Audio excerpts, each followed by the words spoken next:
Alexandria. Ein Tor zu Wissen, Geschichten und Fantasie. Eine digitale Bibliothek ohne Grenzen, immer offen, immer wachsend. Abonniere, like und sei Teil dieser Entdeckungsreise. Kapitel 1 – Athenes Plan. Die berühmte Stadt Troja war gefallen. Nach einer Belagerung, die 10 Jahre dauerte, plünderten und verbrannten die vereinten griechischen Streitkräfte die Stadt. Die Fürsten, deren Durst nach Rache gestillt war, sehnten sich nach ihrer Heimat. Sie stachen mit ihren Schiffen und Gefährten in See.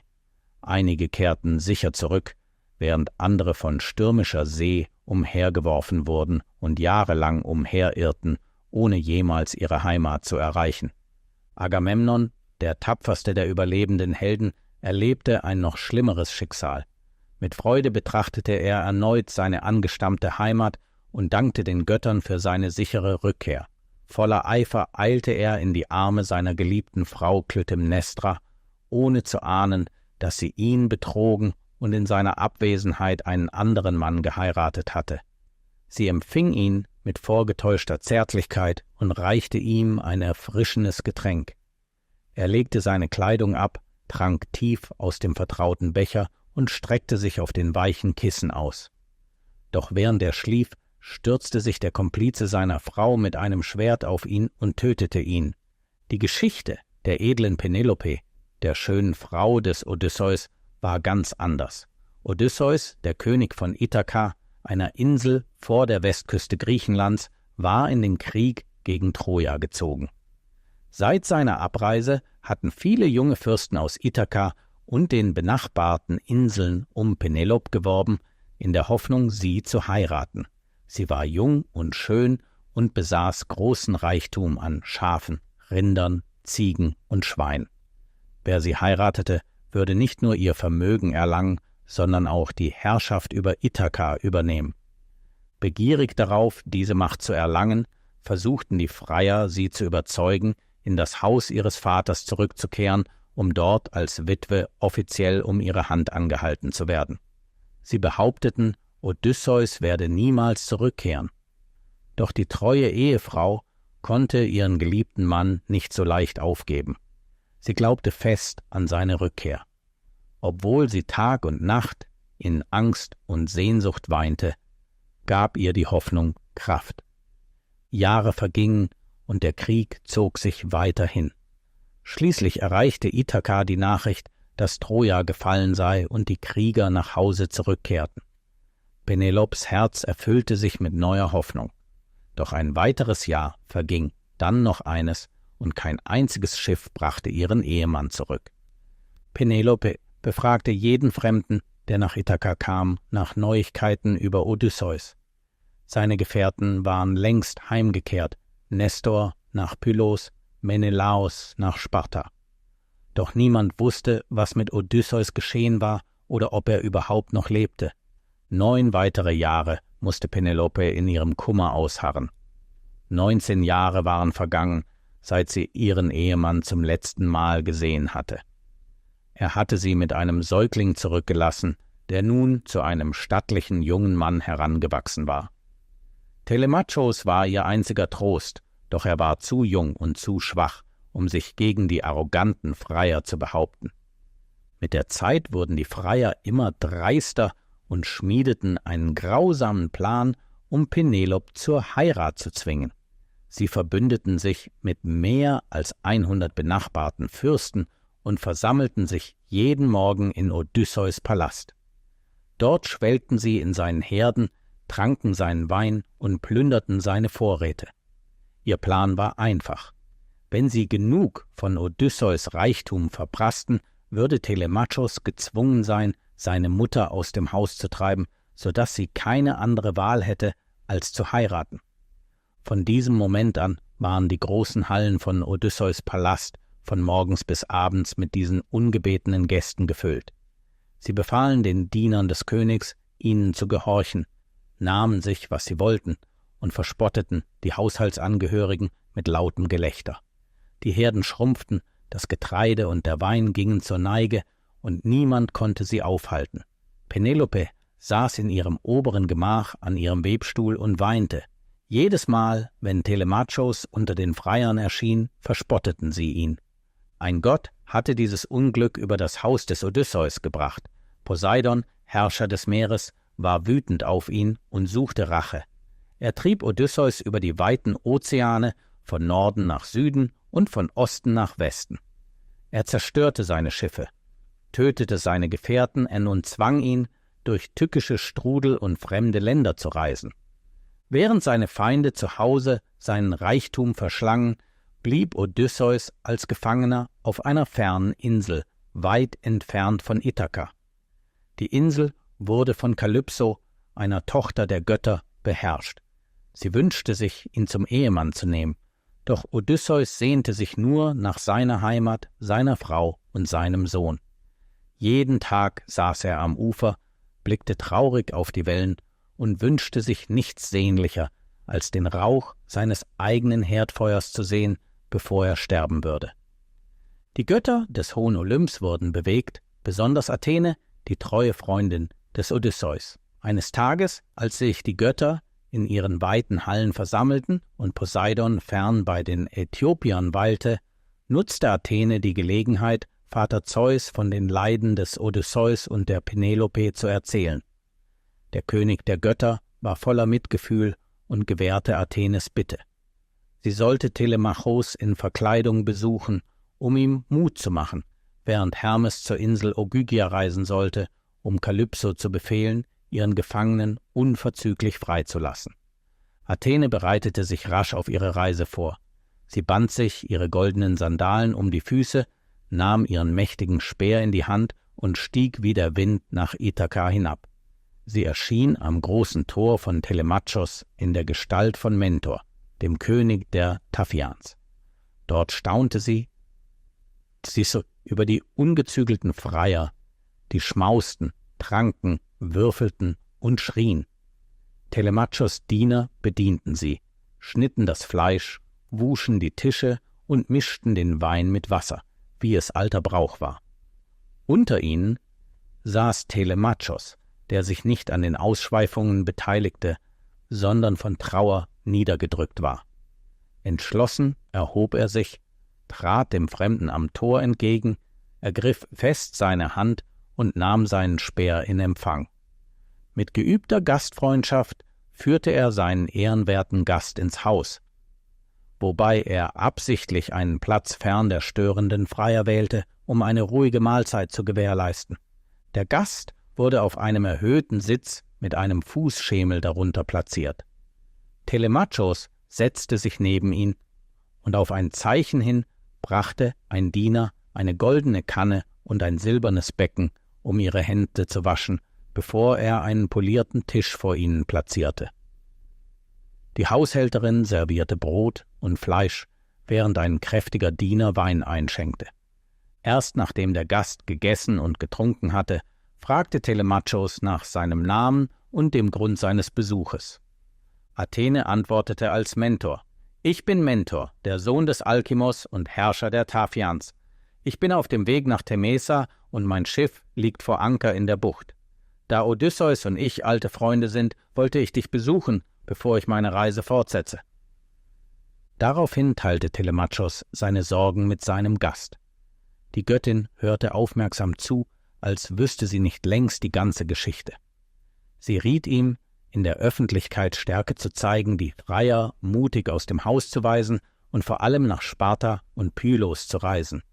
Dort könnten die großen Helden Nestor und Menelaos, die an der Seite von Odysseus in Troja gekämpft hatten, Neuigkeiten über ihn haben. Mentor fügte hinzu: »Eine göttliche Eingebung sagt mir, dass er nicht tot ist. Auch wenn er fern ist, nach einem Schiffbruch gestrandet und gefangen gehalten wird, wirst du ihn wiedersehen, wenn du meinem Rat folgst.« Telemachos begann, den alten Freund seines Vaters zu bewundern und ihm zu vertrauen.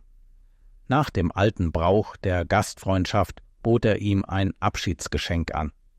Doch der Gast lehnte ab, erklärte, dass er es eilig habe und versprach, es auf der Rückreise anzunehmen.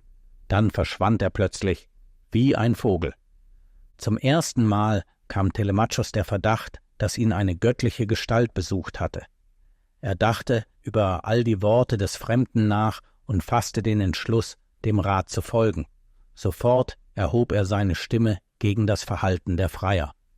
Sie waren schockiert über seine Kühnheit, da sie ihn noch nie so mutig erlebt hatten. Doch Antinoos und Eurymachos, die überheblichsten unter ihnen, verspotteten ihn, und bald stimmten die anderen in ihr Gelächter ein.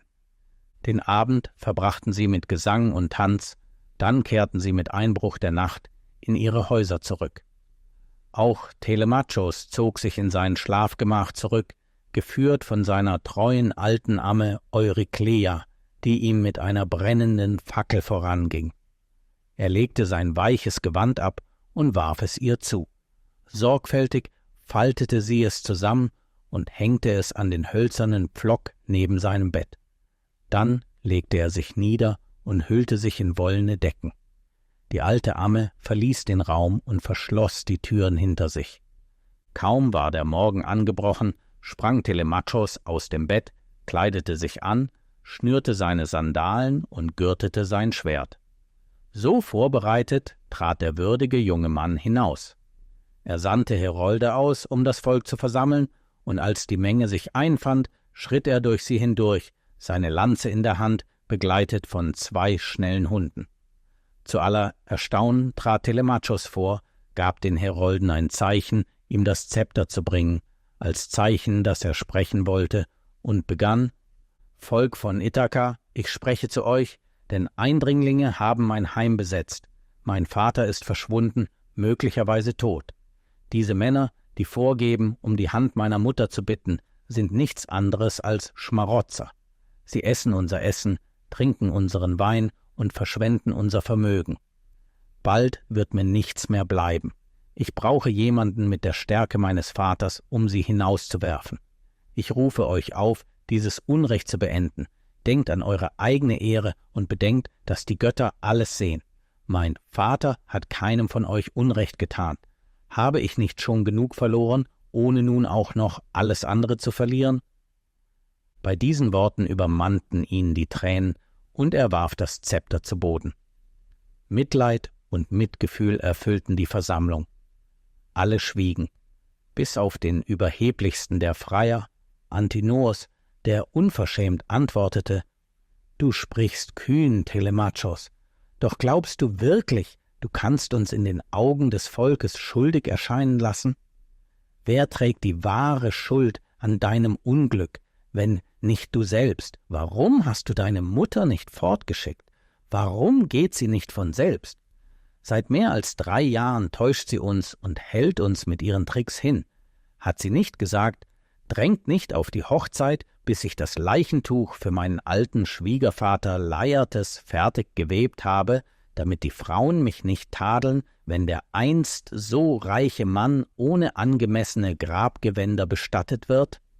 Und was tat die kluge Frau? Tagsüber webte sie, doch in der Nacht löste sie die Fäden wieder auf, damit das Werk niemals vollendet wurde. Schließlich verriet eine ihrer Dienerinnen uns die Wahrheit. Wir zwangen sie, das Leichentuch fertigzustellen, und nun fordern wir, dass sie ihr Wort hält. Du musst ihr befehlen, in das Haus ihres Vaters zurückzukehren und den Mann zu heiraten, den sie wählt oder den ihr Vater für sie bestimmt. Wenn du dies tust, werden wir dich nicht weiter belästigen, doch solange sie keine Entscheidung trifft, werden wir nicht gehen. Sie muss einen Ehemann aus den Achäern wählen.« Telemachos wies diese Forderung mit gerechtem Zorn zurück. Er flehte die Freier erneut an, sein Haus zu verlassen, und warnte sie vor dem Zorn der Götter. Doch sie lachten ihn nur aus und verspotteten nicht nur ihn, sondern auch diejenigen, die ihn verteidigten. Da schlug er einen neuen Plan vor. Er würde ein Schiff vorbereiten lassen, um nach Pylos und Sparta zu segeln und nach seinem Vater zu suchen. Falls er nach einem Jahr keine Nachricht von ihm erhielt, versprach er, dass seine Mutter den Mann heiraten dürfe, den sie sich wünschte. Die Freier verspotteten diese Idee und die Versammlung löste sich auf. Entmutigt wanderte Telemachos zum Ufer, wusch seine Hände in den dunklen Wassern und betete zur Göttin, die ihm am Tag zuvor erschienen war. Als er dort allein stand, sah er Mentor, den alten Freund seines Vaters, auf ihn zukommen. Mentor war unter den Leuten gewesen und hatte voller Zorn den herausfordernden Worten der Freier gelauscht. Er hatte sogar versucht, Telemachos zu verteidigen, doch das höhnische Geschrei der Freier hatte seine Stimme übertönt. Nun war er zurückgekehrt und Telemachos glaubte, er sei gekommen, um ihm bei seinem Plan zu helfen. Doch es war nicht wirklich Mentor. Es war Athene in Verkleidung. Sie ermutigte ihn, drängte ihn, seine Reise nicht aufzuschieben und bot ihm sogar an, ein Schiff und eine Mannschaft bereitzustellen. Telemachos eilte sofort nach Hause, vertraute sich seiner alten Amme Eurykleia an und befahl ihr, Wein in Krügen, Mehl in Schläuchen und alles Notwendige für die Reise vorzubereiten. Die gutherzige alte Frau weinte bitterlich, als sie sah, wie der junge, zarte Mann sich für eine so lange und gefährliche Reise rüstete. Sie flehte ihn immer wieder an, den Gedanken aufzugeben und auf die Rückkehr seines Vaters zu warten. Doch Telemachos blieb standhaft. Schließlich hatte die Amme keine andere Wahl, als zu versprechen, seine Abreise geheim zu halten. Nicht einmal seine Mutter sollte es wissen, bis sie bemerkte, dass er fort war. Als Mentor verkleidet, beschaffte Athene bis zum Abend ein Schiff und eine Mannschaft. Nachdem die Freier zu Bett gegangen waren und der Haushalt schlief, führte sie Telemachos leise fort.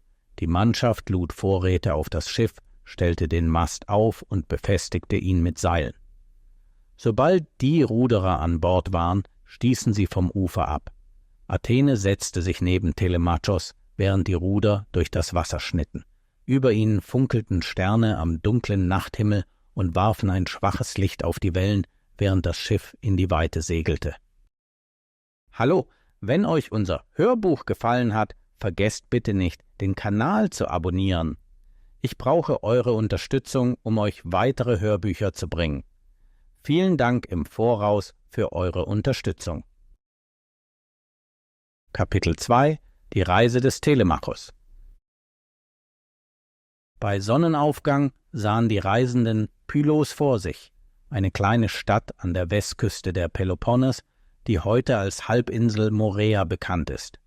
Es war die Heimat des weisen und betagten Nestor, der sein Volk wie ein Vater unter seinen Kindern regierte. Er hatte viele Nachkommen, und die Menschen schätzten seine Weisheit und liebten ihn für seine Güte. Seine Erzählungen über vergangene Abenteuer fesselten die jungen Männer, die begierig seinen Worten lauschten. An dem Morgen, als Telemachos und seine Gefährten sich Pylos näherten, hatte Nestor sein Volk am Ufer versammelt, um ein großes Opfer für Poseidon darzubringen. Tausende Feiernde standen in 9 Gruppen, jede bestehend aus 500 Männern, was ein prächtiges Bild bot. Jede Gruppe hatte 9 Stiere als Opfer dargebracht. Während die Opfer auf den Altären brannten, feierte das Volk mit dem übrigen Fleisch ein großes Fest. Athene und der junge Telemachos verließen ihr Schiff in der Obhut der Ruderer und schritten auf die Versammlung zu. Die Göttin, die in der Gestalt von Mentor erschien, ermutigte den zögernden Telemachos, dem alten Mann mit Zuversicht entgegenzutreten, und wies ihn an, wie er sprechen und sich verhalten solle. Kaum hatten die Bewohner von Pylos sie bemerkt, eilte eine Gruppe junger Männer herbei, um sie willkommen zu heißen, und reichte ihnen freundschaftlich die Hände, wie es in alter Zeit Brauch der Gastfreundschaft war. Pisistratos, der jüngste Sohn Nestors, zeigte sich am eifrigsten in der Begrüßung. Er nahm die beiden Fremden bei der Hand und führte sie zu bequemen Sitzen aus Schafsfellen neben seinen Vater und seinen Bruder Thrasymedes. Dann brachte er ihnen Fleisch und Wein, um sie zu stärken. Pisistratos füllte einen goldenen Becher, nahm einen Schluck zu Ehren Athenes und sprach: »Verehrter Gast, ich bitte dich, an unserem freudigen Opfer teilzunehmen, das wir Poseidon, dem Herrscher des Meeres, darbringen. Gieße diesen Wein als Opfergabe aus und bete für unser Wohlergehen. Kein Mensch kann ohne die Gunst der Götter bestehen. Wenn du dein Opfer dargebracht und getrunken hast, reiche den Becher deinem Begleiter weiter, damit auch er für uns beten kann. Da du älter bist, biete ich dir den Becher zuerst an.« Athene freute sich über diese respektvollen und wohlüberlegten Worte. Sie nahm den Becher, ließ einige Tropfen auf den Boden fallen und betete: Erhöre mich, Poseidon, segne jedes gute Werk, das wir unternehmen, gewähre Nestor und seinen Söhnen Ehre und belohne das Volk von Pylos für sein heiliges Opfer an dich und führe meinen Freund und mich zum Erfolg auf der Reise, die uns hierher geführt hat. Während sie betete, sorgte sie insgeheim dafür, dass ihre Wünsche in Erfüllung gingen. Dann nahm Telemachos den Becher aus ihrer Hand, trank daraus und brachte ebenfalls ein Opfer und Gebet für das feiernde Volk dar. Erst nachdem die Gäste gegessen hatten, hielt es der weise Nestor für angebracht, nach ihren Namen und dem Zweck ihrer Reise zu fragen. Telemachos erklärte ihr Anliegen und flehte den alten Mann an, ihm alles zu erzählen, was er über seinen edlen Vater wisse. Er bat ihn, nichts zurückzuhalten, egal wie schrecklich es sein möge, denn er musste die Wahrheit über das Schicksal seines Vaters erfahren. Nestor, mit der Redseligkeit des Alters, begann, Geschichten über die Helden und seine eigene Heimkehr aus Troja zu erzählen. Doch Telemachos fand keinen Trost in diesen Erzählungen, da Nestor nicht mehr über das Schicksal des Odysseus wusste als er selbst. Der alte Mann riet ihm, nach Sparta zu Menelaos zu reisen. Von allen heimgekehrten Kriegern war Menelaos am längsten aufgehalten worden und erst vor kurzer Zeit heimgekehrt. Sicherlich würde er Neuigkeiten über Odysseus haben. Mentor stimmte diesem Vorschlag zu, und so wurde die Reise nach Sparta beschlossen. Inzwischen war die Nacht hereingebrochen, und die Göttin erinnerte Telemachos daran, dass es Zeit sei aufzubrechen. Nestors Söhne füllten die Becher erneut, und es wurden die üblichen Opfergaben für Poseidon und die unsterblichen Götter dargebracht. Dann erhoben sich Mentor und Telemachos und bereiteten sich darauf vor, zu ihrem Schiff zurückzukehren. Als Nestor sah, dass sie sich zur Abreise rüsteten, sprach er: Die Götter mögen es verhüten. Sollen meine Gäste den Tag bei mir verbringen und dann in einem dumpfen Schiff schlafen, als wäre ich ein armer Mann ohne Decken und warme Gewänder in meinem Haus? Nein, meine Freunde, ich habe genug weiche Polster und feine Gewänder, und der Sohn meines alten Freundes Odysseus soll nicht auf diese Weise von mir scheiden, solange ich lebe. Und selbst wenn ich gegangen bin, werden meine Söhne stets die Fremden ehren, die mein Haus betreten. Mentor antwortete: Wahrlich gut gesprochen. Telemachos soll deine Gastfreundschaft annehmen. Lass ihn mit dir in deinem Palast verweilen, doch ich muss mich eilen und die Nacht bei den jungen Ruderern am Ufer verbringen, um für ihr Wohlergehen zu sorgen. Früh am Morgen muss ich die tapferen Kaukonier aufsuchen, um eine alte Schuld zu begleichen. In der Zwischenzeit sende Telemachos mit deinen Söhnen nach Sparta und stelle ihm einen Wagen und schnelle Pferde für die Reise zur Verfügung. Mit diesen Worten wandte sich Mentor um, verwandelte sich in einen Adler und erhob sich in den Himmel. Alle waren erstaunt, doch Nestor erkannte sogleich die Göttin, denn er wusste, wie oft sie Odysseus in der Vergangenheit beigestanden hatte. Nestor sprach: Fasst Mut, denn ihr seht, dass die Götter mit euch sind. Und du, göttliche Athene, habe Erbarmen mit uns allen und gewähre uns Ehre und Ruhm. Sehet, ich gelobe dir jedes Jahr einen Stier zu opfern, breitstirnig und makellos, der niemals unter ein Joch gespannt wurde. Daraufhin zerstreuten sich die Menschen, und Nestor kehrte mit seinen Söhnen und seinem Gast in sein Haus zurück. Bei ihrer Ankunft wurde erneut Wein ausgeschenkt und getrunken. Pisistratos führte Telemachos zu einem Lager neben seinem eigenen in der Säulenhalle. Die anderen Söhne, die verheiratet waren, hatten ihre eigenen Gemächer innerhalb des Hauses. Bei Sonnenaufgang erhoben sich Nestor und seine Söhne und versammelten sich auf den steinernen Sitzen vor dem Eingang, um die bevorstehende Reise zu besprechen.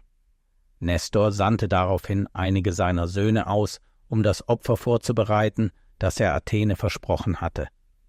Einer ging zum Schiff, um alle Ruderer von Telemachos zu holen, außer 2.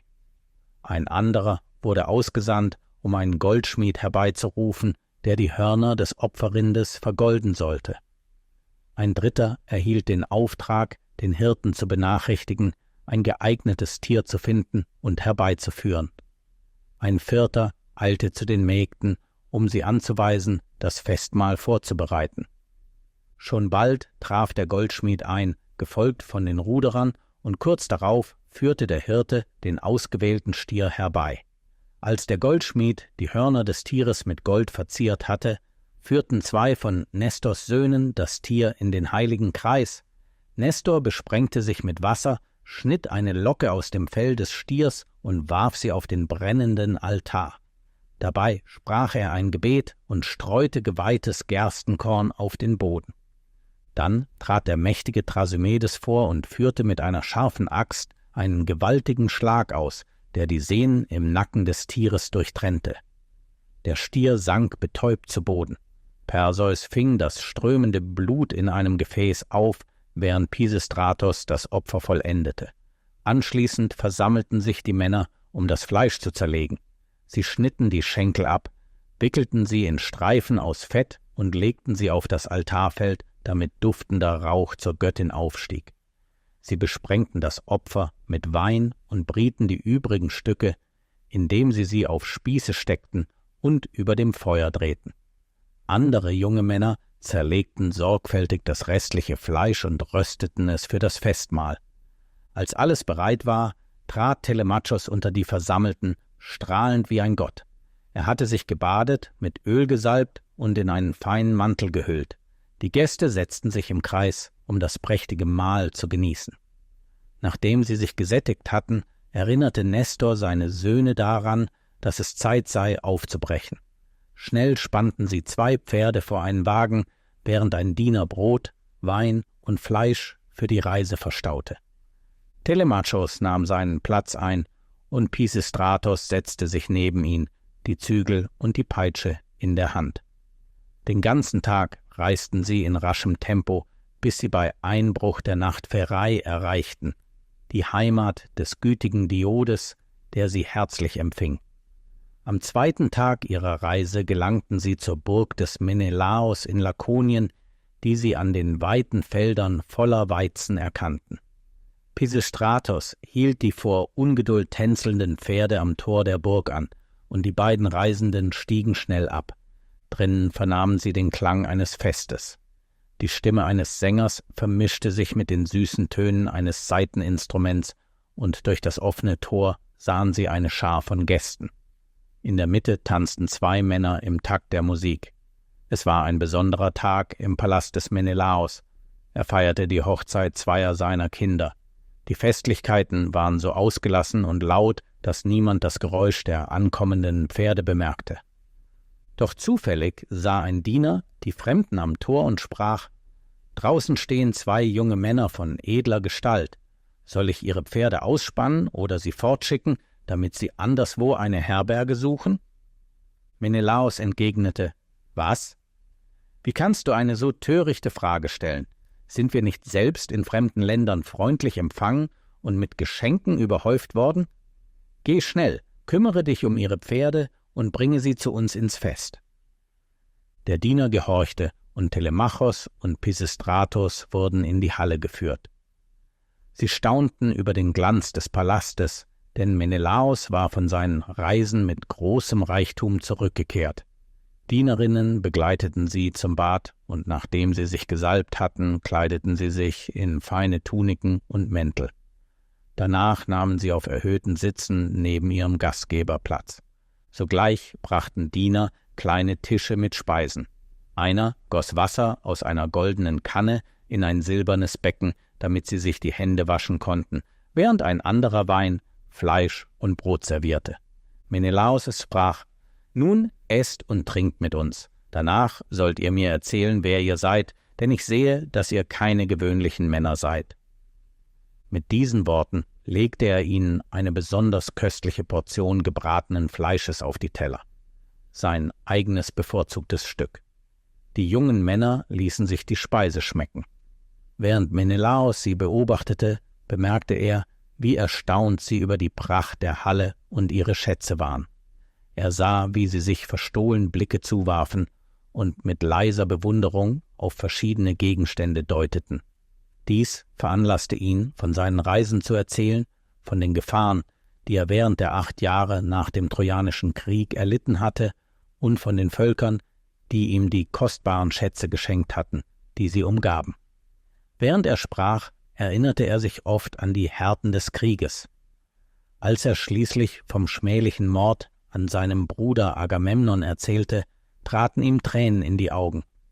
Menelaos fuhr fort: Doch all das würde ich geduldig ertragen, wenn ich nur meinen liebsten Freund, den edlen Odysseus, an meiner Seite behalten könnte. Er war mir teurer als alle anderen.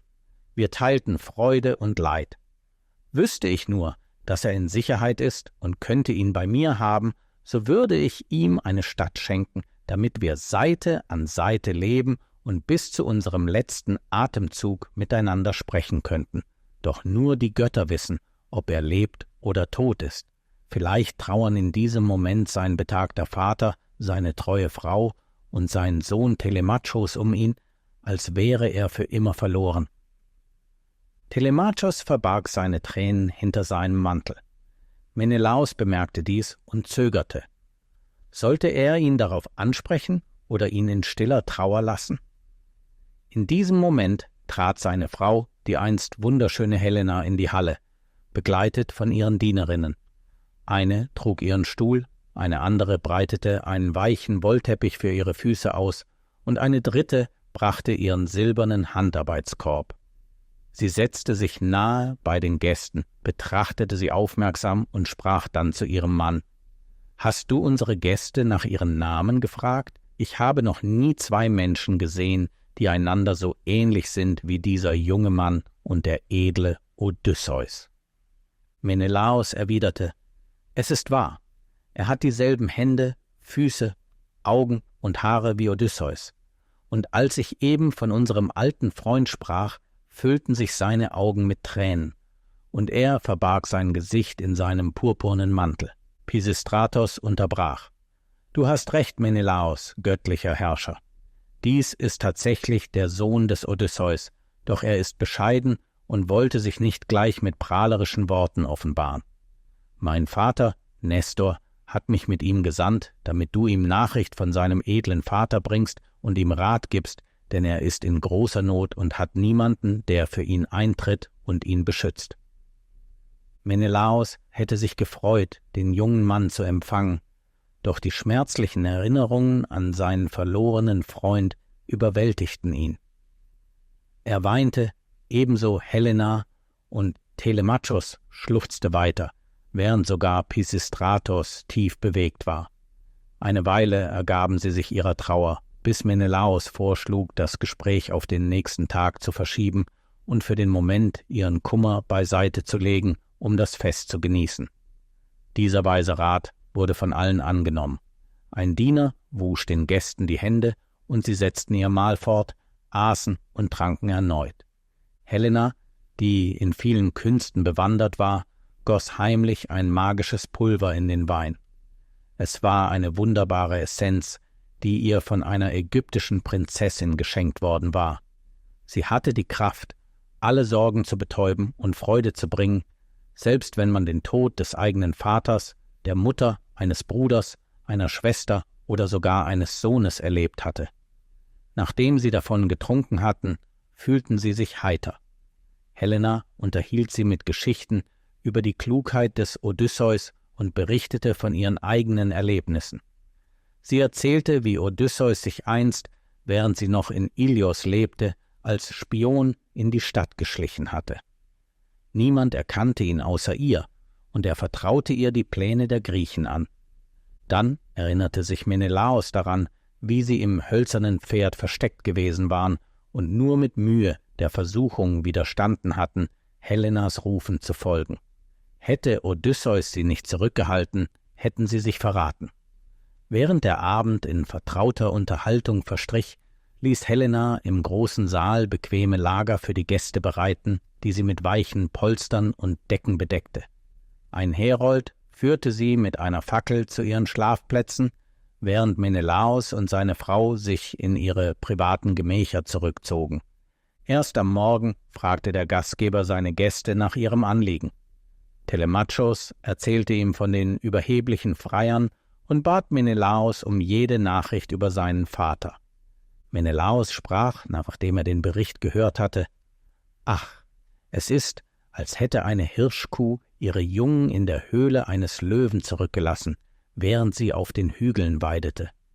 Wenn der Löwe zurückkehrt und die Eindringlinge findet, wird er sie zerreißen. Genauso wird Odysseus in sein Haus zurückkehren und ein schreckliches Ende über jene bringen, die sich in sein Heim geschlichen haben. Wenn sie ihn nur in seiner vollen Stärke sehen könnten, so wie damals, als er Philomeleides auf Lesbos niederwarf, würden sie gewiss keine Lust verspüren, um die Hand seiner Frau zu werben. Doch, mein junger Freund, da du mich gefragt hast, will ich dir erzählen, was mir einst der alte Seher Proteus in Ägypten über deinen Vater offenbarte. Auf meiner Heimreise hielten mich die Götter in ihrem Zorn 20 Tage lang auf einer Insel an der Mündung des Nils gefangen. Ich hatte es versäumt, das erforderliche Sühneopfer darzubringen.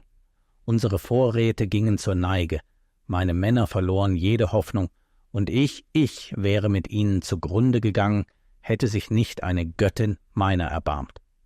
Idothea, die schöne Tochter des Proteus, betrachtete unser Unglück mit Mitgefühl. Eines Tages, als ich allein umherwanderte, trat sie zu mir und sprach mich an. Ich erzählte ihr von meinem Elend und flehte sie an, mir zu sagen, wie ich die Gunst der Götter zurückgewinnen, erfahren könne, wer meine Reise blockiere und den Weg nach Hause über das endlose Meer finde. Idothea erwiderte: »Gern, Fremder, will ich dir einen sicheren Weg verraten. Du musst wissen, dass mein Vater, der alte Meeresgott Proteus, alles weiß. Wenn du ihn mit einer List fangen kannst, wird er dir alles sagen, was du wissen möchtest.« Da fragte ich sie: »Gut, doch sage mir, wie kann ich ihn fangen?« Idothea antwortete: »Höre gut zu. Jeden Tag, wenn die Sonne ihren höchsten Punkt erreicht, erhebt sich mein Vater aus dem Meer und kommt an Land, um in den kühlen Höhlen zu schlafen. Mit ihm kommen die Robben, die sich am Ufer in der Sonne wärmen. Wenn du dich ihm unbemerkt nähern willst, musst du dich in die Haut einer Robbe hüllen und dich unter sie mischen.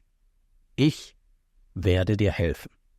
Komm morgen früh mit 3 auserwählten Gefährten, und ich werde euch mit frischen Robbenfellen versehen.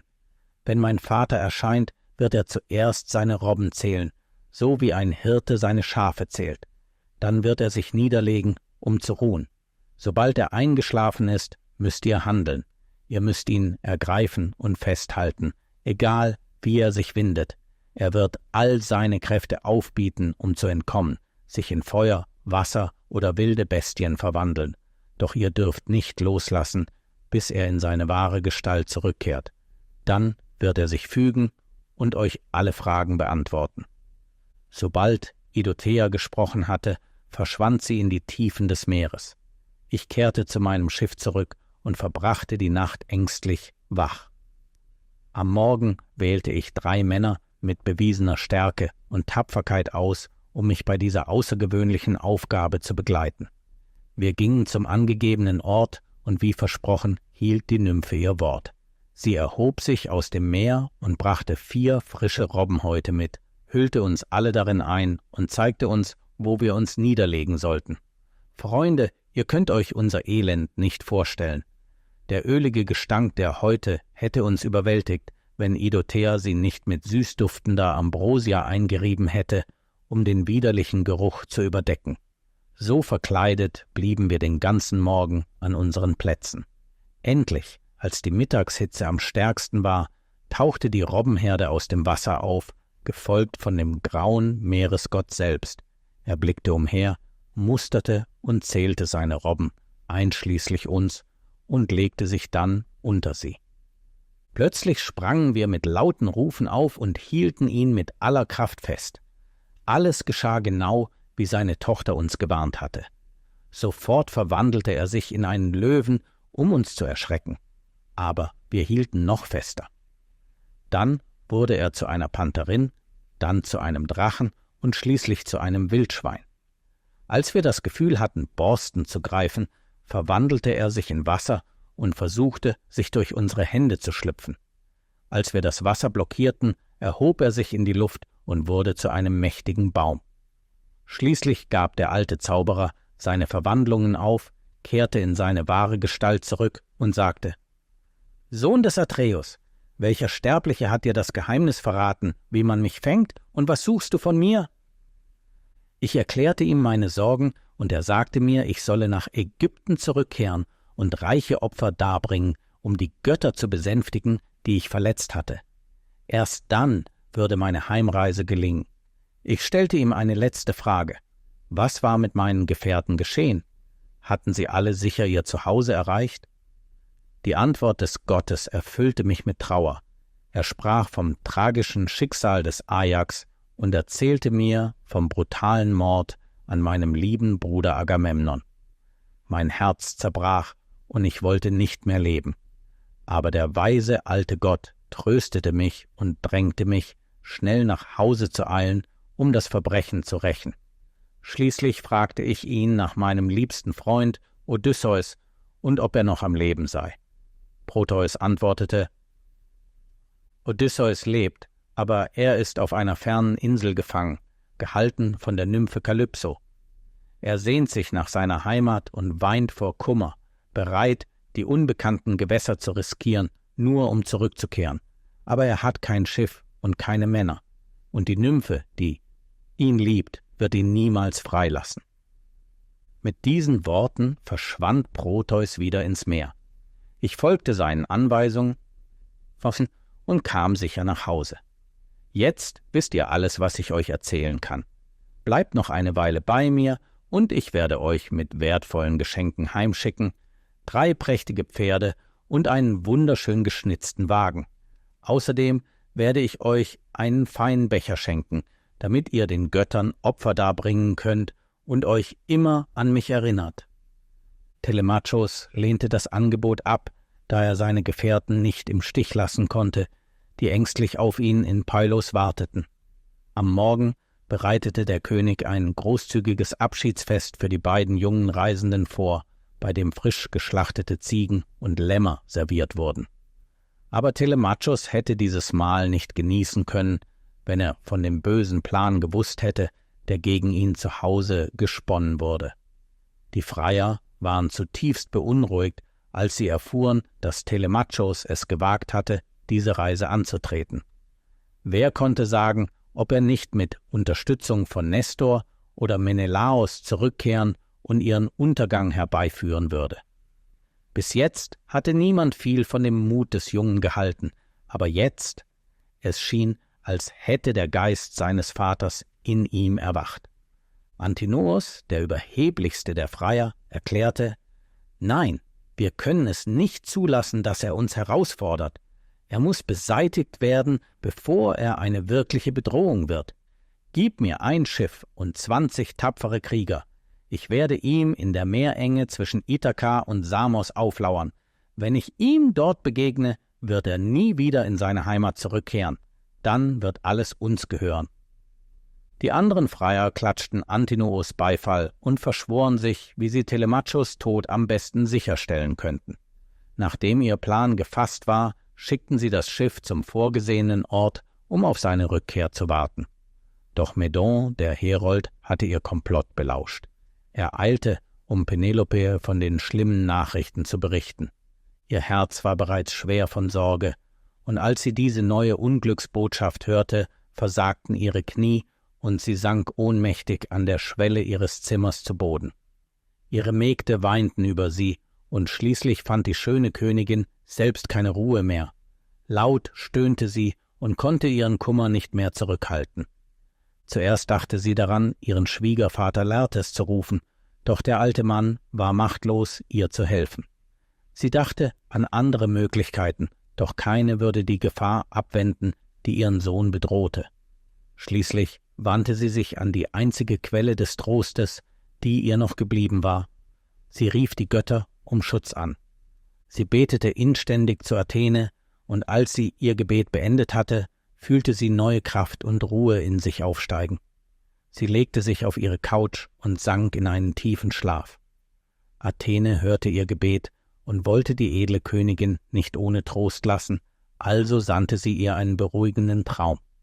In diesem erschien Penelopes Schwester und fragte, warum sie so in Not sei. Penelope goss ihren Kummer aus, und die Traumgestalt beruhigte sie. »Fürchte dich nicht, Schwester, und wirf diese Sorgen von deinem Herzen. Dein Sohn wird sicher zurückkehren. Er hat einen mächtigen Führer und Beschützer. Pallas Athene selbst ist bei ihm. Sie hat Mitleid mit ihm und mit dir, und sie hat mich gesandt, dir diese Nachricht zu überbringen.« Penelope wollte noch mehr fragen, doch die Vision verblasste. Sie erwachte, getröstet, und trauerte nicht mehr so tief um die beiden Geliebten, die sie für immer verloren geglaubt hatte. Kapitel 3 – Poseidons Zorn. Athene war damit beschäftigt, sich auf die Rückkehr von Odysseus vorzubereiten. Hermes, der Bote der Götter, schnürte seine goldenen Sandalen, die es ihm ermöglichten, wie ein Vogel durch den Himmel zu fliegen. Er nahm seinen magischen Stab, der sowohl Leben nehmen als auch wiederherstellen konnte, und flog schnell über das Meer. Bald erreichte er die entfernte Insel der Kalypso und war von der Schönheit des Ortes verzaubert. Die göttliche Wohnung der Nymphe lag idyllisch zwischen den Bäumen, mit singenden Vögeln, die in dem dunklen Laub nisteten. Der Eingang zur Grotte war von Reben umrahmt, die schwere Trauben in Violett trugen. Umgeben war der Ort von üppigen Wiesen, durchzogen von glänzenden Bächen, und bunte Blumen lugten aus dem Grün hervor. Hermes hielt an, um die schöne Szenerie zu bewundern, bevor er die Grotte betrat, um nach Odysseus zu suchen. Der arme Mann, der auf dieser bezaubernden Insel keinen Frieden fand und der Zuneigung der Göttin müde war, ging täglich zum Ufer, setzte sich neben die Wellen und starrte über das dunkle Wasser in die Ferne zu seiner Heimat. Inzwischen saß die Nymphe an ihrem Webstuhl, webte ein Kleid mit einem goldenen Schiffchen und sang fröhlich, während sie arbeitete. Sobald sie Hermes erblickte, erkannte sie ihn und war überrascht über seinen Besuch.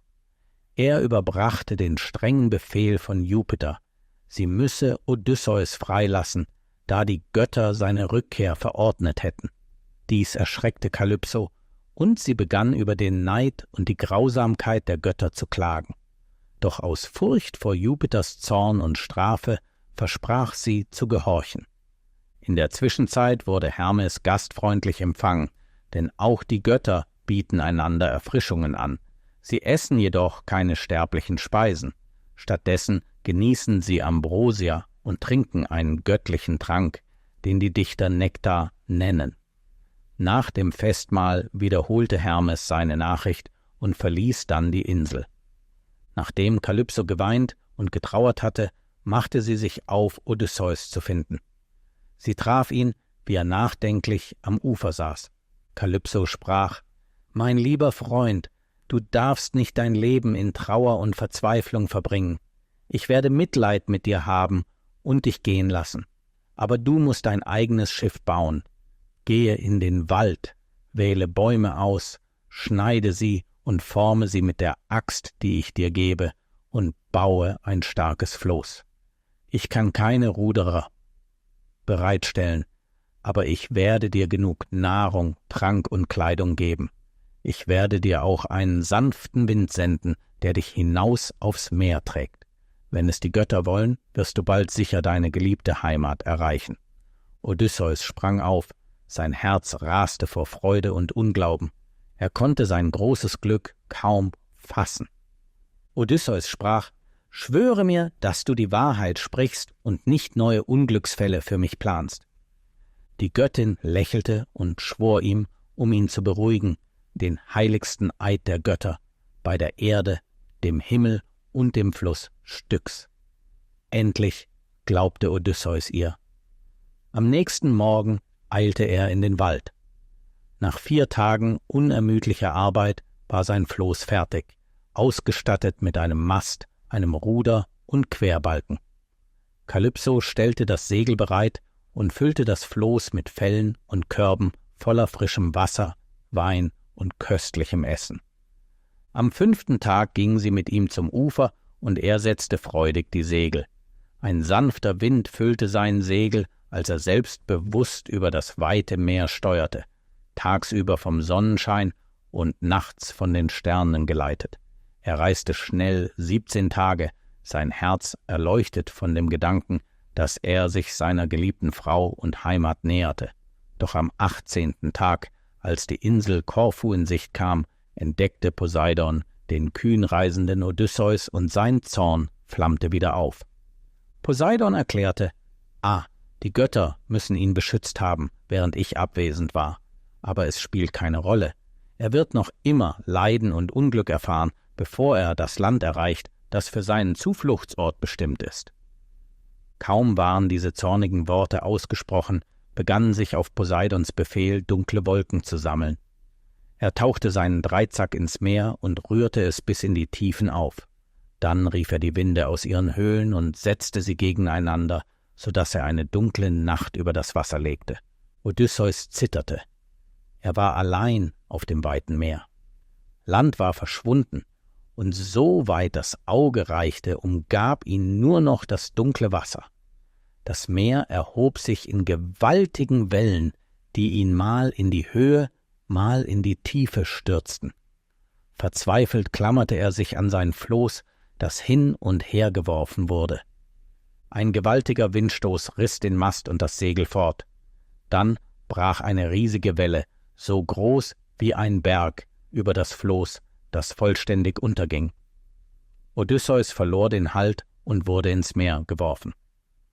Doch als er wieder an die Oberfläche kam, sah er das Floß noch in der Nähe schwimmen und schaffte es, wieder darauf zu klettern und dem sicheren Tod zu entkommen. Doch der Sturm tobte weiter, und es schien keine Hoffnung auf Rettung zu geben.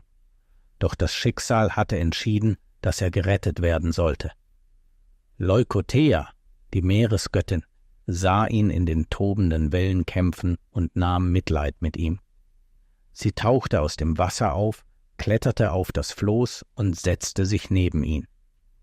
Leukothea sprach: »Armer Mann, du musst Poseidon sehr erzürnt haben, doch er wird dich nicht zerstören. Du wirst an die Küste von Scheria gespült werden. Nimm dieses Gürtel und binde ihn dir um. Dann wirf deine schweren Kleider ab, verlasse das Floß und rette dich durchs Schwimmen.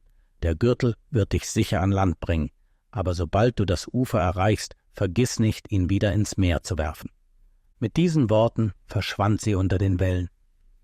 Odysseus zögerte. Er fürchtete, es könnte ein Trick von Poseidon sein, der ihn in den Tod führen sollte. Er entschloss sich, das Floß nicht aufzugeben, solange es zusammenhielt, aber er behielt den Gürtel bei sich, bereit, ihn zu benutzen, wenn es nötig sein sollte. Seine Entscheidung erwies sich als weise, denn kurz darauf zerbrach eine gewaltige Welle das Floß in Stücke. Die Baumstämme brachen auseinander, und Odysseus wurde ins Meer geworfen. Nun ging es um Leben und Tod. Er schwamm auf das größte Stück Wrack zu, ergriff es und setzte sich darauf wie ein Reiter, hielt es mit seinen Knien fest. Während er trieb, zog er seinen schweren Umhang ab und warf ihn ins Wasser. Dann band er sich den Gürtel um und sprang ins Meer, im Vertrauen auf die Worte der Göttin. Während er sich im Wasser abmühte, beobachtete Poseidon ihn und sprach: »Diesmal magst du dem Tod entkommen, aber ich hoffe, du wirst die Schrecken dieses Tages nicht so bald vergessen.« Mit diesen Worten verließ Poseidon ihn, und langsam begannen sich die wilden Wellen zu beruhigen. Der schreckliche Sturm hatte 2 Tage und 2 Nächte gedauert. Während dieser Zeit hatte Odysseus weder Nahrung noch Wasser. Doch er schwamm weiter, gestützt vom göttlichen Gürtel. Seine Hoffnung und Freude kehrten zurück, als er sah, dass sich die Wellen beruhigten und die felsige Küste von Scheria vor ihm auftauchte. Aber sein Kampf war noch nicht vorbei. Die kräftige Brandung schleuderte ihn immer wieder gegen die steilen Klippen, so dass es unmöglich war, an Land zu kommen. Das war sogar schlimmer als sein Kampf mit dem offenen Meer. Seine Hände, zerkratzt und blutend, konnten kaum noch festhalten, als er gezwungen war, fast die ganze Insel zu umschwimmen, auf der Suche nach einem sicheren Ort, um ans Ufer zu gelangen. Schließlich erreichte er einen Ort, an dem ein kleiner Fluss ins Meer mündete. Der Strand war flach und das umliegende Land schützte ihn vor dem Wind. Odysseus, seine Kräfte sammelnd, betete zum Geist des Flusses: »Höre mich, o Herrscher dieser Gewässer, wer auch immer du sein magst, und habe Erbarmen mit mir. Du siehst, dass ich Poseidons Zorn entkommen bin. Nun stelle ich mich unter deinen Schutz.« Der Flussgott hörte ihn, und bald sank Odysseus auf die Knie auf das weiche grüne Gras und küsste die gesegnete Erde. Doch seine Kräfte waren vollständig erschöpft, und er fiel in tiefen Ohnmacht. Seine Stimme und sein Atem verließen ihn. Er war völlig erschöpft. Als er schließlich wieder zu sich kam, erinnerte er sich dankbar an Leukothea und ihre Anweisungen. Er stand auf, löste den nassen Gürtel und, sein Gesicht abwendend, warf ihn ins Meer. Dann begann er vorsichtig und ängstlich, die Insel zu erkunden. Die Nacht nahte, und es war niemand in Sicht, nackt und allein, ohne zu wissen, wo er Schutz finden konnte. Der Strand war kalt und feucht, aber der Wald vor ihm könnte voller wilder Tiere sein. Trotzdem ging er darauf zu und stieß bald auf ein Cluster von wilden Olivenbäumen. Ihre dicken Äste boten einen natürlichen Schutz vor Sonne, Regen und Wind. Am Boden fand er eine dicke Schicht trockener Blätter. Er sammelte sie zu einem Haufen, kroch darunter und deckte seinen Körper mit dem Laub zu. Ein tiefer Schlaf überkam ihn auf seinem Blätterbett, und eine Weile vergaß er sein Leiden. Scheria war die Heimat eines friedlichen Volkes, das Handel und Navigation höher schätzte als Landwirtschaft oder Jagd. Sie hatten eine Stadt in der Nähe des Hafens gebaut, in der geschäftige Arbeiter Schiffe in den Werften errichteten. Ordnung, Moral und Wohlstand blühten, und das Volk wurde von dem freundlichen und edlen König Alkinos regiert. Er lebte in einem prächtigen Palast in der Stadt, wo die Adligen sich täglich versammelten, um Opfer darzubringen und mit ihrem König zu speisen. Während der erschöpfte Odysseus schlief, überlegte seine Beschützerin Athene, wie sie ihn den wichtigsten Menschen der Insel vorstellen könnte. Der König hatte eine junge und schöne Tochter namens Nausicaa. Eines Morgens, als sie schlief, erschien Athene in ihren Träumen, nahm die Gestalt einer ihrer jungen Gefährtinnen an und begann, sie zu schimpfen. Sie sprach: »Faul Mädchen, wann wirst du endlich an das Waschen der feinen Gewänder denken, die so schmutzig um das Haus liegen? Bald wirst du eine Braut sein, und was, wenn deine Kleider nicht fertig sind? Steh schnell auf. Bitte deinen Vater um einen Wagen und Esel, um uns zum Waschplatz zu bringen. Ich werde mit dir kommen, und wir werden unsere Mägde mitnehmen, alles waschen und trocknen, sodass deine Eltern mit unserer harten Arbeit zufrieden sein werden.« Als Nausicaa erwachte, beschloss sie, dem Rat zu folgen. Sie bat ihren Vater um den Wagen, und sobald er bereit war, belud sie ihn mit den schmutzigen Gewändern. Ihre Mutter bereitete Speisen und einen Schlauch Wein vor, und als alles bereit war, stieg die junge Prinzessin in den Wagen, nahm die Zügel und die Peitsche und fuhr aus der Stadt, gefolgt von ihren Gefährtinnen. Der Waschplatz war neben einem klaren Bach, an dem kleine Kanäle und Becken für diesen Zweck ausgehoben worden waren. Die Mägde warfen die Kleider in eines der Becken, zogen sich aus und stiegen in das Wasser, um auf den Gewändern mit ihren Füßen zu stampfen, damit sie gereinigt wurden. Nachdem sie gewaschen waren, breiteten sie die Kleider auf einem Strand aus, der mit glatten Kieseln bedeckt war, um sie zu trocknen. Nachdem sie ihre Arbeit beendet hatten, badeten die Mädchen, salbten sich mit Öl und öffneten die Körbe und den Weinschlauch, um ein Frühstück im Freien zu genießen. Dann setzten sie sich im Kreis zusammen. Nausicaa begann zu singen, während die Mägde tanzten und mit einem Ball spielten. Als sie mit ihren Spielen fertig waren, sammelten sie die getrockneten Kleider, falteten sie ordentlich zusammen, luden sie in den Wagen und spannten die Esel an, um sich auf den Rückweg vorzubereiten. Bevor sie gingen, warf die verspielte Nausikaa den Ball noch einmal in Richtung einer ihrer Gefährtinnen, doch er fiel weit in den Fluss. Die Mädchen klatschten in die Hände und brachen in Gelächter aus, ihre fröhlichen Rufe hallten entlang des Ufers. Athene hatte alles so arrangiert, dass diese fröhlichen Geräusche den schlafenden Odysseus weckten. Er regte sich, lauschte den Stimmen, rieb sich die Augen und strich das trockene Laub aus seinem Haar und Bart. Odysseus murmelte: »Das sind menschliche Stimmen. Aber was für ein Volk mag das wohl sein? Könnte es sich um grobe Barbaren handeln, die meine Sprache nicht sprechen und nichts von den Göttern oder der Gastfreundschaft wissen? Aber halt, diese Stimmen klingen wie die von jungen Frauen. Ich muss selbst nachsehen.« Er kroch aus dem Dickicht und schüttelte die trockenen Blätter ab. Da er völlig nackt war, brach er einen dicken Ast ab, um sich zu bedecken. So trat er hervor und sah aus wie ein wildes Geschöpf des Waldes. Als die Mägde ihn von weitem sahen, schrien sie vor Angst und rannten davon. Doch Nausikaa war ein mutiges Mädchen, und Athene stärkte heimlich ihren Mut. Sie blieb standhaft und wartete ruhig, dass der Fremde sich ihr näherte. Er kam näher, wagte es jedoch nicht, wie ein Bittsteller ihre Knie zu umarmen. Stattdessen sprach er aus respektvollem Abstand.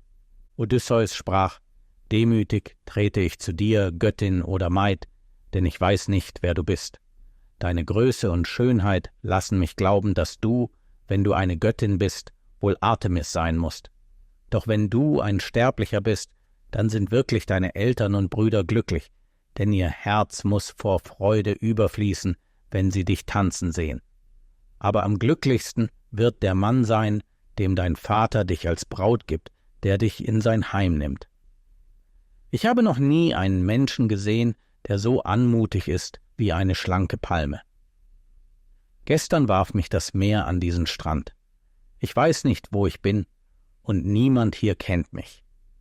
Ich nehme mich nicht heraus, edles Mädchen, deine Knie zu umarmen, aber ich bitte dich, hab Erbarmen mit mir. Nach all meinem Leid bist du der erste Mensch, den ich getroffen habe. Zeig mir die Stadt, in der die Menschen dieses Landes leben, und gib mir einige Lumpen, um mich zu bedecken. Mögen die Götter dich 1000-mal belohnen. Mögen sie dir alles gewähren, was dein Herz begehrt. Einen Ehemann, ein Heim und ein Leben, gesegnet mit Harmonie. Denn wahrlich, nichts ist kostbarer, als wenn ein Mann und eine Frau in Frieden leben, durch Liebe verbunden.« Diese Worte gefielen der gutherzigen Nausikaa, und sie fühlte Mitleid mit dem Fremden. Sie nannte ihm ihren Namen und sprach von ihrem Vater und ihrer Mutter und versicherte ihm, dass ihm Gastfreundschaft zuteil werden würde. Dann rief sie ihre Mägde zurück und befahl ihnen, ihren Gast zum Fluss zu führen, damit er sich waschen und mit Nahrung und Getränken erfrischen könne. Doch das Aussehen von Odysseus war zu erschreckend. Die Mädchen zögerten, schubsten sich gegenseitig nach vorne, bis sie schließlich den Mut fanden, ihn zum Fluss zu führen. Nausikaa schickte ihm frisch gewaschene Kleider und ein wenig von dem Öl, das sie mitgebracht hatten. Die Mägde legten diese Dinge am Bachufer ab und zogen sich zurück, damit Odysseus sich in Ruhe reinigen konnte. Das Bad war dringend notwendig, da er von Kopf bis Fuß mit Schlamm bedeckt war. Doch als er sich gewaschen hatte, sah er wie ein neuer Mensch aus. In den frischen Gewändern trat er vor die Mägde, sah jünger und lebendiger aus. Sie staunten über den Wandel. Sein Gesicht strahlte mit neuer Kraft, und er schien größer und schöner zu sein. Sein einst verfilztes Haar fiel nun in glänzenden Locken über seine Stirn und sein Nacken, und seine gesamte Erscheinung strahlte Edel und Charme aus. Nausikaa konnte nicht anders, als heimlich zu wünschen, dass er in Scheria bleiben und sie zur Frau nehmen würde. Die Mägde stellten ihm Speisen und Wein vor, und er aß eifrig, denn er hatte viel zu lange gefastet. Nachdem er fertig war, bereiteten die Mädchen sich auf den Heimweg vor. Nausikaa stieg auf ihren Wagen, während die Mägde neben ihr gingen. Solange sie durch die offenen Felder fuhren, blieb er bei ihnen. Doch als sie sich der Stadt näherten, hielt Nausikaa an und wandte sich an ihn. Sie wies ihn an, in einem Pappelhain zu warten, bis sie zu ihrem Heim gelangt war und erst dann zu ihrem Vaterhaus zu gehen. Sie wollte unnötiges Gerede vermeiden, aus Angst, dass die Leute ihre Handlungen missverstehen könnten. Sie wusste, wie die Stadtbewohner reden würden, tuschelnd über sie und spekulierend, dass sie heimlich einen Ehemann gewählt hatte und nicht einmal auf eine ordentliche Heirat warten konnte. Sie würden sagen, dass sie einen Fremden den edlen jungen Männern ihres Landes vorgezogen hatte. Nausikaa, die bei diesem Gedanken errötete, erinnerte sich daran, wie oft sie andere Mädchen kritisiert hatte, die in der Öffentlichkeit mit einem Mann erschienen, bevor ihre Eltern ihren Segen gegeben und die richtige Hochzeit stattgefunden hatte. Sie weigerte sich, ihre eigenen Handlungen in einem solchen Licht erscheinen zu lassen. Nausikaa gab Odysseus dann eine letzte Anweisung. Wenn er die königliche Halle betrat, sollte er sich zuerst der Königin zuwenden, ihre Knie umarmen und um ihren Schutz bitten. Wenn sie ihm wohlgesonnen sei, könnte er hoffen, wieder seine Heimat zu sehen. Erst danach sollte er mit dem König sprechen. Odysseus merkte sich ihre Anweisungen sorgfältig und wartete im Hain, bis er sicher war, dass die Mädchen den Palast erreicht hatten. In der Zwischenzeit betete er zu seiner Beschützerin Athene und bat sie, ihm Freundlichkeit und Gunst bei diesen unbekannten Menschen zu gewähren. Kapitel 4 – Die Spiele von Scheria. Bei Tagesanbruch erhoben sich König Alkinos und sein Gast und gingen zum Marktplatz. Sie setzten sich auf 2 behauene Steine, die für die Fürsten bereitgestellt worden waren, wenn sie sich zu Besprechungen versammelten. Noch war niemand anderes eingetroffen, doch Athene, die sich als Herold verkleidet hatte, ging bereits von Haus zu Haus und rief die Häuptlinge zu einem Rat. Sie kamen in Gruppen und nahmen ihre Plätze ein, während sich die Stadtbewohner um den Fremden versammelten, um einen Blick auf ihn zu werfen. Er stand unter ihnen wie ein Gott, denn Athene hatte ihn größer erscheinen lassen und seine Augen intensiver gemacht, so dass er bei den Phäaken Bewunderung und Zuneigung weckte. Als alle versammelt waren, begann der König zu sprechen. »Hört mich, edle Herren von Phäakia. Dieser Fremde, ich weiß nicht, ob er aus dem Osten oder dem Westen kommt, bittet uns, ihm auf seiner Reise zu helfen. Lasst uns schnell entscheiden, denn noch nie kam jemand zu mir mit einer Bitte, die nicht erfüllt wurde. Steht auf, junge Männer, und wählt 22 unter euch. Setzt ein starkes Schiff in Fahrt und bereitet alles für die Reise vor. Kommt dann in meinen Palast, wo ich euch mit Speise und Trank versorgen werde. Und ihr, meine Mitfürsten, gewährt mir noch einen Gefallen. Kommt mit mir in meine große Halle, damit wir unseren Gast wieder ehren können. Und damit der Gesang nicht in unserem Kreis fehlt, ruft den göttlichen Sänger Demodokos herbei.« Die Versammlung zerstreute sich, um des Königs Befehlen zu folgen. Als alles vorbereitet war, versammelten sie sich im Palast, der nun mit Gästen gefüllt war. Alkinos befahl, 12 Schafe, 8 Schweine und 2 Ochsen aus seinen Ställen herbeizubringen. Die jungen Männer begannen mit den Vorbereitungen für das Festmahl, während der Herold mit dem Sänger zurückkehrte, der die Gäste unterhalten sollte.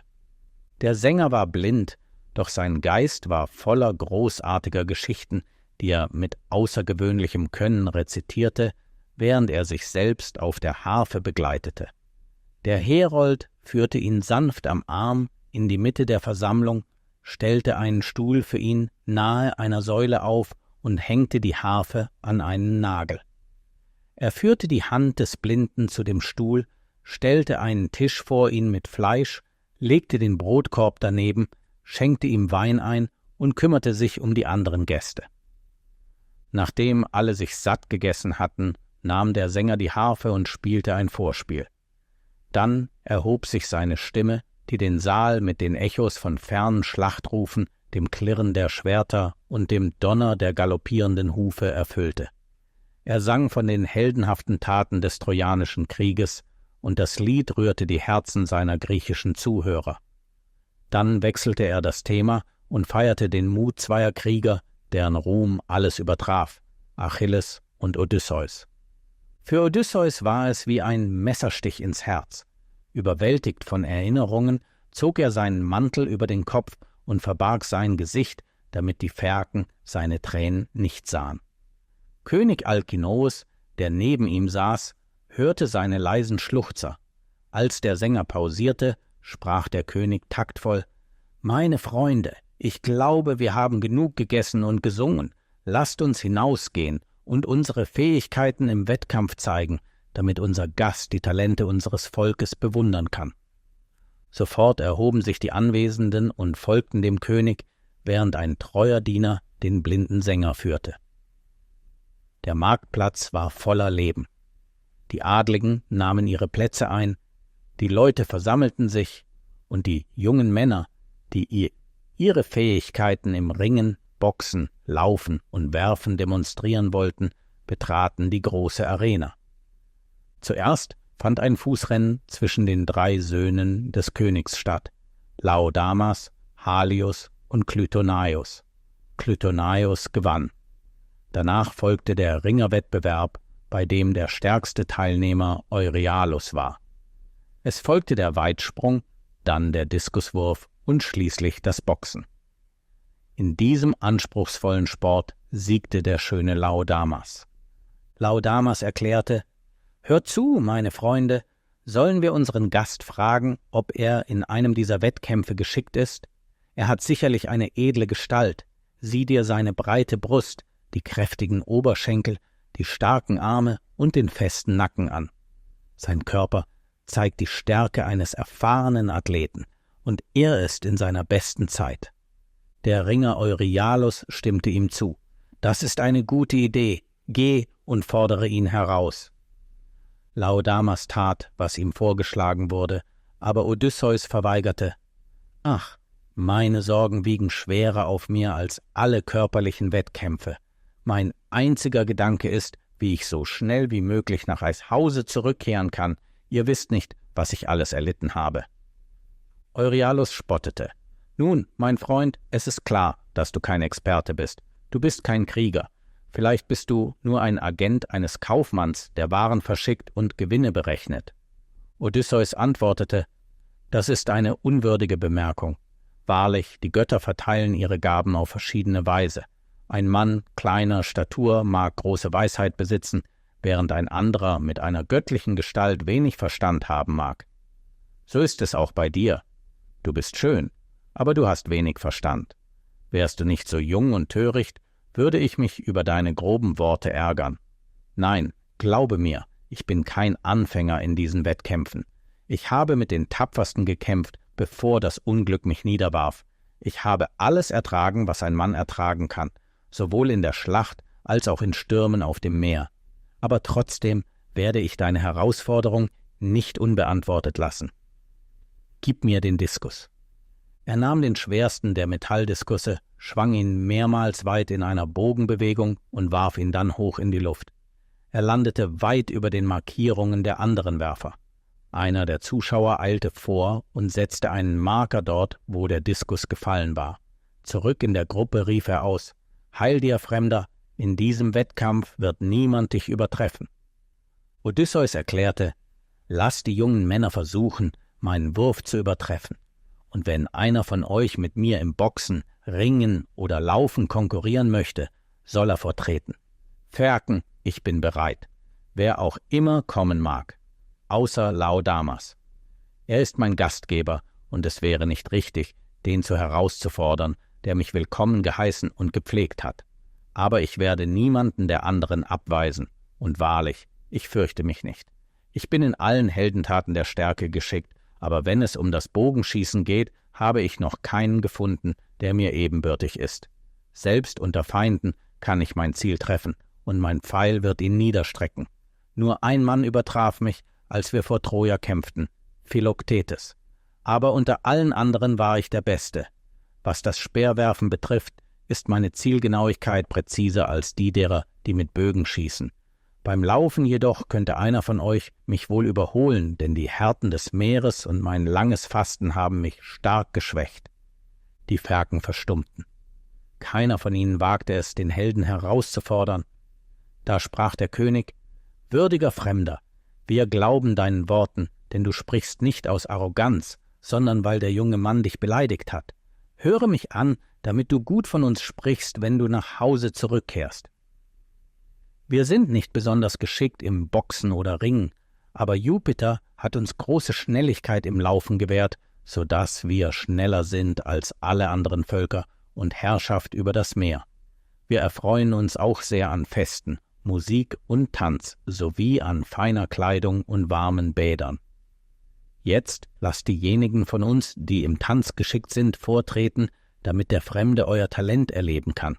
Jemand bringe Demodocus seine Harfe. Die jungen Tänzer nahmen ihre Plätze ein und begannen ihren Tanz, wobei sie präzise Schritte machten und erstaunliche Sprünge vollführten, während Odysseus ihre Schnelligkeit und Geschicklichkeit bewunderte. Die Melodie der Harfe bildete eine wunderschöne Begleitung zu ihren Bewegungen. Bald stimmte der alte Sänger ein lebhaftes, komisches Lied an, das das Publikum zum Lachen brachte. Nachdem der Chortanz eine Weile gedauert hatte, tanzten Laodamas und Halios alleine, was bei allen Bewunderung hervorrief. Einer von ihnen warf einen Ball hoch in die Luft, fast bis in die Wolken, während der andere sprang und ihn fing, bevor sein Fuß den Boden berührte. Odysseus war von ihrer Beweglichkeit und Anmut beeindruckt und lobte sie, was ihren Vater, den König, sehr erfreute. Entschlossen, den Fremden mit großem Ehren zu verabschieden, schlug König Alkinus vor, dass jeder der 12 Häuptlinge der Phäaken Odysseus ein Geschenk aus Gold sowie ein fein besticktes Gewand überreichen sollte. Sogar der respektlose Euryalus sollte sich entschuldigen und ein Geschenk anbieten, um sich zu versöhnen. Alle stimmten dem Vorschlag des Königs zu. Als sein Angebot brachte Euryalus ein bronzenes Schwert mit einem silbernen Griff und einer Elfenbein-Schneidehülle. Er trat mit gesenktem Blick und voller Scham auf Odysseus zu und sprach: »Sei nicht böse, Fremder. Mögen die Winde die törichten Worte, die ich gesprochen habe, hinwegtragen. Mögen die Götter dir eine schnelle Rückkehr zu deinem Heim und deiner Familie nach deinen langen Wanderungen gewähren.« Odysseus antwortete: »Mein Freund, mögest auch du die Gunst der Götter genießen, und mögest du niemals das Geschenk bedauern, das du mir gemacht hast.« Er schwang das Schwert über seine Schulter, und alle Feindschaft war vergessen. Zu dieser Zeit war der Abend bereits hereingebrochen. Diener brachten die Geschenke zum Marktplatz, und sie wurden in den Palast getragen. Auch die Fürsten versammelten sich dort und nahmen ihre gewohnten Plätze in der Halle ein. Alkinos bat die Königin, ein warmes Bad für ihren Gast bereiten zu lassen, während er die Geschenke auswählte, die er ihm überreichen wollte. Ein großer Kessel Wasser wurde gebracht, und die Mägde stapelten Holz und zündeten ein Feuer darunter an. Die Königin selbst packte sorgfältig die kostbaren Geschenke in eine Truhe, die Odysseus mit einem geschickten Knoten sicherte, den er von der mächtigen Circe gelernt hatte. Dann ging er baden und genoss die Wärme des dampfenden Bades. Als er sich abgetrocknet hatte, salbten ihn die Mägde mit Öl und kleideten ihn in eine prächtige Tunika und einen Umhang. Gerade als er in die festliche Halle zurückkehren wollte, spürte er sanfte Hände an seinem Arm. Es war die wunderschöne Nausika, die er seit dem Vortag nicht mehr gesehen hatte. Sie hatte von seiner bevorstehenden Abreise erfahren und wollte ihn ein letztes Mal erblicken. Also war sie leise die Treppe hinuntergekommen und hatte auf ihn an der Tür gewartet. Er trat vor sie, seine edlen Züge strahlten Stärke, Würde und Macht aus.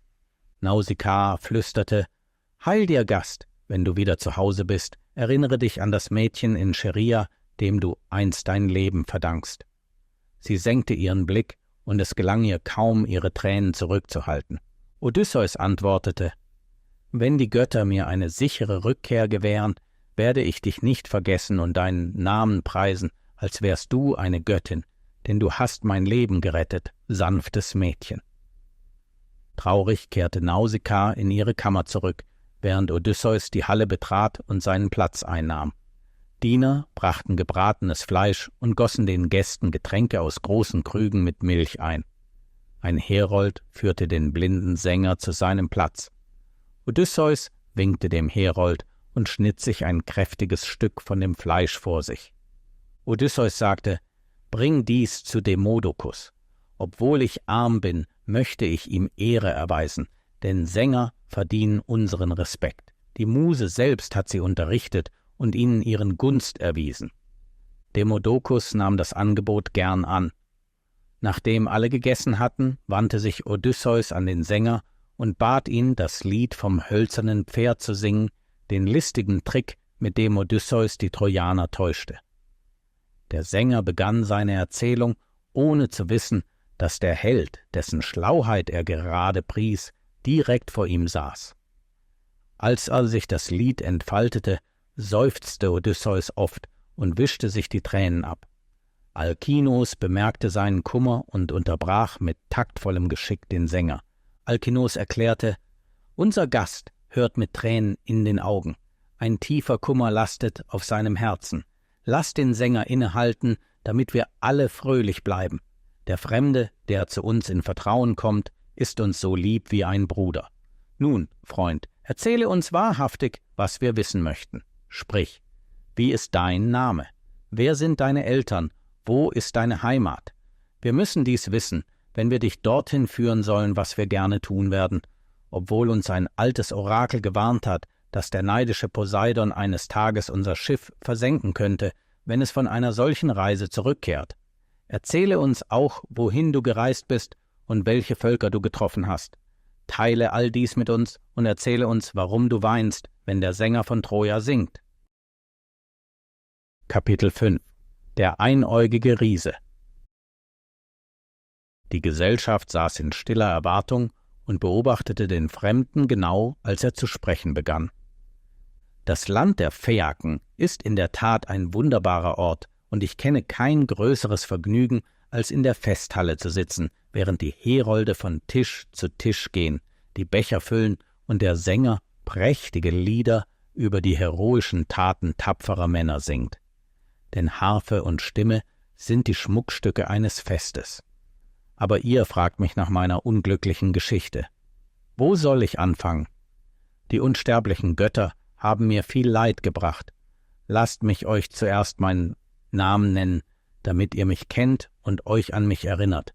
Ich bin Odysseus, der Sohn des Laertes, bekannt durch meine großen Taten.« Die Phäaken waren erstaunt, und der alte Sänger bedauerte es, dass er sein Augenlicht verloren hatte und nicht den Mann ansehen konnte, dessen heldenhafte Taten er so oft besungen hatte.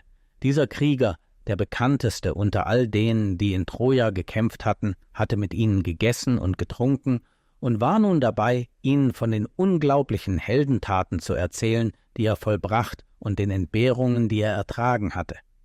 »Ja, ich bin Odysseus, und mein Zuhause ist auf der sonnigen Insel Ithaka. Ich werde nicht von dem traurigen Krieg sprechen. Als er endete, setzte ich mit meinen Gefährten die Segel nach Ismarus, der Stadt der Kikonen. Wir plünderten die Stadt, töteten die fliehenden Männer und teilten die Frauen und andere Beute unter uns auf. Ich riet meinen Männern, schnell abzureisen, aber meine törichten Gefährten hörten nicht. Solange sie genug Beute, Wein, Schafe und Ziegen hatten, feierten sie am Ufer. Das brachte unser erstes Unglück. Die besiegten Kikonen riefen ihre Verbündeten aus den Binnenregionen zu Hilfe, die in großer Zahl versammelt kamen und uns in brutaler Rache angriffen. Die heftige Schlacht vor unseren Schiffen begann bei Sonnenaufgang. Zunächst hielten wir gegen ihre überwältigende Zahl stand, doch bis zum Sonnenuntergang waren wir gezwungen, uns zurückzuziehen. Jedes meiner Schiffe verlor 6 Männer, und nur mit großer Mühe konnte ich mit dem Rest meiner Crew in schnellen Booten entkommen. Erleichtert, überlebt zu haben, segelten wir nach Westen, nahe der Küste Griechenlands. Dann erhob sich ein schrecklicher Sturm, der unsere Masten brach und unsere Segel zerriss. Mit großer Anstrengung gelang es uns, das Ufer zu erreichen, um Reparaturen vorzunehmen.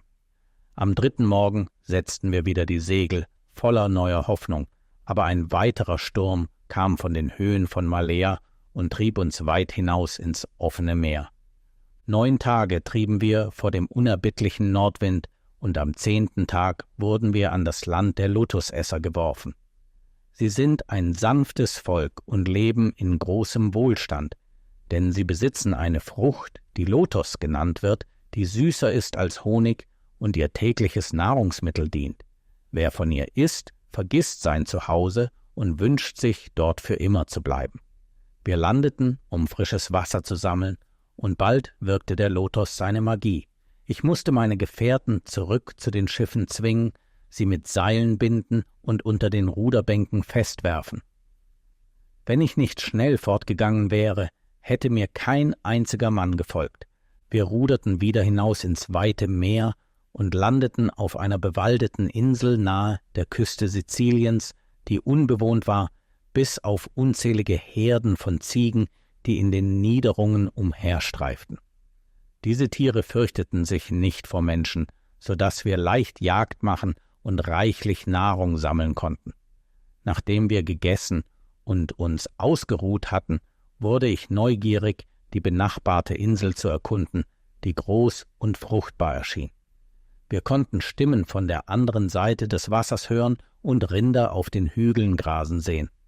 Es war das Land der Zyklopen, ein Volk von Riesen, wilde Menschen, die nichts von Landwirtschaft wissen, keine Gesetze haben und weder Götter noch Menschen fürchten. Ich sagte meinen Gefährten, bleibt hier mit den Schiffen. Ich werde mit meinem eigenen Boot und 12 auserwählten Gefährten das Land erkunden. Ich nahm eine große Flasche mit ausgezeichnetem Wein mit, denn ich vermutete, dass wir auf wilde Menschen stoßen würden, die sich nicht mit Vernunft oder freundlichen Worten gewinnen ließen. So bereitete ich mich mit diesem süßen und täuschenden Trank vor. Bei unserer Ankunft verbarg ich mein Schiff in einer geheimen Höhle und landete mit meinen Männern und meinem Weinschlauch. Nicht weit entfernt sah ich eine riesige Höhle im Felsen, umgeben von einer Mauer aus großen Steinen und beschattet von einer Reihe riesiger Tannen und Eichen. Es war das Zuhause des furchterregendsten Riesen, der dort die Nacht mit seinen Ziegen und Schafen verbrachte, denn die Pflege seiner Herden war seine einzige Beschäftigung. Er war der Sohn Poseidons, und sein Name war Polyphemus. Wie alle Zyklopen hatte er ein einziges, schreckliches Auge in der Mitte seiner Stirn. Seine Arme waren so stark, dass er Felsen bewegen konnte, und er konnte Granitblöcke durch die Luft werfen, so leicht wie man Kieselsteine werfen könnte. Er streifte allein durch die Berge, denn keiner der anderen Zyklopen kommunizierte mit ihm. Er war wild und fand seine Freude nur in Unheil und Zerstörung. Ich, ein unglücklicher Mann, der seine Natur nicht kannte, ging mit meinen Gefährten direkt zur offenen Höhle und trat ein. Wir fanden ihn nicht dort, weil die Sonne noch nicht untergegangen war und er noch seine Herden auf den fernen Hügeln weidete. Die Ställe waren voll von Lämmern und jungen Ziegen. Es gab Körbe und Wannen mit Käse und Milch sowie Quark in großen Gefäßen und Melkkübel. Meine Gefährten waren eifrig, mehrere Körbe mit Käse zu füllen, viele Lämmer und Ziegen zu treiben und schnell mit ihnen in unseren Schiffen zu entkommen, bevor der gefürchtete König der Höhle zurückkehrte. Aber ich verbot ihnen, dies zu tun, denn ich war zu neugierig, den Mann zu sehen und hoffte, wie es bei gastfreundlichen Menschen Brauch ist, ein Geschenk von ihm zu erhalten. Wie töricht ich war. Wir setzten uns in die Höhle, entzündeten ein Feuer als Opfergabe und verbrachten die Zeit mit dem Essen von Käse, bis der Zyklop zurückkehrte. Am Abend erschien er mit seiner gesamten Herde am Eingang der Höhle. Wir zogen uns vor Angst zurück, und zunächst bemerkte er uns nicht. Er trug einen riesigen Holzstapel auf seinen Schultern und ließ ihn mit einem Krachen zu Boden fallen, das die Felsen erbeben ließ, so dass wir in die tiefsten Ecken der Höhle fliehen mussten.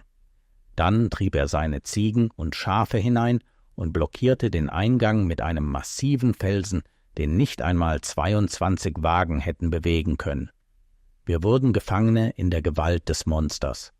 Wir konnten ihn eine Weile beobachten, ohne bemerkt zu werden, wie er sich bequem auf den Boden setzte, um die Tiere zu melken, dann die Milch in Wannen goss und schließlich das Feuer anheizte.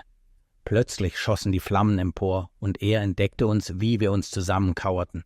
Einen Moment lang starrte er uns an, dann donnerte er mit einer erschreckenden Stimme: »Hört, Fremde, woher kommt ihr? Seid ihr Händler oder Räuber, die über das Meer ziehen, ohne menschliches Leben zu verschonen?« Unsere Knie zitterten beim Klang der Stimme des Monsters. Doch ich fand schnell meine Fassung wieder und antwortete kühn: »Wir sind Griechen, die von Troja zurückkehren, durch Stürme an diesen Küsten geworfen. Da uns das Unglück getroffen hat, bitten wir dich, uns Unterschlupf zu gewähren und den Göttern zu gefallen, indem du uns mit Geschenken auf den Weg schickst. Ehre die Götter, edler Herr, denn Jupiter ist der Rächergott für alle Unrechte, die an Reisenden begangen werden.« »Oho, du törichter Fremder«, brüllte der Zyklop. »Du scheinst nichts von den Zyklopen zu wissen. Niemand hier ehrt die Götter, und wir wissen nichts von deinem Jupiter, denn wir sind weit größer als er.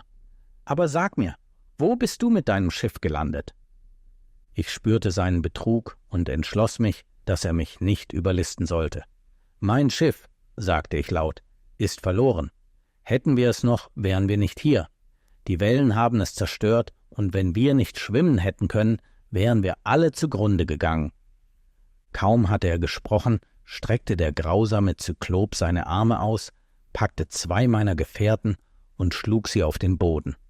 Ihr Blut und ihr Gehirn spritzten überall hin. Er zerriss sie und aß sie. Wir schrien entsetzt bei diesem schrecklichen Anblick und beteten zu Jupiter, aber unsere Schreie bewegten den Zyklopen nicht. Er trank ein ganzes Fass Milch und legte sich dann zum Schlafen. »Was soll ich tun?« fragte ich mich, während das Monster zu schnarchen begann. »Soll ich ihm mein Schwert ins Herz stoßen, bevor er aufwacht? Aber nein, wenn ich ihn tötete, wer würde dann den riesigen Stein bewegen, der den Eingang blockierte? Nur der Riese selbst hatte die Stärke, dies zu tun. Wenn ich ihn niederstreckte, wären wir gefangen und würden verhungern. Ich musste mir einen besseren Plan ausdenken. Also verbrachten wir die Nacht in Angst und warteten auf die Morgendämmerung. Bei Sonnenaufgang wachte der Zyklop auf und ging seiner Routine nach. Er fügte frisches Holz zum Feuer hinzu, melkte seine Herde und ließ die Jungen trinken. Dann wieder packte er 2 meiner lieben Gefährten, tötete sie und aß sie. Danach schob er den Stein zurück, trieb seine Herden nach draußen und rollte den großen Felsen wieder an seinen Platz. Wieder waren wir den ganzen Tag gefangen. Dann kam mir ein Plan, um meine gefallenen Kameraden zu rächen und zu entkommen. Ich würde den Zyklopen mit einem glühenden Pfahl blenden. Ich fand das perfekte Stück Holz dafür. Es war der eigene Stab des Riesen, aus frischem Olivenholz, so lang und dick wie ein Schiffsmast. Ich schnitt ein Stück ab und glättete und schärfte es mit der Hilfe meiner Gefährten. Dann härte ich die Spitze in den glühenden Kohlen des Feuers. Als die Waffe bereit war, verbarg ich sie vorsichtig unter einem Haufen Stroh. Dann zogen wir lose, um zu entscheiden, welcher meiner Männer mir helfen würde, den Pfahl in das schlafende Auge des Zyklopen zu treiben. Zitternd vor Angst warteten wir auf seine Rückkehr. Endlich kam er zurück und trieb seine Herden hinein. Diesmal ließ er keine Tiere draußen, entweder weil er uns vermutete oder weil ein Gott es so gewollt hatte. Er rollte den großen Stein wieder an seinen Platz, melkte seine Schafe und Ziegen, aß 2 weitere meiner unglücklichen Männer und warf noch mehr Holz auf das Feuer. Jetzt war es Zeit für meinen Plan. Ich zog den Weinschlauch hervor und trat kühn auf ihn zu. »Hier, Zyklop«, sagte ich und füllte einen Krug. »Probier diesen Trank. Wein schmeckt gut nach einem Mahl aus Menschenfleisch. Nimm ihn, damit du siehst, was für einen feinen Trank wir auf unserem verlorenen Schiff hatten.« Er nahm den Krug und trank. Er leerte ihn in einem Zug und sagte mit einem Grinsen: »Gieße mir noch einen ein und sag mir deinen Namen, damit ich dir ein Geschenk machen kann. Dies ist ein wunderbarer Trank.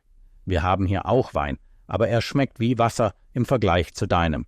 Gib mir mehr.« Ich füllte seinen Krug 3-mal und er trank eifrig. Bald sah ich mit Zufriedenheit, dass er betrunken wurde. Dann kam mir eine Idee. »Du fragst nach meinem Namen?« sagte ich. »Mein Name ist Niemand.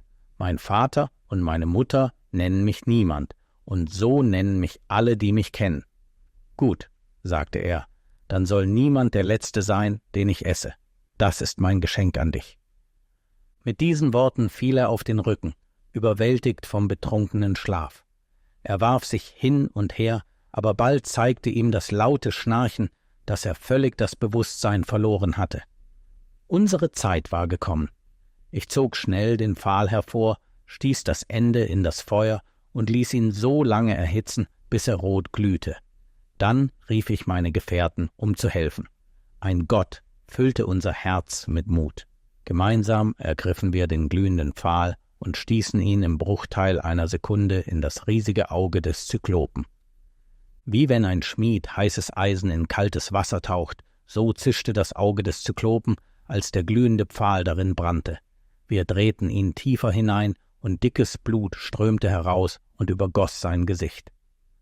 Der Riese stieß einen furchtbaren Brüller aus und sprang auf, wild umherwirbelnd. Wir zerstreuten uns in die Ecken der Höhle, um seinen wild umherschlagenden Händen zu entkommen. In seiner Qual zog er den brennenden Pfahl aus seinem Auge und schleuderte ihn gegen die Höhlenwand, heulend wie ein wahnsinniges Tier. Die anderen Zyklopen, die von seinen Schreien geweckt worden waren, stürmten zur Höhle und sammelten sich draußen. Die anderen Zyklopen sammelten sich draußen vor der Höhle und riefen: »Was ist dir passiert, Polyphemus? Warum brüllst du so laut? Hat dir jemand deine Schafe gestohlen oder dich getäuscht?« »Weh mir«, stöhnte der Zyklop. »Niemand hat mich getäuscht. Niemand hat mich angegriffen.« »Nun, wenn niemand dich angreift, können wir dir nicht helfen. Wir haben keine Macht über die Schmerzen, die von innen kommen. Du musst deinen Vater Poseidon um Hilfe rufen.« Damit gingen sie fort. Mein Herz freute sich, dass mein falscher Name sie getäuscht hatte. Doch wir waren immer noch in großer Gefahr. Obwohl wir dem blinden Riesen entkommen waren, saß er nun vor dem Eingang, rollte den Stein ein Stück zurück und streckte die Hände aus, in der Hoffnung, uns zu erwischen, wenn wir versuchten, uns unter seinen Schafen hindurchzuschleichen. Aber ich hatte einen Plan, um ihn noch einmal zu überlisten. Unter der Herde waren einige starke Ziegen mit dicken Fellen. Ich nahm 3 und band sie mit flexiblen Zweigen zusammen. Unter die mittlere befestigte ich sicher einen meiner Männer, während die anderen beiden ihn auf beiden Seiten schützten. Was mich selbst anging, wählte ich den größten und wolligsten Widder, den Anführer der Herde, und klammerte mich unter ihn. So vorbereitet warteten wir auf den Morgen. Endlich drängte sich die Herde zum Ausgang und ging an ihrem blinden Herrn vorbei. Er strich mit seinen Händen über ihre Rücken, versuchte zu ertasten, ob einer von uns auf ihnen ritt. Doch er dachte nie daran, darunter nachzusehen. Einer nach dem anderen entkamen meine Männer, versteckt unter den Tieren. Ich war der Letzte. Als der große Widder vorbeiging, klammerte ich mich fest an seinem dicken Fell mit beiden Händen und Füßen. Der Zyklop strich über seinen 13 Lieblingswidder und sprach traurig zu ihm: »Mein lieber, kleiner Freund, warum bist du der Letzte, der heute die Höhle verlässt? Du gehst immer so stolz an der Spitze der Herde. Trauerst du um das Auge deines Herrn, das dieser Bösewicht niemand zerstört hat? Aber fürchte dich nicht, er wird nicht entkommen. Wenn du nur sprechen könntest, würdest du mir sagen, wo er sich versteckt, und dann würde ich ihn zerquetschen, so dass sein Blut über den Höhlenboden fließt. Das wäre süße Rache.« Er ließ den Widder los, und sobald ich weit genug entfernt war, ließ ich meinen Griff los und sprang auf meine Füße. Schnell befreite ich die restlichen Männer. Nur 6 von uns hatten überlebt. Wir trieben einige der besten Schafe in Richtung unseres Schiffes als Belohnung für unser Leid. Der Zyklop rollte den Stein wieder an seinen Platz und pfiff nach seiner Herde, ohne von unserer Flucht zu wissen. Wir eilten zum Ufer, luden die Schafe auf das Schiff und stießen so schnell wie möglich ab. Als wir weit genug gerudert waren, dass unsere Stimmen noch zu hören waren, aber wir sicher außerhalb seiner Reichweite waren, konnte ich es nicht lassen, ihn zu verhöhnen. »Zyklop, Wisse, dass du nicht nur namenlose Männer gegessen hast, du hast die Kameraden des Odysseus verzehrt, und jetzt bezahlst du den Preis für deine Grausamkeit.« Er war wütend. Er riss einen riesigen Felsen ab und schleuderte ihn in die Richtung meines Rufes. Er zielte gut. Der Felsen krachte neben unserem Schiff ins Meer und schickte Wellen, die uns fast zurück an den Strand drängten. Die Kraft des Wassers hätte uns fast wieder ans Ufer gespült, aber ich rief meinen Männern zu, mit aller Kraft zu rudern, und wir entkamen aufs offene Meer. Ich konnte den Riesen noch sehen, wie er sich den blutenden Kopf hielt, und trotz der Bitten meiner Männer, still zu bleiben, konnte ich es nicht lassen, ihn erneut zu verhöhnen. »Höre mir ein weiteres Mal zu, Zyklop. Wenn jemand fragt, wer dir das Augenlicht nahm, sag ihm, es war Odysseus, der Sohn des Laertes.« Der Zyklop stöhnte vor Qual. »Verfluchter Gast«, schrie er. »So ist die Prophezeiung wahr geworden. Ich habe immer gefürchtet, dass ein mächtigerer Riese als ich kommen und mir das Augenlicht nehmen würde. Aber stattdessen war es ein schwacher, kleiner Mann, ein bloßer Sterblicher, der mich überlistet hat. Wehe mir! Aber hör, Odysseus«, fügte er hinzu, und sein Ton änderte sich plötzlich. »Komm zurück und lass uns Frieden schließen. Ich werde dich als meinen Gast willkommen heißen und zu meinem Vater Poseidon beten, dir eine sichere Heimreise zu gewähren. Er wird mir sicherlich mein Auge wiederherstellen, und alles wird vergeben sein.« Auf meinen Ruf hin hörte ich den Zyklopen laut zu seinem Vater beten und ihn bitten, mir Unglück zu senden. Leider hörte Poseidon und antwortete auf seine Bitte. Inzwischen ruderten wir so schnell, wie wir konnten, aber wir waren immer noch in Gefahr. Der Zyklop warf einen weiteren riesigen Felsen, der ins Meer krachte und Wellen erzeugte, die fast unser Boot umwarfen. Schließlich, nach einer langen und schwierigen Anstrengung, erreichten wir unsere kleine Insel. Dort trafen wir wieder auf unsere Gefährten, die uns schon für verloren geglaubt hatten und Tage und Nächte trauernd am Ufer auf uns gewartet hatten. Überglücklich über unsere Rückkehr gaben sie mir die große Ziege, die mich aus der Höhle getragen hatte. Als mein Anteil an der Beute opferte ich das Tier zu Ehren von Jupiter, und wir feierten und tranken gemeinsam, um unser Überleben zu feiern. Als die Sonne unterging, legten wir uns am Strand nieder und schliefen. Kapitel 6 Circes Zauber. Nachdem wir unsere Kräfte wiedererlangt und unseren Hunger gestillt hatten, setzten wir unsere Schiffe ab und setzten die Segel erneut. Wir reisten, bis wir eine seltsame Insel erreichten, die anders war als alle, die wir zuvor gesehen hatten. Dieses Land schwebte auf dem Wasser und war von einer großen Mauer aus Messing umgeben. Es war die legendäre Insel des Aiolos, des Herrschers der Winde. Die Götter hatten ihm die Kontrolle über alle Winde gegeben, so dass er sie nach Belieben freisetzen oder zügeln konnte. Aiolos empfing uns herzlich und unterhielt uns einen ganzen Monat lang. Er lebte in einem prächtigen Palast mit seinen 6 Söhnen und ihren schönen Frauen. Jeden Abend versammelten sie sich in einer großen Halle, um zu feiern, und sie lauschten eifrig, als ich ihnen von Troja und all dem erzählte, was während meiner schwierigen Reise geschehen war. Als die Zeit kam, dass ich weiterreisen musste, bat ich Aiolos um seine Hilfe, um sicher nach Hause zurückzukehren. Er stimmte zu und gab mir ein kostbares Geschenk, eines, das meine langen Wanderschaften beendet hätte, wenn nicht die Dummheit meiner Crew gewesen wäre. Er verschloss alle gefährlichen Winde in einem robusten Ledersack und sicherte ihn mit einem silbernen Faden. So konnte uns kein Sturm vom Kurs abbringen, und ich konnte die Winde nur freisetzen, wenn es nötig war. Mit einer sanften Brise, die uns leitete, verließen wir Aiolos Insel und segelten über das Mittelmeer. 9 Tage und Nächte reisten wir ohne Schwierigkeiten, und am 10. Abend sah ich endlich die Küsten meiner geliebten Ithaka.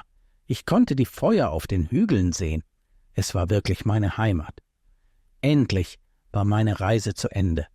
Erschöpft von meinen Anstrengungen, uns nach Hause zu steuern, gab ich mich dem Schlaf hin, überzeugt, dass wir in wenigen Stunden sicher ankommen würden. Während ich schlief, begannen meine Gefährten untereinander zu flüstern. Sie beklagten sich, dass sie viel gelitten hatten, aber nichts gewonnen hatten, während ich Schätze aus Troja gesammelt und Geschenke aus jedem Land erhalten hatte, das wir besuchten. Überall, wo er hingeht, murmelten sie, wird er geehrt und mit schönen Geschenken überhäuft, während wir mit leeren Händen zurückkehren. Was könnte er nur in diesem Sack verstecken? Sicher muss Aiolos ihm ein Vermögen in Gold und Silber gegeben haben. Ihre Neugierde siegte über sie. In dem Glauben, der Sack enthalte Schätze, entbanden sie heimlich den silbernen Faden. Kaum hatten sie dies getan, brachen die Winde los, heulten und tobten, und unser Schiff wurde gewaltsam vom Kurs abgebracht. Der Sturm trieb uns zurück über das Meer zu dem Ort, den wir gerade verlassen hatten. Verzweifelt und mit gebrochenem Herzen landeten wir erneut auf Aiolos Insel. Meine Männer waren erschöpft, und nachdem wir gegessen und getrunken hatten, nahm ich einen von ihnen und meinen Herold mit, um den König erneut um Hilfe zu bitten. Als ich bei seinem Palast ankam, fand ich ihn mit seiner Familie beim Festmahl. Sie waren erschrocken, mich wieder zu sehen. Ich erzählte ihnen, was geschehen war, und bat noch einmal um ihre Hilfe. Aber Aiolos runzelte die Stirn und sprach mit einer schrecklichen Stimme: »Unglücklicher Mann, die Götter sind selbst gegen dich. Ich kann einem so Verfluchten nicht helfen. Verlasse sofort meine Insel.« Traurig kehrte ich zu meinen Männern zurück, und mit schweren Herzen setzten wir die Segel erneut. Wir ruderten ununterbrochen 6 Tage, und am 7. erreichten wir das Land der Laestrygonen. Wir fanden einen ruhigen Hafen, wo wir unsere Schiffe anlegten. Dann bestieg ich einen Hügel, um nach Anzeichen von Leben zu suchen. In der Ferne sah ich Rauch aufsteigen und schickte 2 Männer und einen Herold aus, um zu erkunden. Sie folgten einem Pfad durch einen Wald und stießen auf Wagenrückstände, die zu einer Stadt führten. Dort trafen sie auf ein junges Mädchen, das Wasser schöpfte. Sie war die Tochter des Königs, Antiphates. Als sie nach dem Land fragten, wies sie auf das prächtige Schloss ihres Vaters, doch als sie eintraten, wurden sie erschrocken. Die Königin war eine Riesin, die wie ein riesiger Baum emporragte, und auf ihren Ruf erschien der monströse König. Ohne ein Wort zu sagen, packte er einen meiner Männer und verschlang ihn sofort. Die anderen beiden rannten um ihr Leben, flohen zu unseren Schiffen. Wir sahen sie laufen, und bald folgte eine Horde von Riesen, die uns jagten. Als wir versuchten abzufahren, fielen gewaltige Felsen auf uns, zerstörten unsere Schiffe und zermalmten unsere Männer. Es war ein Massaker. Ich hatte mein eigenes Schiff hinter einem felsigen Vorsprung verborgen, außer Sichtweite, und so blieb es verschont. Keine Zeit zu verlieren, schnitt ich die Seile, rief meinen verbleibenden Männern zu, sich zu beeilen, und wir ruderten verzweifelt hinaus aufs Meer. Aus der Ferne sahen wir entsetzt zu, wie die Laestrygonen die letzten unserer unglücklichen Kameraden mit Speeren durchbohrten und sie für ihr grausiges Mahl forttrugen. Der Strom trug uns nun zur Insel Aiaia. Wir trieben in eine geschützte Bucht und blieben dort 2 Tage und Nächte, schwach von Erschöpfung und Hunger. Doch am 3. Tag, als die Dämmerung den Himmel mit rosigem Licht bemalte, ergriff ich meinen Speer und mein Schwert und kletterte auf den höchsten Gipfel der Insel. Die Götter hatten Mitleid mit mir, denn in diesem Moment kreuzte ein großer Hirsch mit prächtigen Geweihen meinen Weg. Ohne zu zögern warf ich meinen Speer in seine Seite. Das Tier stieß einen Schrei aus und brach zusammen. Mit dem Fuß gegen seinen Körper stützte ich mich ab, zog meinen Speer heraus, band die Beine zusammen und schleppte es auf meine Schultern. Unter der schweren Last taumelnd trug ich es zurück zu meinen verhungernden Männern, entschlossen, dass wir nicht an Hunger sterben würden. »Kommt, meine Freunde«, rief ich, »wir werden nicht in das Reich des Hades hinabsteigen, bis der Tag unseres Schicksals kommt. Solange wir Essen und Trinken haben, lasst uns fröhlich sein und unsere müden Körper erfrischen.« Der Anblick des großen Hirsches belebte den Geist meiner erschöpften Kameraden. Sie sprangen auf, wuschen ihre Hände und bereiteten das Fleisch eifrig zu. Wir setzten uns zu einem ausgezeichneten Festmahl und unser Mut kehrte zurück. Ein tiefer Schlaf erfrischte uns und bei Tagesanbruch beschlossen wir, die Insel zu erkunden. Doch meine Gefährten zögerten, sich an die Schrecken des Zyklopen und der kannibalischen Laestrigonen erinnernd. »Gut«, sagte ich, »lasst uns in 2 Gruppen aufteilen. Ich werde die eine führen und der tapfere Eurylochus wird die andere führen.« Wir zogen dann Lose aus einem Messinghelm, um zu entscheiden, wer erkunden und wer beim Schiff bleiben würde. Das Los fiel auf Eurylochus und er machte sich mit 22 Männern auf den Weg. In einem fernen Tal entdeckten sie den prächtigen Palast der Circe, der Tochter des Sonnengottes, einer Zauberin, die in Magie bewandert war. Um ihre Wohnung herum befanden sich Löwen und Wölfe, einst Menschen, die durch ihre Zaubersprüche verwandelt worden waren. Obwohl sie in Bestien verwandelt worden waren, blieben ihre menschlichen Gedanken intakt. Sie griffen die herannahenden Männer nicht an, sondern kamen ihnen wie freundliche Hunde entgegen. Im Inneren des Palastes saß Circe an ihrem Webstuhl und sang. »Hört«, sagte einer der Männer, »wie schön sie singt.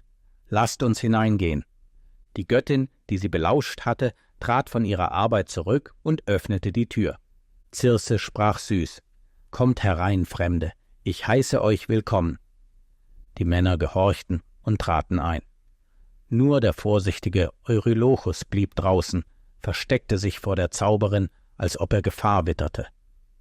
Sie lud die Männer ein, sich auf weichen, gepolsterten Stühlen niederzulassen und servierte ihnen Speisen und süßen Wein. Doch heimlich mischte sie ihren Wein mit einem Trank, der ihnen den Willen rauben würde.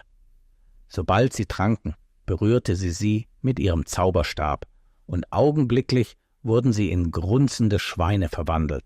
Lachend trieb sie in Ställe und sperrte sie ein. Aus seinem Versteck beobachtete Eurylochus diese entsetzliche Szene. Er floh in Panik, rannte so schnell er konnte, um mir die schrecklichen Nachrichten zu bringen. Atemlos und zitternd erzählte er mir, was geschehen war. Ohne zu zögern sprang ich auf.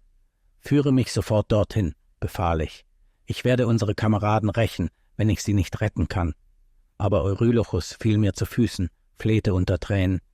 »Verschwende nicht dein Leben, lass uns diese verfluchte Insel verlassen, solange wir noch können, und dem gleichen schrecklichen Schicksal entkommen.« »Bleib, wenn du willst«, antwortete ich spöttisch.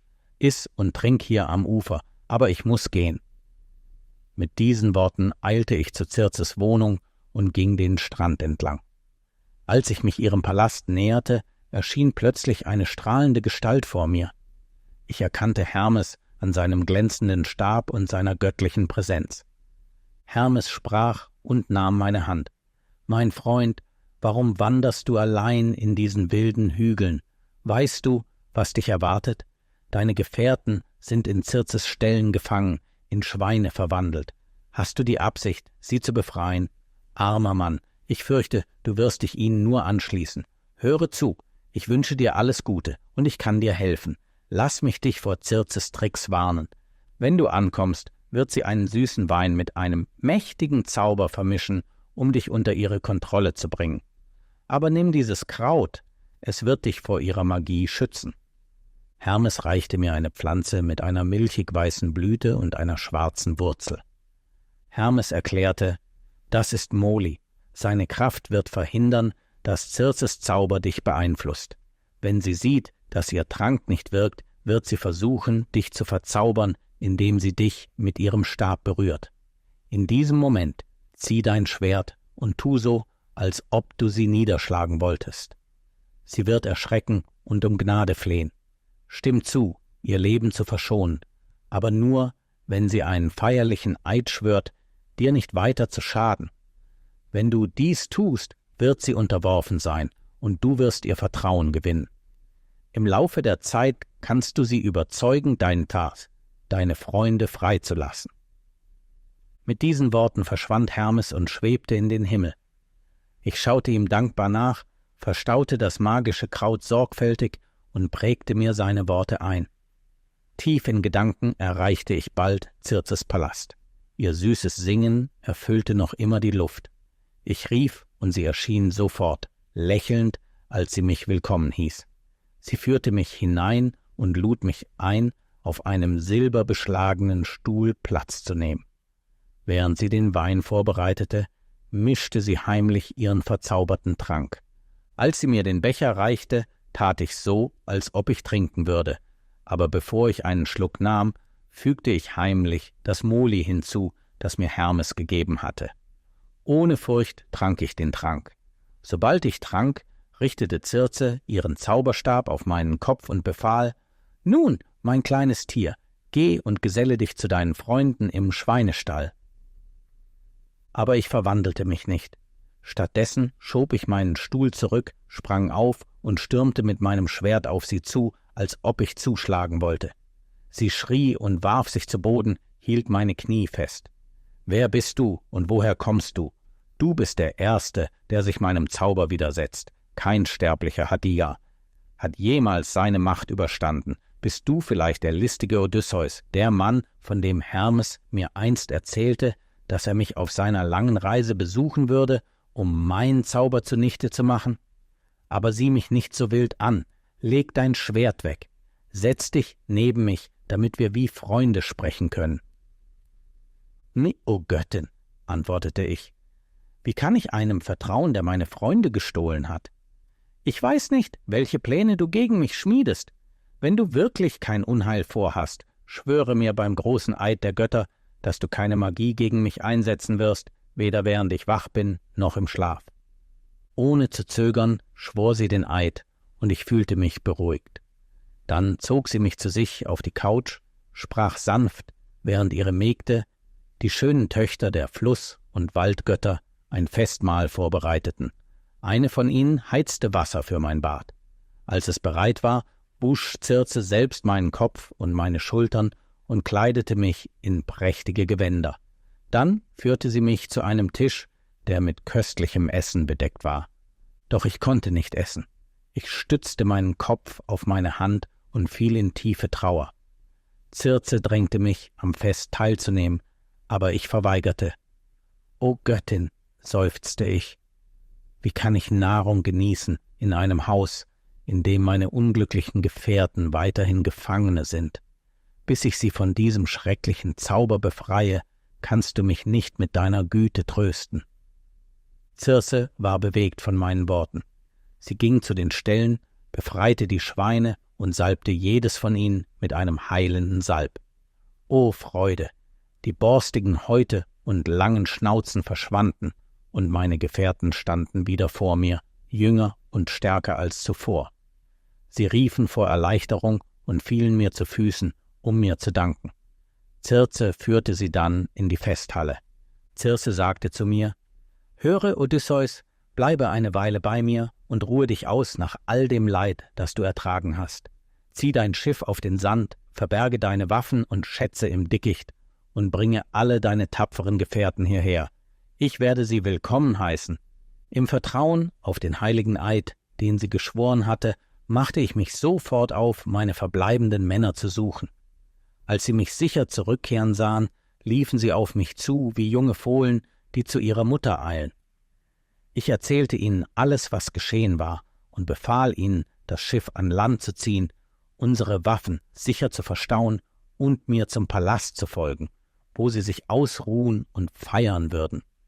Doch dann meldete sich Eurylochus, der immer noch vor Angst gelähmt war. »Arme Narren, wohin geht ihr? Diese listige Hexe wird uns alle in Schweine, Wölfe oder Löwen verwandeln. Hat uns Odysseus nicht in die Höhle des Zyklopen geführt? Und nun will er uns direkt in eine weitere Falle locken. Lasst uns hier bleiben und ihn gehen lassen, wenn er will.« Ich brannte vor Zorn über seine Feigheit. In meiner Wut zog ich mein Schwert, bereit, ihn niederzuschlagen, aber meine Gefährten hielten mich auf. »Lass ihn bleiben«, sagten sie, »aber wir werden dir folgen.« Also führte ich sie zum Palast der Circe, und selbst Eurylochus, trotz seiner Angst, folgte uns aus der Ferne. Als sie die Halle betraten und ihre verlorenen Gefährten sahen, die in feine Gewänder gekleidet und bei einem großen Festmahl sitzend waren, wurden sie von Freude überflutet. Sie umarmten einander, und selbst Circe war von dem Anblick berührt. Circe sagte: »Liebe Freunde, bleibt hier, bis ihr eure vergangenen Entbehrungen vergessen habt und eure Kräfte wieder erlangt habt.« Dankbar nahmen wir ihr Angebot an. Tag für Tag aßen, tranken und ruhten wir uns aus. Doch nachdem ein ganzes Jahr vergangen war, regte sich erneut die Sehnsucht nach Hause in unseren Herzen. Meine Männer kamen zu mir und flehten, dass wir nach Ithaka zurückkehren sollten. Den ganzen Tag über dachte ich über ihre Bitte nach.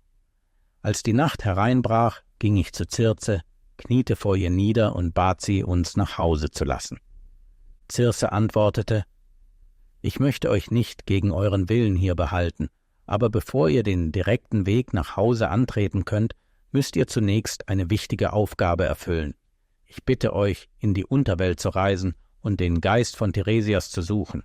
Persephone, die Königin des Hades, hat ihm allein die Macht gegeben, nach dem Tod seine Weisheit zu bewahren. Er wird euch sagen, wie ihr eure Heimat erreichen könnt.« Als ich dies hörte, stöhnte ich vor Verzweiflung. Ich setzte mich neben sie und weinte. »Wer wird mich dorthin führen?« fragte ich. »Kein lebender Mensch ist jemals in den Hades gereist und zurückgekehrt ins Land der Lebenden.« Circe versicherte mir: »Fürchte nicht um dein Leben oder deine Reise. Hiss dein Segel und lass den Nordwind dich tragen.« Dann gab sie mir genaue Anweisungen, was ich im Land der Toten sehen und tun würde. Als sie fertig war, begann die Dämmerung, den Himmel mit rosigem Licht zu färben. Mit schwerem Herzen erhob ich mich und weckte meine Gefährten, um ihnen mitzuteilen, dass wir sofort die Segel setzen würden. Sie waren traurig bei dem Gedanken, die Annehmlichkeiten der Circe für eine solche schreckliche Reise zu verlassen. Dennoch machten wir uns auf den Weg zum Schiff. Am Ufer fanden wir die Opfergaben, die sie für uns vorbereitet hatte, ein schwarzes Männchen und eine weibliche Ziege, sowie Mehl, Wein und Honig. Kapitel 7 – Schatten der Unterwelt. Wir schoben unser Schiff ins Wasser, richteten den Mast auf und setzten die Segel in unbekannte Gewässer, vom Wind vorangetrieben. Schließlich erreichten wir das Land der Kimmerier, wo die Sonne nie scheint. Dort setzten wir das Schiff auf den Sand, nahmen die Opfergaben und gingen zu dem Ort, den Circe beschrieben hatte. Alles war genau so, wie sie es prophezeit hatte.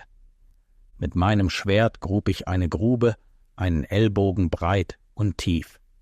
In sie goss ich Opfer für die Toten. Zuerst Honig und Milch, dann süßen Wein und schließlich Wasser, wobei ich alles mit weißem Mehl bestreute. Dann nahm ich die 2 Schafe, schnitt ihnen die Kehlen durch und ließ ihr dunkles Blut in die Grube fließen. Sogleich erhoben sich die Geister der Toten aus der Unterwelt.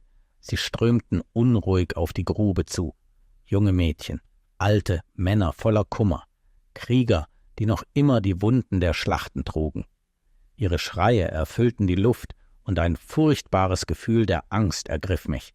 Ich zog mein Schwert und hielt sie zurück, ließ sie nicht von dem Blut trinken, bis ich mit Tiresias gesprochen hatte. Unterdessen häuteten meine Männer die Schafe und verbrannten sie als Opfer, beteten zu den Göttern der Unterwelt.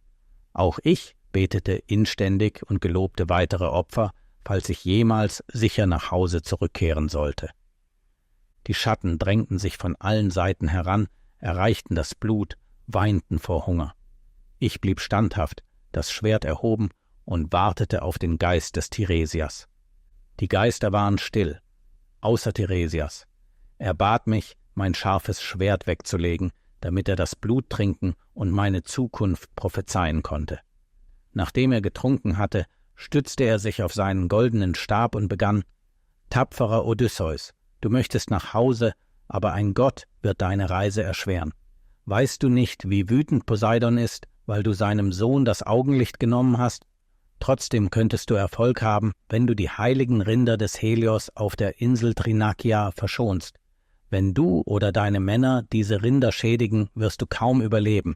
Selbst wenn du es nach Hause schaffst, wird es viele Jahre dauern und alle deine Gefährten werden sterben.« Wenn du schließlich zurückkehrst, wirst du feststellen, dass andere deinen Reichtum genommen haben, versuchen, deine Frau zu heiraten und deinen Sohn zu töten. Aber schließlich wird ein Gott dir helfen, und du, Sindit, wirst in deinem eigenen Palast diese bösen Freier töten. Danach musst du dein Zuhause verlassen und weit ins Landesinnere reisen. Du wirst wissen, dass du den richtigen Ort gefunden hast, wenn du jemanden triffst, der das Ruder auf deiner Schulter für ein landwirtschaftliches Werkzeug hält. Dort, fern vom Meer, wirst du in hohem Alter leben und friedlich sterben. »Das ist also mein Schicksal, o Tiresias«, sagte ich. »Aber sag mir, sehe ich meine Mutter nicht unter den Geistern? Sie spricht nicht mit mir und sieht mir nicht ins Gesicht. Wie kann ich sie erkennen lassen, dass ich es bin?« Tiresias antwortete: »Wenn du mit einem dieser Geister sprechen möchtest, lass sie das Blut trinken. Sobald sie es getan haben, werden sie klar denken können und mit dir sprechen.« Ich wartete, bis sich meine Mutter näherte, und sobald sie getrunken hatte, erkannte sie mich mit Freude und Staunen. Ich erzählte ihr von all meinem Leiden und fragte sie, wie sie gestorben war und wie es um meinen Vater, meine Frau und meinen geliebten Sohn zu Hause stand. Sie sagte mir, dass sie am Leben seien und sich jeden Tag nach mir sehnten. Mein Vater, nun schwach durch das Alter, lebte nicht mehr im Palast, sondern arbeitete in seinem Weinberg auf dem Land. Sie verließ mich, und andere Frauen nahmen ihren Platz ein, Frauen großer Helden, die ich einst gekannt hatte. Auch sie tranken das Blut und erzählten mir von ihrem Schicksal. Mein Herz schwoll an, als ich die Geister lieber Freunde erblickte, die einst an meiner Seite vor Troja gekämpft hatten: Agamemnon, Achilles, Patroklos und der mächtige Ajax, die alle gestorben waren, ohne ihre Heimat wiederzusehen. Am meisten erschrak ich, als ich Agamemnon dort sah. Ich fragte ihn, was geschehen war, und traurig erzählte er mir von seinem tragischen Schicksal. Er erkundigte sich nach seinem Sohn, Orestes, doch leider wusste ich nichts von den Griechen. Dennoch konnte ich Achilles von seinem Sohn Neoptolemus berichten, dessen Tapferkeit im Krieg ich oft nach dem Tod seines Vaters miterlebt hatte. Selbst im Reich der Toten war Achilles stolz auf den Mut seines Sohnes, und sein Geist schritt stolz hinunter zu den Feldern des Asphodelen, wo die Schatten großer Helden wohnen. Ich sah auch die legendären Helden der alten Zeit. Minos, der weise Herrscher und Gesetzgeber von Kreta, sprach immer noch das Urteil über die Seelen der Toten im Hades. Orion, der große Jäger, streifte mit seinem mächtigen Bogen durch die Unterwelt und trieb endlose Herden von Wildtieren vor sich her. Ich sah die Qualen derer, die für ihre Verbrechen bestraft worden waren. Tityos, der riesige Sohn der Erde, der es gewagt hatte, die Göttin Leto zu entweihen, lag am Boden festgebunden, während 2 Geier an seiner Leber zerrten, die sich unaufhörlich regenerierte, so dass seine Qual niemals enden konnte. Nicht weniger furchtbar war die Strafe von Sisyphos, einem grausamen König im Leben. Er war dazu verurteilt, einen riesigen Felsen einen steilen Hügel hinaufzuwälzen. Aber jedes Mal, wenn er sich dem Gipfel näherte, rutschte der Felsen aus seiner Hand und rollte wieder in das Tal hinab. Erschöpft, überzogen von Schweiß und Staub, begann er seine hoffnungslose Aufgabe erneut. Ich sah auch Tantalus, den einst geehrten König, dem Zeus erlaubt hatte, an dem Tisch der Götter zu speisen. Doch seine Arroganz machte ihn unwürdig dieses Privilegs, und er verriet das Vertrauen der Götter. Nun litt er im Unterreich eine unaufhörliche Qual.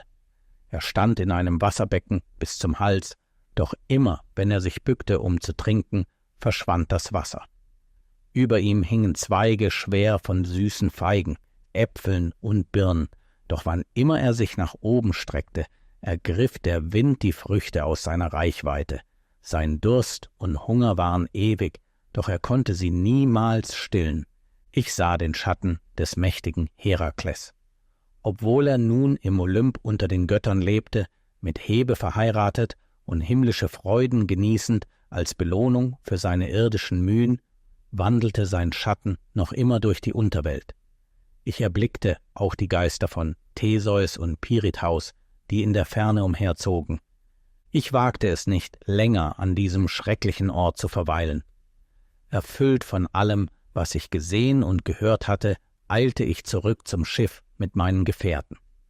Wir bestiegen schnell das Schiff, und Ozeanus trug uns den Weg zurück, den wir gekommen waren. Sobald Circe von unserer Rückkehr hörte, kam sie zu uns und versorgte uns mit reichlich Brot, Fleisch und Wein.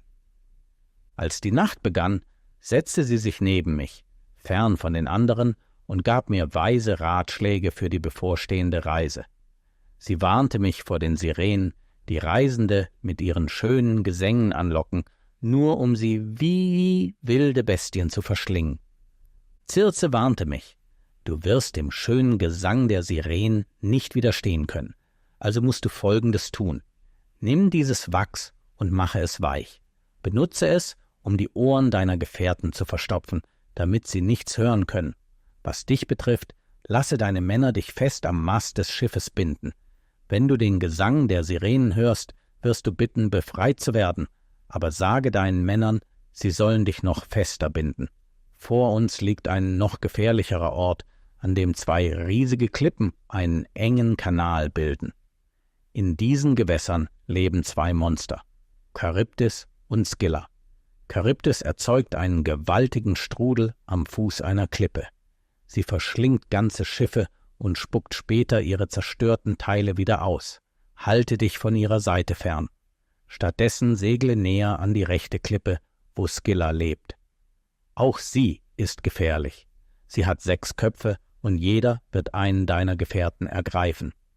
Aber es ist besser, 6 Männer zu verlieren, als alle durch Charybdis zu verlieren.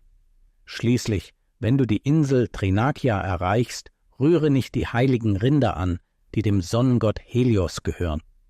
Wenn du oder deine Männer auch nur eines dieser Tiere tötet, werden schreckliche Dinge geschehen. Dein Schiff wird zerstört, deine Gefährten werden sterben, und selbst wenn du überlebst, wirst du viele Jahre damit verbringen, nach Hause zu gelangen, und du wirst allein zurückkehren. So sprach die ruhmreiche Göttin, und als das rosige Licht von Eos am Himmel erschien, eilten wir zu unserem Schiff, um den günstigen Wind zu nutzen. Als ich glaubte, wir näherten uns den Sirenen, machte ich das Wachs weich und verstopfte meinen Gefährten die Ohren, ließ sie mich aber fest am Mast binden. Dann ruderten wir vorwärts. Die Sirenen, die uns kommen hörten, begannen ihren bezaubernden Gesang. Als ich lauschte, überkam mich ein überwältigendes Verlangen. Ich kämpfte, mich zu befreien, und bat meine Männer mit verzweifelten Gesten, mich loszubinden. Doch sie banden mich nur noch fester, bis schließlich die magischen Stimmen in der Ferne verklangen und wir die Gefahr hinter uns gelassen hatten. Bald sahen wir Nebel aufsteigen und Wellen gewaltig gegen uns schlagen. In der Ferne hörten wir ein tiefes, hallendes Brüllen. Angst ergriff die Ruderer, und sie stoppten entsetzt. Ich ging zu ihnen, drängte sie, so schnell wie möglich zu rudern, während ich dem Steuermann befahl, so weit wie möglich nach rechts zu steuern, damit wir nicht in Charybdis Strudel gezogen wurden.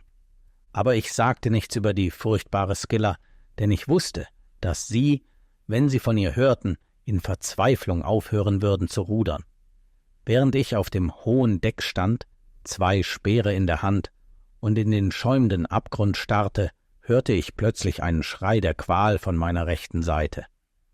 Als ich hinüberschaute, sah ich das erschreckende Monster, das 6 meiner stärksten und tapfersten Männer ergriff, jeder in einem ihrer 6 klaffenden Mäuler. Sie riefen nach mir um Hilfe, aber es gab nichts, was ich tun konnte. Endlich hatten wir die schreckliche Meerenge hinter uns und sahen die grünen Hügel von Thrinakia.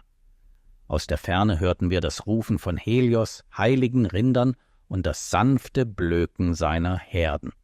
Helios, der Sonnengott, hatte diese Herden den 2 Nymphen anvertraut und beobachtete sie gern, während er seinen goldenen Wagen über den Himmel zog. Die Herden wuchsen nie größer oder kleiner, noch alterten sie. »Meine Freunde«, sagte ich, Dies ist die verfluchte Insel. Ich kann bereits die schönen Rinder von Helios sehen, und uns wurde gewarnt, dass es der Tod bedeutet, sie zu berühren. Lasst uns den Warnungen von Tiresias und der göttlichen Circe folgen. Lasst uns keinen Fuß auf diese Insel setzen, denn sie haben uns prophezeit, dass das schrecklichste Schicksal uns hier erwartet. Meine Gefährten waren mit meinen Worten unzufrieden und begannen zu klagen. Eurylochus sprach für sie: Odysseus, du bist furchtlos, aber zu hart. Du wirst nie müde, aber wir sind erschöpft von unseren Kämpfen, und trotzdem verweigerst du uns die Ruhe. Du würdest uns blind in die Nacht rudern lassen. Lass uns landen, Nahrung nehmen und uns am Schiff ausruhen.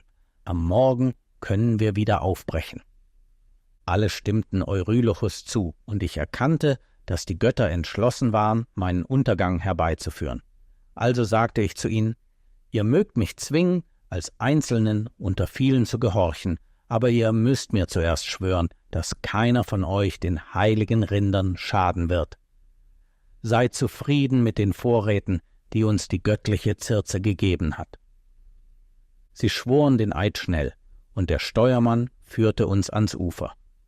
Wir stiegen aus und aßen unser Abendessen, beklagten den schrecklichen Verlust unserer Gefährten. Es war spät, bevor der Schlaf schließlich unseren Kummer beendete. Aber was für ein Erwachen erwartete uns! In der Nacht erhob sich ein gewaltiger Sturm, und dicke schwarze Wolken bedeckten sowohl Land als auch Meer. Als der Morgen kam, zogen wir unser Schiff in eine felsige Bucht und suchten Schutz, so gut wir konnten. »Freunde«, sagte ich, »wir werden diese Insel heute nicht verlassen können, aber wir haben noch Nahrung und Trank. Schwört mir noch einmal, dass keiner von euch die heiligen Rinder anrühren wird.« Wieder versprachen sie alle. Aber 4 lange Wochen lang wechselten sich der Südwind und der heftige Ostwind ab, wodurch es uns unmöglich war, die Segel zu setzen. Als unsere Vorräte schließlich aufgebraucht waren, durchsuchten meine Gefährten den Strand nach Muscheln und jagten Vögel, aber es reichte nicht aus, um ihren Hunger zu stillen. Auch ich wanderte weit vom Schiff fort, wusch meine Hände im heiligen Meer und betete zu den Göttern, mir einen Weg nach Hause zu zeigen. Nachdem ich gebetet hatte, überkam mich ein tiefer Schlaf und ich brach am Ufer zusammen. Während ich schlief, trafen meine Gefährten eine verhängnisvolle Entscheidung. Sie beschlossen, ihren Eid zu brechen. Eurylochus sagte: Wenn Zeus beschlossen hat, dass wir sterben müssen, dann möchte ich lieber sofort auf dem Meer sterben, als langsam auf dieser Insel zu verhungern. Kommt, lasst uns einige der Ochsen nehmen, sie opfern und versprechen, einen Tempel für den Sonnengott zu bauen, wenn wir nach Ithaka zurückkehren. Gerade als das fetteste Fleisch der geschlachteten Rinder auf dem Feuer brutzelte, wachte ich auf und eilte zum Lager. Der Duft des Bratens füllte die Luft und mein Herz sank vor Verzweiflung. Es war zu spät, sie zu stoppen. Die Nymphen hatten bereits die Nachricht zu Helios getragen, und der erzürnte Gott drohte, dass er nicht mehr über die Welt scheinen würde, wenn ihm keine angemessene Entschädigung gegeben würde. Als Antwort versprach Zeus, mein Schiff zu zerstören, sobald ich erneut die Segel setzte. Welches Leid noch vor uns lag! 6 Tage lang feierten meine Gefährten mit den heiligen Rindern. Doch am 7. Tag, als der Sturm endlich vorbei war, gingen wir an Bord des Schiffes und segelten schnell in Richtung Heimat.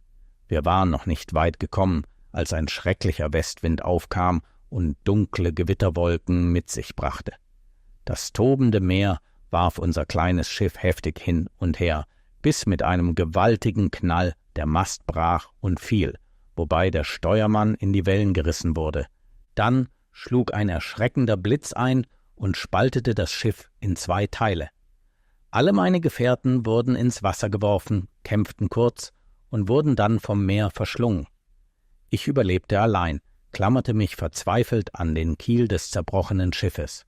Als der treibende Mast in meine Nähe kam, band ich ihn mit den verbliebenen Seilen an den Kiel, um mich auf diesem elenden Floß über Wasser zu halten. Doch ich hatte wenig Hoffnung, Land zu erreichen. besonders als ein Südwind mich plötzlich direkt in die Meerenge von Scylla trieb. Die Strömung zog mich direkt in den tödlichen Strudel von Charybdis. Es schien sicher, dass ich zugrunde gehen würde, doch im letzten Moment sah ich einen Feigenbaum, der über den Abgrund wuchs. Gerade als der Strudel versuchte, mich hinabzuziehen, griff ich nach den schlanken Ästen des Baumes, klammerte mich daran wie eine Fledermaus, ohne einen Platz für meine Füße zu finden. Hilflos sah ich zu, wie mein Floß in den Abgrund gesogen wurde, wohl wissend, dass Charybdis es nach einer Weile wieder ausspucken würde. Ich hielt mich fest und wartete auf diesen Moment, und als es schließlich wieder auftauchte, ließ ich den Baum los und warf mich auf das zerschundene Holz. Die Strömung trieb mich sicher hinaus in offenes Wasser. Der Sturm war vorbei, aber 9 Tage lang trieb ich hilflos umher, paddelte mit den Händen, schwach vor Hunger. Am 10. Tag erreichte ich endlich Land, die Insel Ogygia, wo mich Kalypso 9 Jahre lang gefangen hielt, wie ich euch bereits erzählt habe. Kapitel 8 – Die Rückkehr nach Ithaka. Alle Augen blieben auf dem Sprecher gerichtet, während das Publikum voller Bewunderung den unglaublichen Abenteuern des Odysseus lauschte. Seine Prüfungen und seine Ausdauer hatten sie gefesselt, und ein Gefühl der Ehrfurcht erfüllte die Halle. Da sie die außergewöhnlichen Härten erkannten, die ihr Gast erduldet hatte, schlug Alkinus vor, ihn noch weiter zu ehren. Er rief die 12 Fürsten dazu auf, jeweils einen bronzenen Dreifuß und ein silbernes Becken als Teil ihrer Geschenke beizutragen. Seine Worte fanden einstimmige Zustimmung, und mit dieser Entscheidung löste sich die Versammlung für die Nacht auf. Bei Tagesanbruch versammelten sie sich erneut, jeder Adlige mit den versprochenen Geschenken. Alkinous selbst kümmerte sich besonders um die letzten Vorbereitungen, beaufsichtigte das Schiff und stellte sicher, dass alle notwendigen Vorräte für die Reise bereitstanden. Als alles vorbereitet war, kehrten sie zum Palast zurück, wo ein großes Abschiedsfest auf sie wartete. Der Anlass war nicht nur ein Festmahl, sondern auch ein feierliches Opfer, ein letzter Akt der Ehre, bevor Odysseus sich auf den langen Heimweg machte. Sehnsüchtig nach Hause sprach Odysseus zum König: »Edler Held und mächtiger König Alkinos, und ihr, Fürsten der Phäaken, schickt mich nun auf den Weg, denn ich habe alles, was mein Herz begehrt. Mögen die Götter eure Geschenke und meine Rückkehr segnen und euch Glück bringen.« Nachdem die letzten Zeremonien der Gastfreundschaft vollzogen waren, wandte sich Odysseus an Königin Arete. Ihm seinen Becher überreichend, sprach er: »Leb wohl, Königin Arete. Ich hoffe, du wirst ein langes und glückliches Leben in deinem Palast mit deiner Familie und deinem Volk führen, bis das Alter kommt, wie es uns allen widerfährt.« Mit diesen Worten eilte er zum Schiff und legte sich nieder, während die Ruderer ihre Plätze einnahmen und zu rudern begannen. Odysseus fiel in einen tiefen Schlaf und vergaß all seine Sorgen. Als der Morgenstern am Himmel aufging, erreichte das Schiff eine der Buchten von Ithaka. Sogar der Stoß beim Landen weckte Odysseus nicht. Die phäakischen Jünglinge trugen ihn vorsichtig an Land, legten alle seine Geschenke neben ihm unter einen Olivenbaum und kehrten dann zu ihrem Schiff zurück. Sie setzten fröhlich die Segel in Richtung Heimat, doch sie konnten dem Zorn Poseidons nicht entkommen. Der Gott sah sie zurückkehren, und in seinem Zorn verwandelte er ihr Schiff mitten im Meer in Stein und umgab die Stadt Phäakia mit hohen Klippen. Inzwischen erwachte Odysseus, doch er erkannte seine Heimat nicht, denn Athene hatte sie in einen dichten Nebel gehüllt. Odysseus sprach: »O nein, wo bin ich? Haben mich die Phäaken getäuscht und mich an den falschen Ort gebracht? Ich sollte lieber meine Geschenke zählen, um sicherzugehen, dass alles noch hier ist.« Er zählte sie und stellte fest, dass nichts fehlte. Als er am Ufer entlang wanderte, erschien Athene vor ihm, verkleidet als hübscher, junger Hirte. Odysseus war überglücklich und begrüßte den Fremden. Odysseus sprach: »Gruß dir, du erste Person, die ich in diesem unbekannten Land treffe. Bitte, ich bitte dich, sag mir, wo ich bin. Was ist das für ein Land? Wer lebt hier? Ist es eine Insel oder Teil des Festlandes?« Der junge Mann antwortete: »Du musst sehr weit gekommen sein, wenn du dieses Land nicht kennst. Es ist berühmt, es ist wahr, dass es rau und gebirgig ist, nicht geeignet für Pferde, aber es produziert reichlich Getreide und Wein. Es ist reich an Vieh und Schafen, gut bewässert von Bächen und mit prächtigen Wäldern bedeckt. Selbst in Troja sprechen sie von Ithaka, obwohl sie sagen, es sei weit entfernt von den achäischen Ländern.« Odysseus, stets vorsichtig, verbarg seine wahren Gefühle und wollte seine Identität nicht offenbaren. Odysseus sprach: »Ja, ich habe schon von Ithaka gehört, in Kreta, wo ich geboren wurde. Ich bin ein Flüchtling. Die Phäaken haben mich hierher gebracht mit diesen Geschenken, denn ich tötete den Sohn eines Königs, der versuchte, mir meinen Anteil an der Beute von Troja zu nehmen. Deshalb musste ich meine Frau und mein Kind zurücklassen.« Athene unterbrach ihn mit einem Lächeln und verwandelte sich in eine hohe, strahlende Frau von heldenhafter Schönheit. »Genug doch! Du bist immer noch der listige Odysseus, den ich immer beschützt habe. Neck mich nicht, denn wir kennen uns gut. Ich bin Pallas Athene, und ich bin gekommen, um dir zu raten, wie du die arroganten Freier in deinem Haus bestrafen kannst. 3 Jahre lang haben sie um deine treue Frau geworben, haben ihr Heiratsgeschenke gebracht, aber sie hat alle abgewiesen. Sie hält immer noch dein Bild in ihrem Herzen und sehnt sich verzweifelt nach deiner Rückkehr.« Odysseus sprach: »O Göttin, es ist schwer, dich in menschlicher Gestalt zu erkennen. Wahrlich, du hast dich mir oft in der Schlacht und in Zeiten der Not gezeigt, aber in letzter Zeit fürchtete ich, du hättest mich verlassen und ich würde dich nie wiedersehen. Aber sag mir, wie kann dies Ithaka sein? Ich erkenne es nicht.« Athene antwortete: »Ich habe dich niemals vergessen, aber ich wollte dem mächtigen Poseidon, meinem großen Onkel, nicht widersprechen, der Rache gegen dich suchte. Ich wusste auch, dass völlige Zerstörung nicht dein Schicksal war. Nun werde ich dir das Land zeigen.« Mit diesen Worten hob Athene den Nebel auf, so dass das Land klar vor ihnen erschien. Odysseus fiel zu Boden und küsste freudig die heilige Erde. Mit erhobenen Händen betete er zu den Nymphen, den göttlichen Beschützern des Landes, auf dem er nun stand. Athene erklärte: »Nun, Odysseus, lass uns deine Schätze verbergen, damit niemand sie stehlen kann.« Sie trat in die Grotte der Nymphen, während Odysseus ihr jedes Geschenk überreichte. Sie verwahrte sie sorgfältig und rollte dann einen Stein über den niedrigen Eingang. Danach setzten sie sich unter den alten Olivenbaum, und Athene gab ihm wichtige Ratschläge. Obwohl sie versprach, ihm zu helfen, warnte sie ihn, vorsichtig vorzugehen, da die Freier in seinem Palast mehr als 100 zählten. Vor allem dürfe niemand von seiner Rückkehr erfahren, bis er heimlich herausgefunden hatte, wer seine wahren Verbündeten waren und sicherstellen konnte, dass er genügend Unterstützung hatte. Um ihm zu helfen, unerkannt zu bleiben, plante sie, ihn so zu verkleiden, dass niemand ihn erkennen oder den rechtmäßigen König von Ithaka vermuten würde. Sie berührte ihn sanft mit ihrem Stab, und sofort verwandelte er sich in einen alten Mann. Seine Haut zog sich zusammen, tiefe Falten bildeten sich, sein Haar wurde weiß und seine Augen wurden blass und wässrig. Seine langen, fließenden Gewänder verwandelten sich in ein grobes, zerlumptes Hemd, während sein Umhang zu einem schäbigen Hirschleder wurde.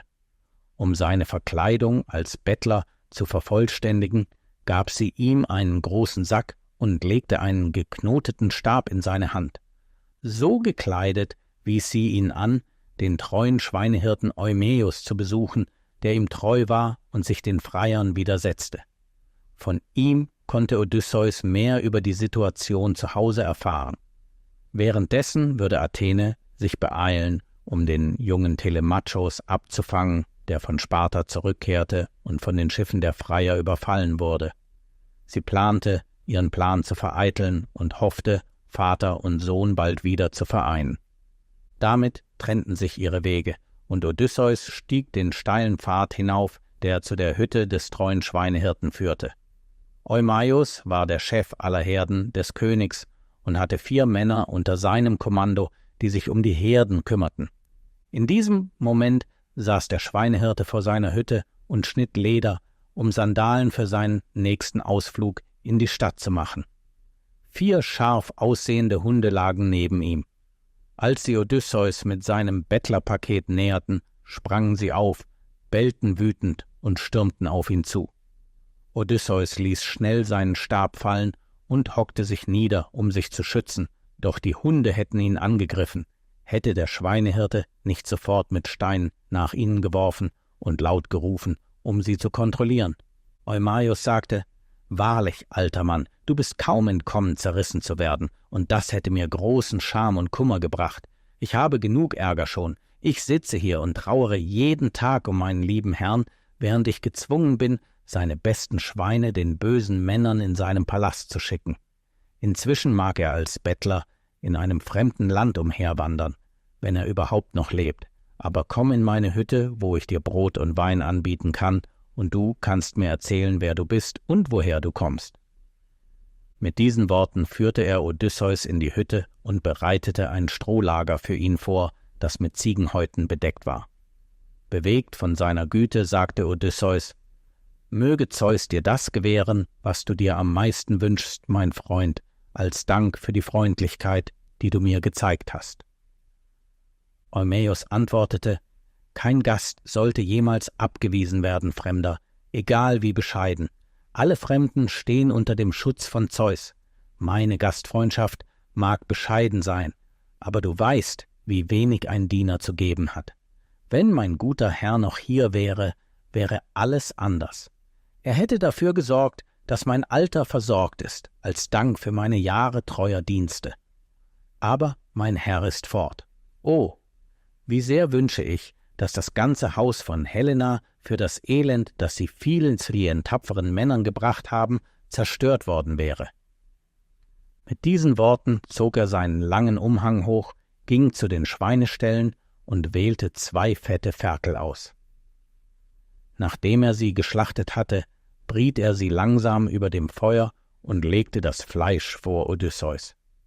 Dann mischte er Wein in einem Holzbecher und stellte ihn neben ihn. Eumaios sagte: »Hier, Fremder, iss und trink das Beste, was wir Hirten zu bieten haben. Die Freier, die weder Götter noch Menschen fürchten, schlemmen das fettige Schweinefleisch. Die Götter haben immer Gewalt gehasst, doch selbst Diebe fürchten manchmal die göttliche Strafe.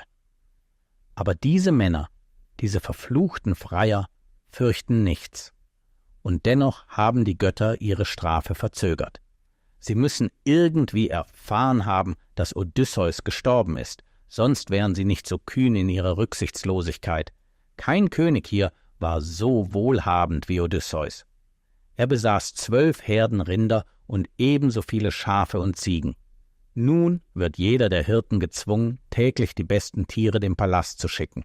Wenn das so weitergeht, wird sein Reichtum bald dahin sein.« Der Zuhörer war empört über das, was er gehört hatte, verbarg aber seine Gefühle. Als er fertig gegessen hatte, sagte er: »Was würdest du denken, mein Freund, wenn ich dir gute Nachrichten brächte? Sag mir den Namen deines reichen und mächtigen Herrn. Ich bin weit gereist, und vielleicht kann ich dir etwas über ihn erzählen.« Eumaios antwortete: »Kümmer dich nicht darum, mir etwas zu erzählen. Ich weiß, dass er nicht zurückkehren wird. Wer weiß, wo er gestorben ist. Ich vermisse ihn schrecklich. Er bedeutete mehr für mich als meine eigenen Eltern.« Odysseus sagte: »Höre, mein guter Freund, ich schwöre dir einen heiligen Eid, dass Odysseus zurückkehren wird. Wenn er kommt, wirst du mir eine feine Tunika und einen Umhang als Belohnung für meine gute Nachricht geben. Ich verlange sie jetzt nicht, obwohl ich in Not bin, denn ich verachte einen Mann, der für eigenen Vorteil lügt, auch wenn die Verzweiflung ihn dazu verleitet. Aber höre mir gut zu. Alles, was ich jetzt vorhersage, wird wahr werden. Wenn der gegenwärtige Mond abgenommen hat und der neue zu wachsen beginnt, wird Odysseus zu Hause sein und all jene bestrafen, die seine Frau und seinen Sohn verachtet haben.« Eumaios antwortete: »Genug, alter Mann. Trink und rede über etwas anderes und mögen die Götter dir diesen Eid vergeben. Mein Herz ist voller Kummer. Ich mache mir auch Sorgen um den Jungen, den edlen Telemachos, den ein böser Geist überzeugt hat, ins Ausland zu reisen, um Nachrichten über seinen Vater zu suchen. Ich höre, dass die schamlosen Freier auf ihn lauern, wenn er zurückkehrt, damit das Haus von Archisios zugrunde geht. Aber nun, alter Mann, erzähle mir von deinen eigenen Sorgen. Odysseus, stets listig, behauptete, dass es ein ganzes Jahr dauern würde, das gesamte Ausmaß seines Leids zu erzählen. Mit geübter Leichtigkeit begann er, Geschichten von seinen Abenteuern und Heldentaten zu erzählen und webte eine Erzählung, die sowohl Mitgefühl als auch Bewunderung erregen sollte. Als er fertig war, seufzte der Schweinehirte. Eumaios sagte: »Unglücklicher Mann, du hast mein Herz bewegt. Aber warum lügst du über Odysseus, der nie zurückkehren wird? Du wirst nicht meine Gunst erlangen, wenn du so tust. Wenn ich dir Freundlichkeit und Gastfreundschaft zeige, dann nur zu Ehren von Zeus und aus Mitleid mit deinen Entbehrungen.« Odysseus antwortete: »Du hast ein misstrauisches Herz. Du glaubst nicht einmal meinem geschworenen Eid. Aber lass uns einen Handel abschließen. Ich werde hier bleiben, bis Odysseus kommt, und wenn er kommt, wirst du mich nach Dulichium schicken mit einem ordentlichen Umhang und einer Tunika. Aber wenn er nicht kommt, dann kannst du mich und deine Hirten binden und mich von diesem Felsen werfen.« Eumaios sagte: »Die Götter bewahre, dass ich so etwas tun sollte. Ich könnte nie wieder zu Zeus beten, wenn ich die heiligen Gesetze der Gastfreundschaft verletzen würde.« Während sie sprachen, brach die Nacht herein, und die anderen Hirten kehrten mit ihren Tieren zurück. Es gab ein lautes Getöse, als die Schweine grunzten und quiekten, und es dauerte lange, bis sie alle sicher in ihren Ställen untergebracht waren. Als alles in Ordnung war, befahl der Schweinehirte seinen Männern, ein fettes 5 Jahre altes Schwein zu bringen, um ihren Gast zu bewirten. Während die Männer draußen waren, hackte Eumaios Holz, legte es auf das Feuer und bereitete alles vor. Als das Mahl zubereitet war, teilte der gute Schweinhirte es gerecht auf. Er teilte jede Portion in 7 Teile, wobei er das erste für die Nymphen und Hermes beiseite legte, während der Rest unter seinen Gästen, seinen 4 Dienern und ihm selbst aufgeteilt wurde. Der alte Mann erhielt ein großes Stück vom fetten Rücken, die Portion der Ehre, die traditionell einem Gast angeboten wird. Nach dem Abendessen brach die Nacht herein, und ein heftiger Westwind heulte um die Hütte. Der Regen goss in Strömen. Odysseus fror in seinen zerlumpten Kleidern, aber Eumaios schien nicht zu merken, dass er einen wärmeren Umhang brauchte. Der Held beschloss, einen klugen Trick anzuwenden, um zu sehen, ob er einen bekommen konnte. Odysseus sagte: »Hört zu, Eumaios, und ihr, Hirten. Der Wein hat mich fröhlich gemacht, und ich muss euch eine lustige Geschichte erzählen. Vielleicht ist es nicht der richtige Zeitpunkt, aber da ich schon angefangen habe, werde ich sie zu Ende erzählen. Eines Nachts planten Menelaos, Odysseus und ich einen Hinterhalt nahe der Stadtmauer. Wir nahmen nur wenige Männer mit uns. Als die Nacht hereinbrach, legten wir uns in ein Dickicht aus Schilfrohr und Sumpfgras. Plötzlich verdunkelte sich der Himmel und ein heftiger Nordwind blies. Es begann zu schneien, und bald waren unsere Schilde mit Eis bedeckt. Meine Gefährten hatten es besser als ich. Sie hatten ihre Umhänge, um sich zu bedecken, und benutzten ihre Schilde, um sich zu wärmen. Sie schliefen tief, spürten nichts vom Sturm. Aber ich hatte meinen Umhang zurückgelassen und lag dort in meiner dünnen Tunika, vom Regen durchnässt. Meine Zähne klapperten, und ich zitterte, als hätte ich Fieber. Schließlich, nach Mitternacht, als ich die Kälte nicht länger ertragen konnte, stieß ich Odysseus an, der neben mir lag, und flüsterte: »Nobel Odysseus, ich erfriere. Ich habe meinen Umhang zurückgelassen. Bitte denk dir einen Weg, mir zu helfen.« »Bleib ruhig«, flüsterte er zurück. Dann, seine Stimme erhebend, weckte er die anderen. »Hört zu, Freunde«, sagte er, »ich hatte einen denkwürdigen Traum. Wir sind zu wenige und zu weit von den Schiffen entfernt. Einer sollte nach Agamemnon laufen und ihm sagen, er soll Verstärkung schicken. Thoas, der Sohn von Andremon, meldete sich sofort freiwillig. Er stand auf und machte sich auf den Weg, wobei er seinen purpurnen Umhang zurückließ. Odysseus hob ihn auf und warf ihn mir zu. Lachend wickelte ich mich darin ein und schlief fest, bis zum Morgen. Siehst du, meine Freunde, ich dachte, wenn ich jetzt wieder so jung und stark wäre wie damals, würde mir vielleicht jemand einen Umhang für die Nacht geben, entweder aus Güte oder aus Angst vor meiner Stärke. Aber natürlich wird ein Mann, der in Lumpen gekleidet ist, immer herabgesetzt. Die Männer lachten, unterhalten von der Klugheit des Fremden, während Eumaios, beeindruckt von seinem Witz, die Angemessenheit seiner Worte anerkannte. Er stimmte zu, ihm für die Nacht einen Umhang zu geben, machte jedoch deutlich, dass dieser am Morgen zurückgegeben werden müsse, da die Hirten wenig zu verschenken hätten. Wenn Telemachos zurückkehre, versicherte er, würde der junge Herr ordentliche Kleidung bieten und die Reise des Fremden nach Hause arrangieren. Damit bereitete Eumaios ein Bett nahe dem Herd vor, legte Schaf- und Ziegenhäute für den Komfort aus und deckte es mit dem ausgeliehenen Umhang. Die Diener legten sich neben Odysseus, aber der Schweinehirte selbst blieb draußen. Er wählte die Pflicht über den Rest und richtete sich in einer felsigen Kluft ein, geschützt vor dem Nordwind, und hielt sorgfältig Wache über seine Herden. Odysseus beobachtete die unerschütterliche Hingabe und Loyalität seines Gastgebers und fühlte eine tiefe Bewunderung für den guten Mann. Kapitel 9: Ein Ende der Reise, ein Beginn der Schlacht.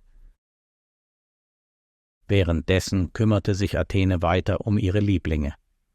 In derselben Nacht ging sie zum Palast von Menelaos in Sparta, um Telemachos zu warnen, nach Hause zurückzukehren und ihn vor den Gefahren zu warnen, die ihn erwarteten. Athene sagte: Wenn du dich den Ufern von Ithaka näherst, lasse deine Gefährten direkt in die Stadt rudern, aber du selbst solltest alleine zur Hütte des treuen Eumaios gehen und dort die Nacht verbringen. Lass ihn in die Stadt gehen, um Penelope von deiner sicheren Rückkehr zu berichten.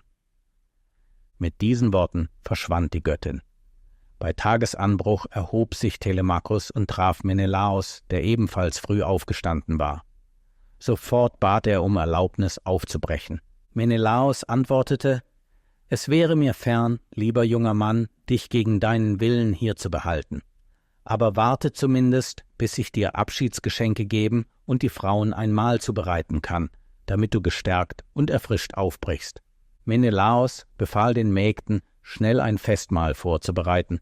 Dann ging er in seine Schatzkammer, um ein Abschiedsgeschenk auszuwählen. Auch Helen öffnete ihre Truhe, in der sie wunderschön bestickte Gewänder aufbewahrte, die sie selbst gemacht hatte. Sie wählte das Größte und Feinste für Telemachos aus. Menelaos folgte ihr mit einem goldenen Becher und einem silbernen Krug und überreichte sie ihm mit den Worten: Möge Zeus dir eine sichere Reise gewähren. Ich gebe dir das Wertvollste, was ich besitze, ein Geschenk des Königs von Sidon, als ich durch Phönizien reiste. Wahrlich, es ist ein Meisterwerk, als ob es von Hephaistos selbst gefertigt worden wäre. Helen sprach, als sie das prächtige Gewand überreichte: Auch ich möchte dir ein Geschenk machen. Lass dies deine Braut an deinem Hochzeitstag zieren. Bis dahin soll deine edle Mutter es sicher in ihrer Truhe aufbewahren.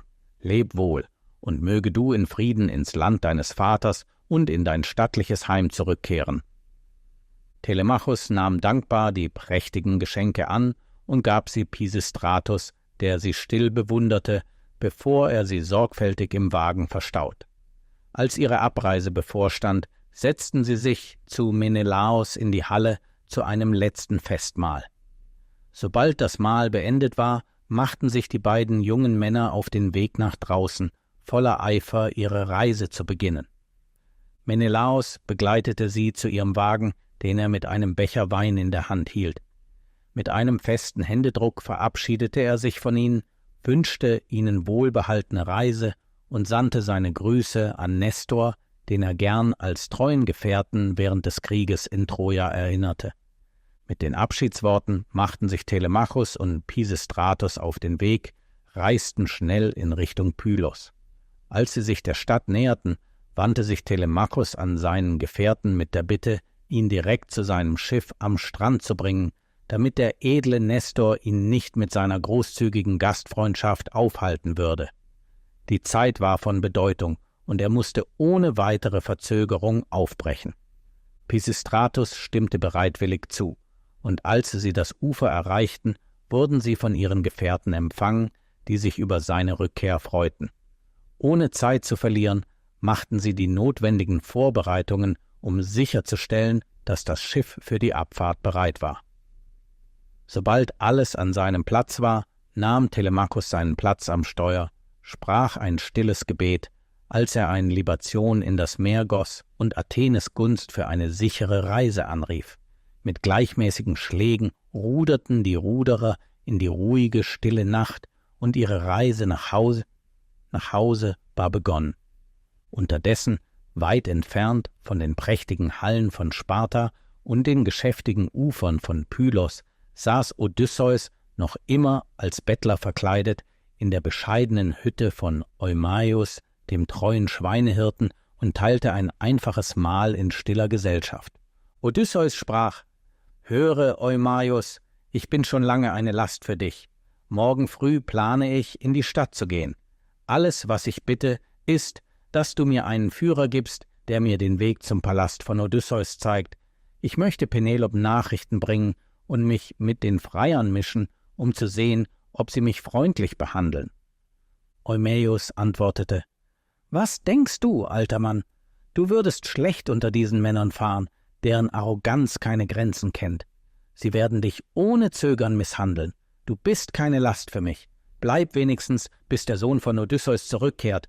Er wird dir sicherlich einen ordentlichen Umhang und eine Tunika geben und für deine Reise nach Hause sorgen.« Odysseus sprach: »Freundlicher Schweinehirte, möge Zeus dich segnen, so wie ich dich segne, weil du mir Unterkunft und Ruhe nach meinen vielen Entbehrungen gewährst. Da ich bleiben muss, erzähle mir von der edlen Mutter von Odysseus, und was ist mit seinem alten Vater?« Darauf begann der Schweinehirte von Laertes zu sprechen, und von der edlen Königin, die schon lange an Kummer gestorben war und ins Grab gelegt wurde.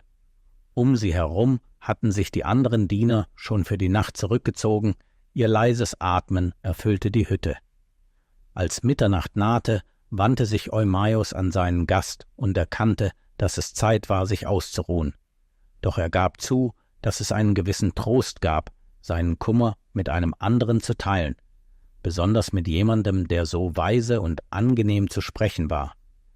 Die Lasten des Herzens fühlten sich leichter an, wenn sie geteilt wurden, und obwohl die Nacht tief war, war immer genug Zeit für Schlaf. In jener Nacht erreichte das Schiff, das Telemachos sicher transportierte, die Insel, nachdem es den Spionen entgangen war. Es landete an der Nordküste, und mit den ersten Strahlen der aufgehenden Sonne stieg Telemachos zusammen mit seinen Gefährten aus und brachte ein Opfer dar. Der junge Mann hatte keine Ahnung, wie nah sein Vater zu diesem Zeitpunkt war. Er schnürte seine glänzenden Sandalen, nahm seine schwere Lanze und bereitete sich darauf vor, sich von seinen Gefährten zu trennen.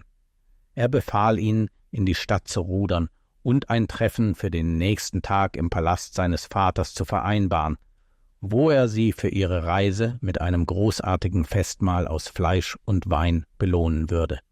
Doch Telemachos hatte noch eine Sorge. In Pylos war ein Wahrsager aus Argos namens Theoklymenus zu ihm gestoßen und bat um Passage auf seinem Schiff. Sie hatten ihn gern nach Ithaka gebracht, aber er wollte weiterreisen. Telemachos, aus Angst vor den Freiern, wagte es nicht, einen Gast in sein eigenes Haus zu bringen. Zusammen überlegten sie, wo der Fremde unterkommen konnte. Telemachos schlug vor, dass Eurymachos, der arroganteste der Freier, ein geeigneter Gastgeber wäre, da er der mächtigste Mann auf der Insel war und Gastfreundschaft bieten könnte, bevor er den Gast auf den Weg schickte. Telemachos sagte: »Er ist jetzt, in Abwesenheit meines Vaters, fast der oberste Herrscher hier.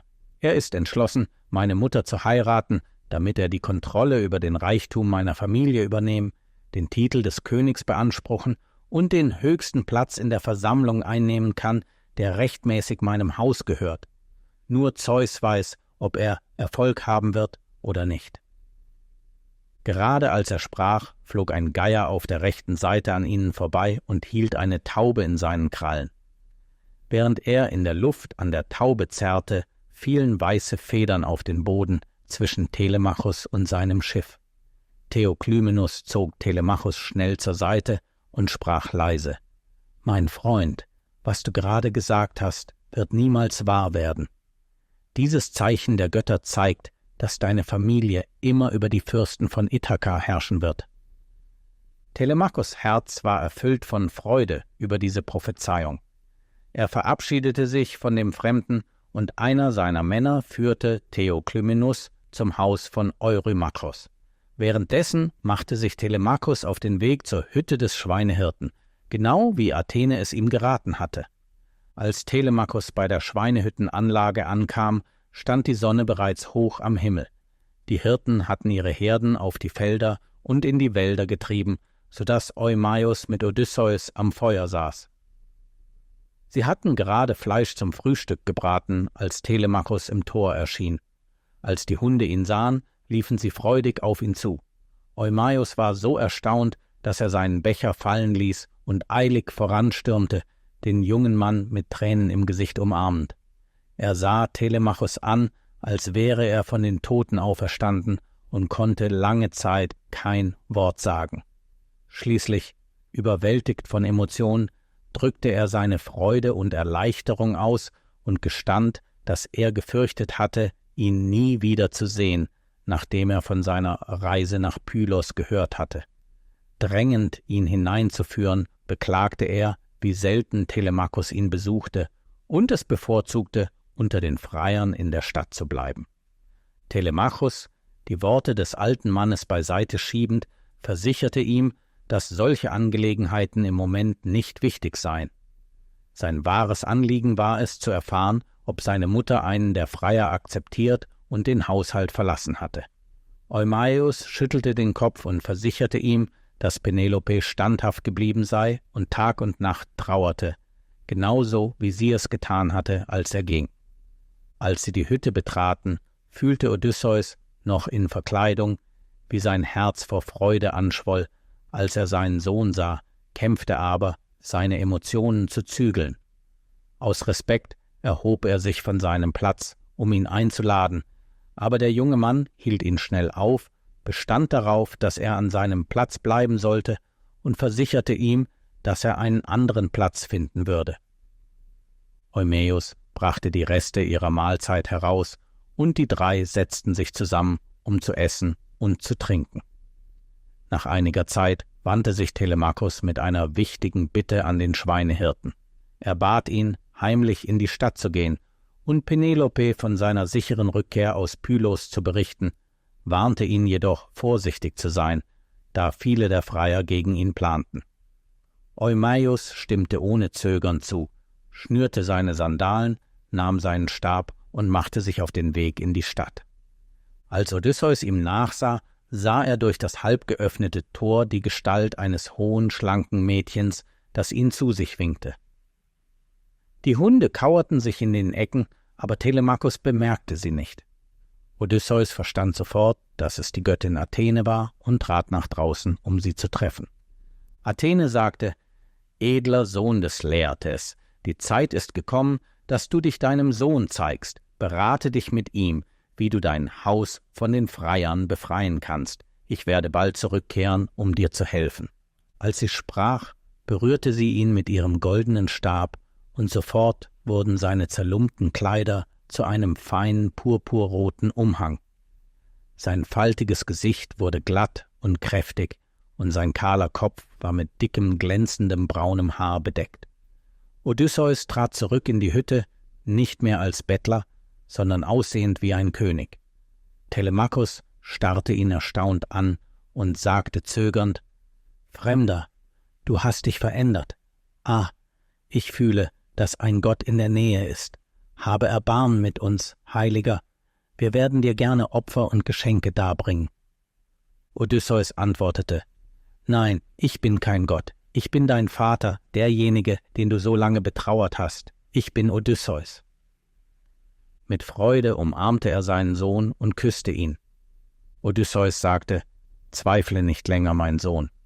Die Verwandlung war nicht mein Werk, sondern das Werk von Athene, die über mich wacht. Die Götter können einen Sterblichen verherrlichen oder erniedrigen, wie sie wollen.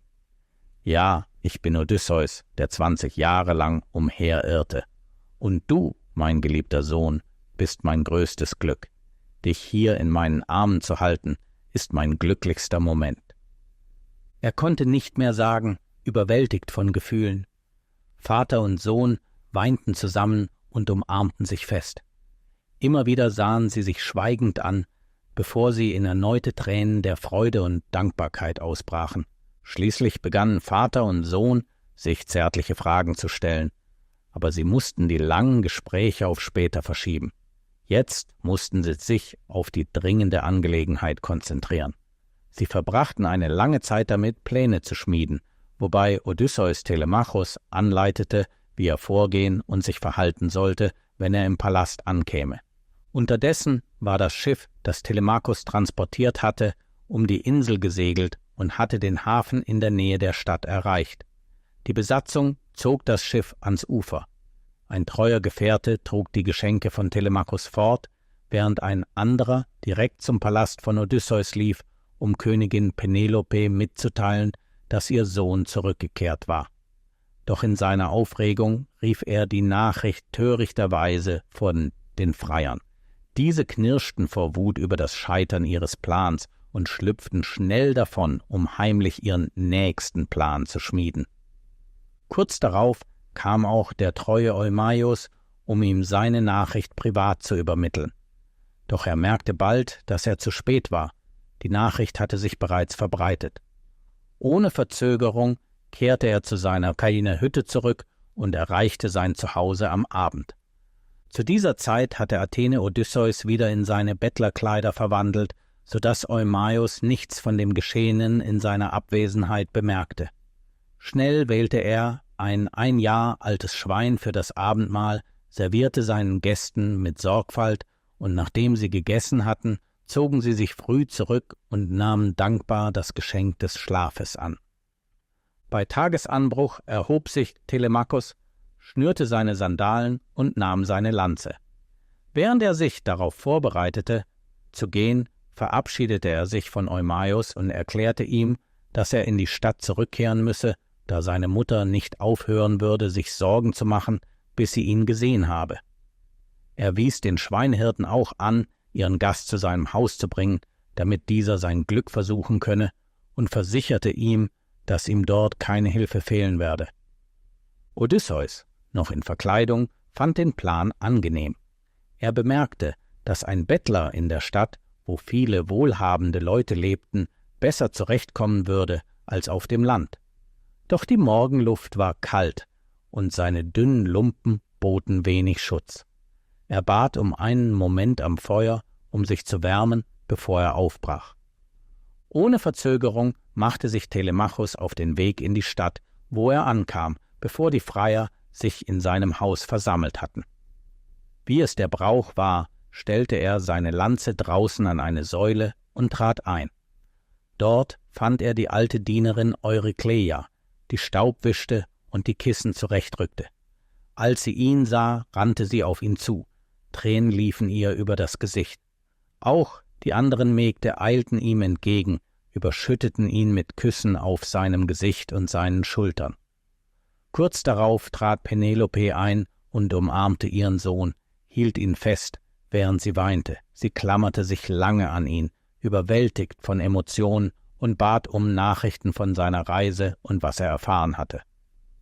Telemachos jedoch drängte sie, ihn noch nicht nach Einzelheiten zu fragen, erklärte, dass er gerade nur knapp dem Tod entkommen sei.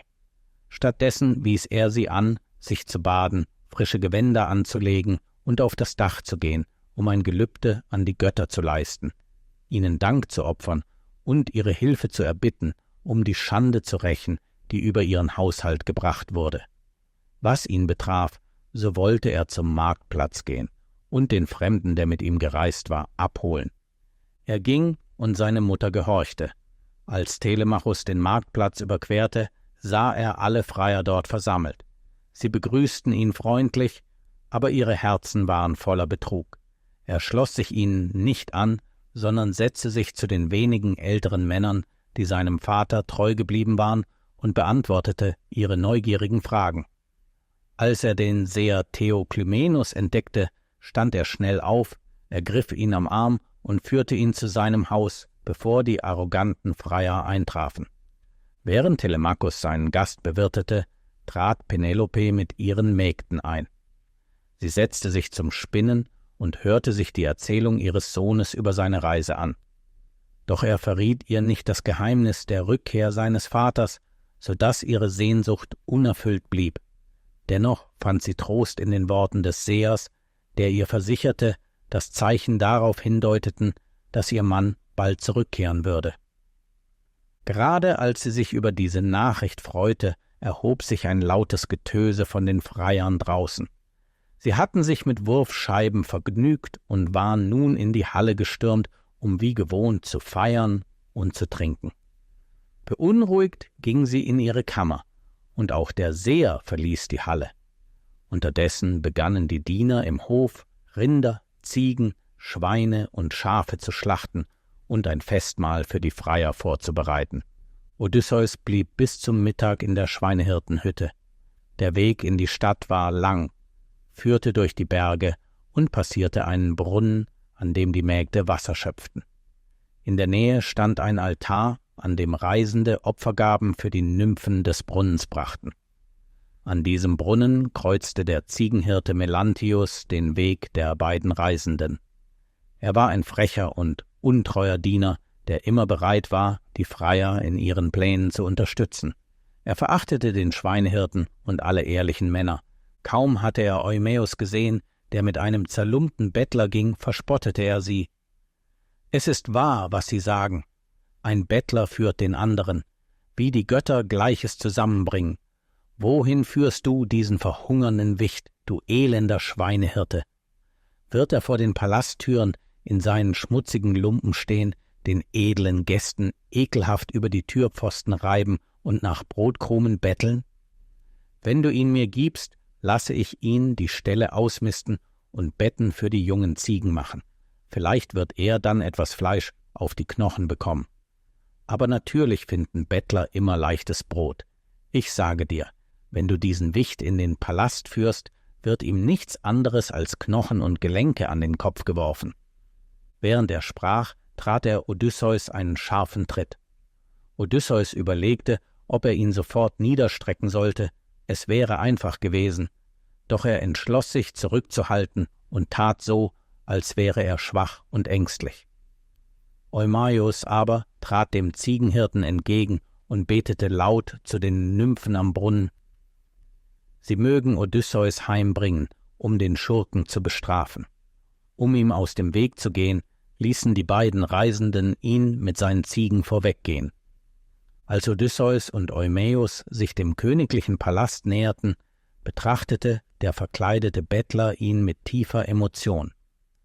Die hoch aufragenden Mauerwerke, die hohen, undurchdringlichen Wände und die Festlichkeiten, die von innen herüberklangen, rührten etwas in ihm. Dies, bemerkte er, konnte nur das großartige Heim eines reichen und mächtigen Königs sein, zweifellos das von Odysseus selbst. An der Eingangstür haltend, wies er Eumäus an, zuerst hineinzutreten, während er ihm bald folgen würde. Als sie in den Hof traten, zog Odysseus Blick einen schwachen, alten Hund an, der in einer Ecke auf einem Haufen Mist lag. Das Tier war dünn, schwach und von Ungeziefer bedeckt, doch etwas in seiner Form war ihm vertraut. Viele Jahre zuvor, bevor er nach Troja zog, hatte Odysseus genau diesen Hund zum Jagen trainiert. Als verspielter Welpe war Argos oft an seiner Seite gelaufen, voller Energie und Kraft.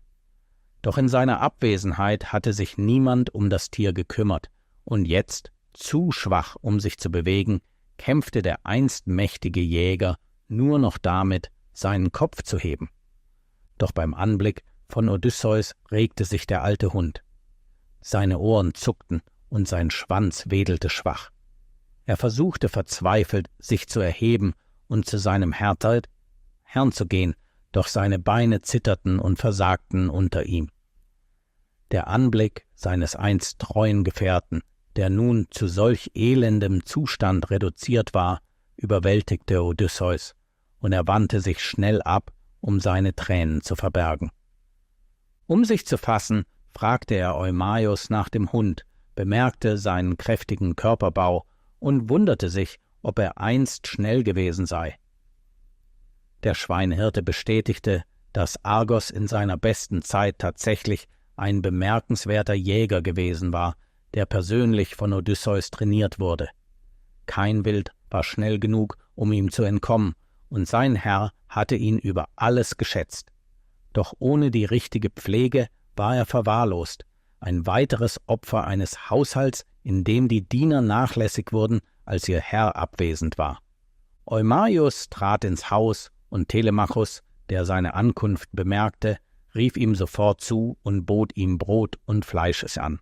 Inzwischen trat Odysseus unbemerkt in die Halle und setzte sich in der Nähe der Tür nieder. Eine Weile schenkte ihm niemand Beachtung, doch Telemachos, der seine Anwesenheit bemerkte, schickte ihm leise etwas zu essen. Der verkleidete König legte das Angebot in seine zerlumpte Tasche und aß in Stille, während der Minnesänger die Halle mit den süßen Klängen seiner Harfe füllte. Als das Lied zu Ende war, erhob sich Odysseus und bewegte sich unter den Freiern, streckte seine Hand aus, um Almosen zu erbetteln. Doch dies war keine gewöhnliche Bitte.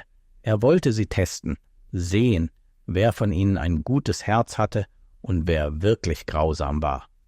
Einige, ergriffen von einem Funken Mitleid, warfen ihm Essensreste zu, während andere ihn nur neugierig ansahen und sich fragten, wer er sei und woher er gekommen war. Melanthius mit einem Hohn wies die Sache ab und sagte, dass der Schweinehirte den Mann ins Haus gebracht hatte, obwohl er wenig über seinen Ursprung wusste.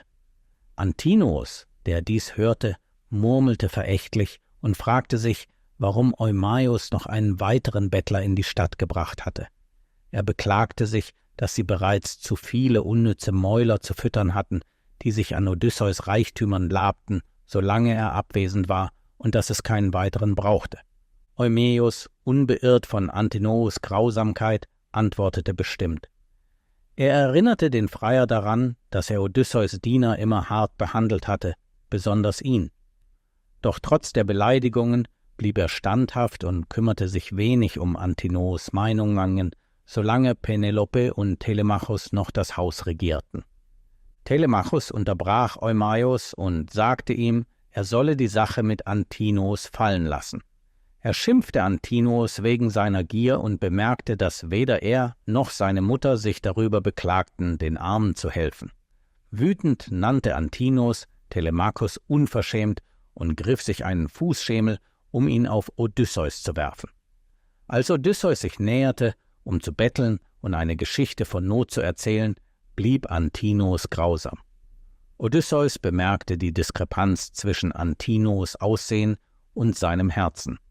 Antinoos warf den Fußschemel und traf Odysseus Schulter. Odysseus blieb standhaft, schüttelte schweigend den Kopf und kehrte zu seinem Platz bei der Tür zurück. Während Telemachos seinen Zorn unterdrückte, sandte Penelope, die alles von ihrem Balkon hörte, nach dem Bettler und wollte ihm Kleidung anbieten und seine Nachrichten hören. Odysseus lehnte ab und zog es vor, bis zum Einbruch der Dunkelheit zu warten, um mit ihr privat über die Rückkehr ihres Mannes zu sprechen. Er blieb an der Türschwelle, während die ahnungslosen Freier ihre Feier fortsetzten und auf seine Gelegenheit warteten, seine Frau zu sehen. Doch ein weiteres Treffen lag noch vor ihm. Kapitel 10 Odysseus unter den Freiern. Ein Bettler namens Iros betrat die Halle. Seine hohe, aber mager wirkende Gestalt verriet, dass er gut genährt war. Als Liebling der Freier war er ihnen schon lange in verschiedenen Weisen nützlich. Doch sein gewohnter Platz war nun besetzt, und als er den alten Mann dort sitzen sah, blitzte Wut und Verachtung in seinem Gesicht auf. Zuversichtlich auf seine Größe und die Unterstützung der Freier konfrontierte er Odysseus mit Arroganz und verlangte, dass dieser sofort den Platz verließ oder die Konsequenzen zu tragen habe. Odysseus begegnete seinem wütenden Blick mit einem dunklen, festen Blick und fragte sich, welches Unrecht er begangen hatte, um solch eine Feindseligkeit zu verdienen. Er hatte Iros nichts genommen, noch missgönnte er ihm seinen Anteil.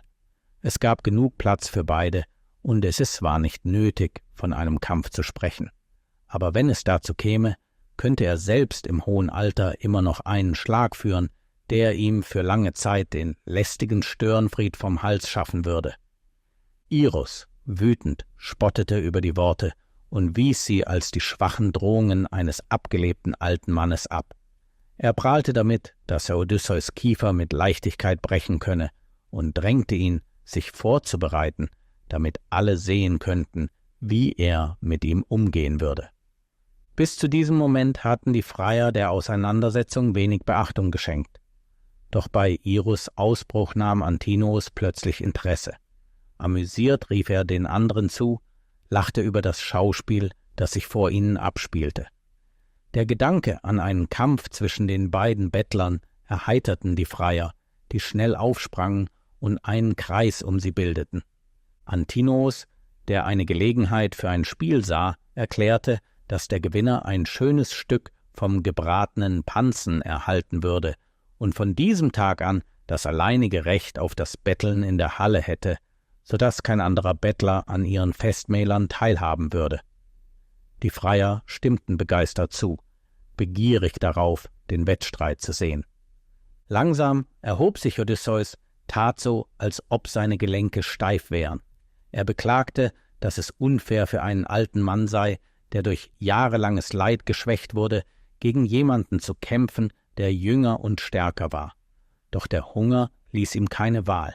Er musste sein Glück versuchen. Bevor er sich einließ, bestand er darauf, dass die Freier schwören würden, dass niemand in den Kampf eingreifen oder Iros helfen würde. Die Freier schworen den Eid. Dann zog Odysseus seine Lumpen hoch, wobei er seine breiten Schultern, muskulösen Arme und starken Beine offenbarte. Die Freier waren erstaunt. Iros, nun verängstigt, bereute seine unbedachte Herausforderung. Er zögerte, doch die Diener packten ihn und drängten ihn vorwärts. Zitternd versuchte er sich zu wehren, aber Antinoos zwang ihn zu stehen und der Kampf begann. Odysseus überlegte, ob er dem Elenden sofort den Schädel mit einem einzigen Schlag zerbrechen sollte oder ihn mit einem milderen Schlag treffen sollte, um keine Verdächtigungen unter den Freiern zu wecken. Klugerweise wählte er Letzteres. Iros schlug zuerst und traf Odysseus an der Schulter. Doch in einem Augenblick setzte Odysseus einen kräftigen Aufwärtshaken an seinem Kiefer an, wodurch Blut aus seinem Mund schoss. Mit einem Schrei fiel Iros zu Boden, hielt sich das Gesicht und trat schmerzvoll mit den Füßen. Die Freier brachen in lautes Gelächter aus. Odysseus zog den besiegten Mann an seinen Fersen aus der Halle und ließ ihn in einer Ecke liegen. Dann zog er seine alten Lumpen wieder an, nahm seine Tasche und kehrte zu seinem Platz an der Tür zurück. Die Freier, immer noch lachend, kamen zu ihm, um ihm die Hand zu schütteln. Antinoos legte den gebratenen Pansen auf seine Tasche, während Amphinomus ihm Brot und Wein gab, auf seine Gesundheit trank und ihm bessere Tage wünschte. Bevor diese Szene sich abspielte, hatte Athene Penelope mit der Idee inspiriert, vor den Freiern zu erscheinen. Die Göttin wollte, dass sie kluge Worte benutzte, um ihr unbedachtes Schlemmen und Plündern zu dämpfen. Wichtiger war, dass sie Odysseus, der in Verkleidung vor ihr stand, die Freude verschaffte, seine Frau in all ihrer Majestät zu sehen, strahlend vor Reinheit, Unschuld und unerschütterlicher Treue. Mit göttlicher Schönheit, die ihr von Athene verliehen wurde, trat Penelope aus ihrem Gemach, gekleidet in ein anmutiges Gewand, ihr Gesicht verhüllt und begleitet von 2 Dienerinnen. Als sie die Halle betrat, wandten sich alle Blicke bewundernd ihr zu. Jeder Freier sehnte sich danach, dass sie ihn als ihren Ehemann wählen würde. Eurymachos sagte: »Bei allen Göttern, edle Penelope, wenn alle Söhne Griechenlands dich sehen könnten, würde dein Palast noch mehr Freier haben als jetzt. Du bist allen anderen Frauen in Schönheit und edlem Gemüt weit überlegen.« Penelope antwortete: »Ach, Eurymachos, die Götter nahmen mir meine Schönheit, als mein lieber Mann nach Troja zog. Wäre er mir wiedergegeben, würde ich ein ruhmvolles Leben führen. Doch jetzt trauere ich in Kummer, Angst und Einsamkeit.« Als er mir zum letzten Mal die Hand hielt, sagte er: »Liebe Frau, ich ziehe in einen langen Krieg in ein fernes Land. Nur die Götter wissen, ob ich zurückkehre. Sorge für unser Heim und unseren Besitz, respektiere meinen Vater und meine Mutter und ziehe unseren Sohn sorgfältig auf. Wenn er das Mannesalter erreicht, gib ihm seinen Platz im Haus und heirate einen anderen, falls ich nicht zurückgekehrt bin. Ach, ich habe nie geglaubt, dass dieser Tag kommen würde, doch das Schicksal hat anders entschieden und nun naht meine unerwünschte Ehe.« Aber was für eine Werbung ist das? Es ist üblich, dass Freier ihre eigenen Rinder und gemästeten Kälber für das Festmahl bringen, die Familie der Braut einladen und ihr reichhaltige Geschenke machen. Wer hat je gehört, dass Männer den Reichtum der Frau, um die sie werben, verschwenden? Die Freier fühlten sich beschämt und versprachen, Penelope am nächsten Tag schöne Geschenke zu bringen.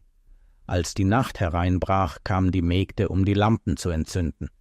In jenen Zeiten bedeutete dies, Späne in ein Feuerbecken zu legen, das auf hohen Ständern stand, und mehr Späne hinzuzufügen, wenn die Flammen erloschen. Sie beobachteten sie, und Odysseus sagte ihnen, sie sollten stattdessen in die Kammer der Königin gehen, den Spinnrocken drehen, die Wolle kämmen und ihr Gesellschaft leisten, während er sich um die Fackeln kümmern würde. Die Mägde lachten nur über ihn, doch als er drohte, sie Telemachos zu melden, rannten sie schnell davon und ließen ihn allein. Er kümmerte sich sorgfältig um das Licht, während er alles beobachtete, was die Freier taten und sagten. Obwohl er nach seinem Kampf mit Iris etwas Gunst gewonnen hatte, konnten die Freier es nicht lassen, ihn zu verspotten. Eurymachos, lachend, wies die anderen auf den kahlen Kopf des Bettlers hin und scherzte, dass ein solcher Glanz nur den Göttern gehören könne. Ermutigt durch das Gelächter der Umstehenden, fuhr er fort, ihn zu beleidigen. »Hey, alter Mann, wenn du nicht so faul wärst und nicht die ganze Zeit umherwandern würdest, könnte ich dir einen Job anbieten. Was sagst du? Möchtest du mein Diener werden? Du könntest Felder pflügen, Bäume pflanzen und Blätter für die Betten sammeln. Ich würde dich fair bezahlen und dir anständige Kleidung und Schuhe geben. Aber ich bin sicher, du würdest lieber einfach nur herumsitzen und nichts tun und kostenloses Essen bekommen.« Odysseus antwortete: »Hör zu, Eurymachos, wenn wir zusammen auf den Feldern arbeiten würden, beim Pflügen oder beim Grasschneiden, würdest du sehen, wer wirklich besser bei der Arbeit ist. Und wenn wir in den Krieg zögen und ich richtige Waffen und Rüstungen hätte, würdest du mich mutig an der Front kämpfen sehen. Nur weil du der Stärkste unter diesen schwachen Männern bist, denkst du, du bist mächtig. Aber lass mich dir etwas sagen. Wenn Odysseus jemals zurückkehrt, wirst du so schnell weglaufen, dass du nicht einmal durch diese Türen passen wirst.« Von der Dreistigkeit des Bettlers ergrimmt, rief Eurymachos, dass er ihm eine Lektion erteilen würde, weil er es gewagt hatte, sich ihm zu widersetzen. Einen Fußschemel ergreifend, warf er ihn auf Odysseus. Doch Odysseus duckte sich schnell, warf sich auf die Füße von Amphinomos, und der Schemel flog über ihn hinweg, traf einen Diener am Arm. Der Aufprall ließ das Weinfass aus den Händen des Dieners fallen, und dieser taumelte rückwärts. Die Freier wurden wütend und stürmten voran, um den Fremden zu bedrohen. Doch Telemachos sprang schnell auf und befahl ihnen, still zu sein, erklärte, dass für diese Nacht genug getan sei und es Zeit sei, den Palast zu verlassen und sich auszuruhen. Die Freier, schockiert über Telemachos Dreistigkeit, zögerten, da er normalerweise mild im Wesen war. Frustriert biss jeder von ihnen auf seine Lippen, doch Amphinomus, sanfter als die anderen, beruhigte sie und drängte sie zu gehen. Bevor sie gingen, opferten sie ein letztes Mal den Göttern und verließen dann ihre Häuser. Odysseus blieb zurück, und sobald die Freier gegangen waren, gab er Telemachos ein Zeichen, ihm zu helfen, alle Waffen in die oberen Zimmer zu tragen. Als sie mit den Schwertern und Schilden die Treppe hinaufstiegen, füllte sich der dunkle Gang plötzlich mit einem geheimnisvollen Licht. Als alle Waffen verstaut waren, sagte der Vater zu seinem Sohn, er solle zu Bett gehen, während er selbst zurück in die Halle ging, um auf Penelope zu warten. Sie trat aus ihrem Gemach, so strahlend wie die Göttin Aphrodite. Ihre Mägde stellten einen Stuhl für sie am Herd und kümmerten sich um das Feuer. Als die Flammen aufloderten und der alte Bettler immer noch dort saß, schimpften einige von ihnen mit ihm, und eine drohte sogar, ihn mit einem brennenden Stock zu vertreiben. Doch die Königin schalt die Magd scharf. Dann befahl sie, einen Stuhl für den Gast gegenüber ihrem eigenen Platz am Feuer zu stellen und begann, ihn zu befragen. Odysseus wollte seiner lieben Frau nicht täuschen, aber sie war entschlossen, seinen Namen und Ursprung zu erfahren, also hatte er keine andere Wahl, als dieselbe Geschichte zu erzählen, die er dem Schweinehirten erzählt hatte. Er sagte, er habe Odysseus vor 20 Jahren in Kreta gesehen, als der Held dort mit Idomeneus auf seinem Weg nach Troja Halt gemacht hatte. Daraufhin beschloss die listige Penelope, seine Ehrlichkeit zu prüfen.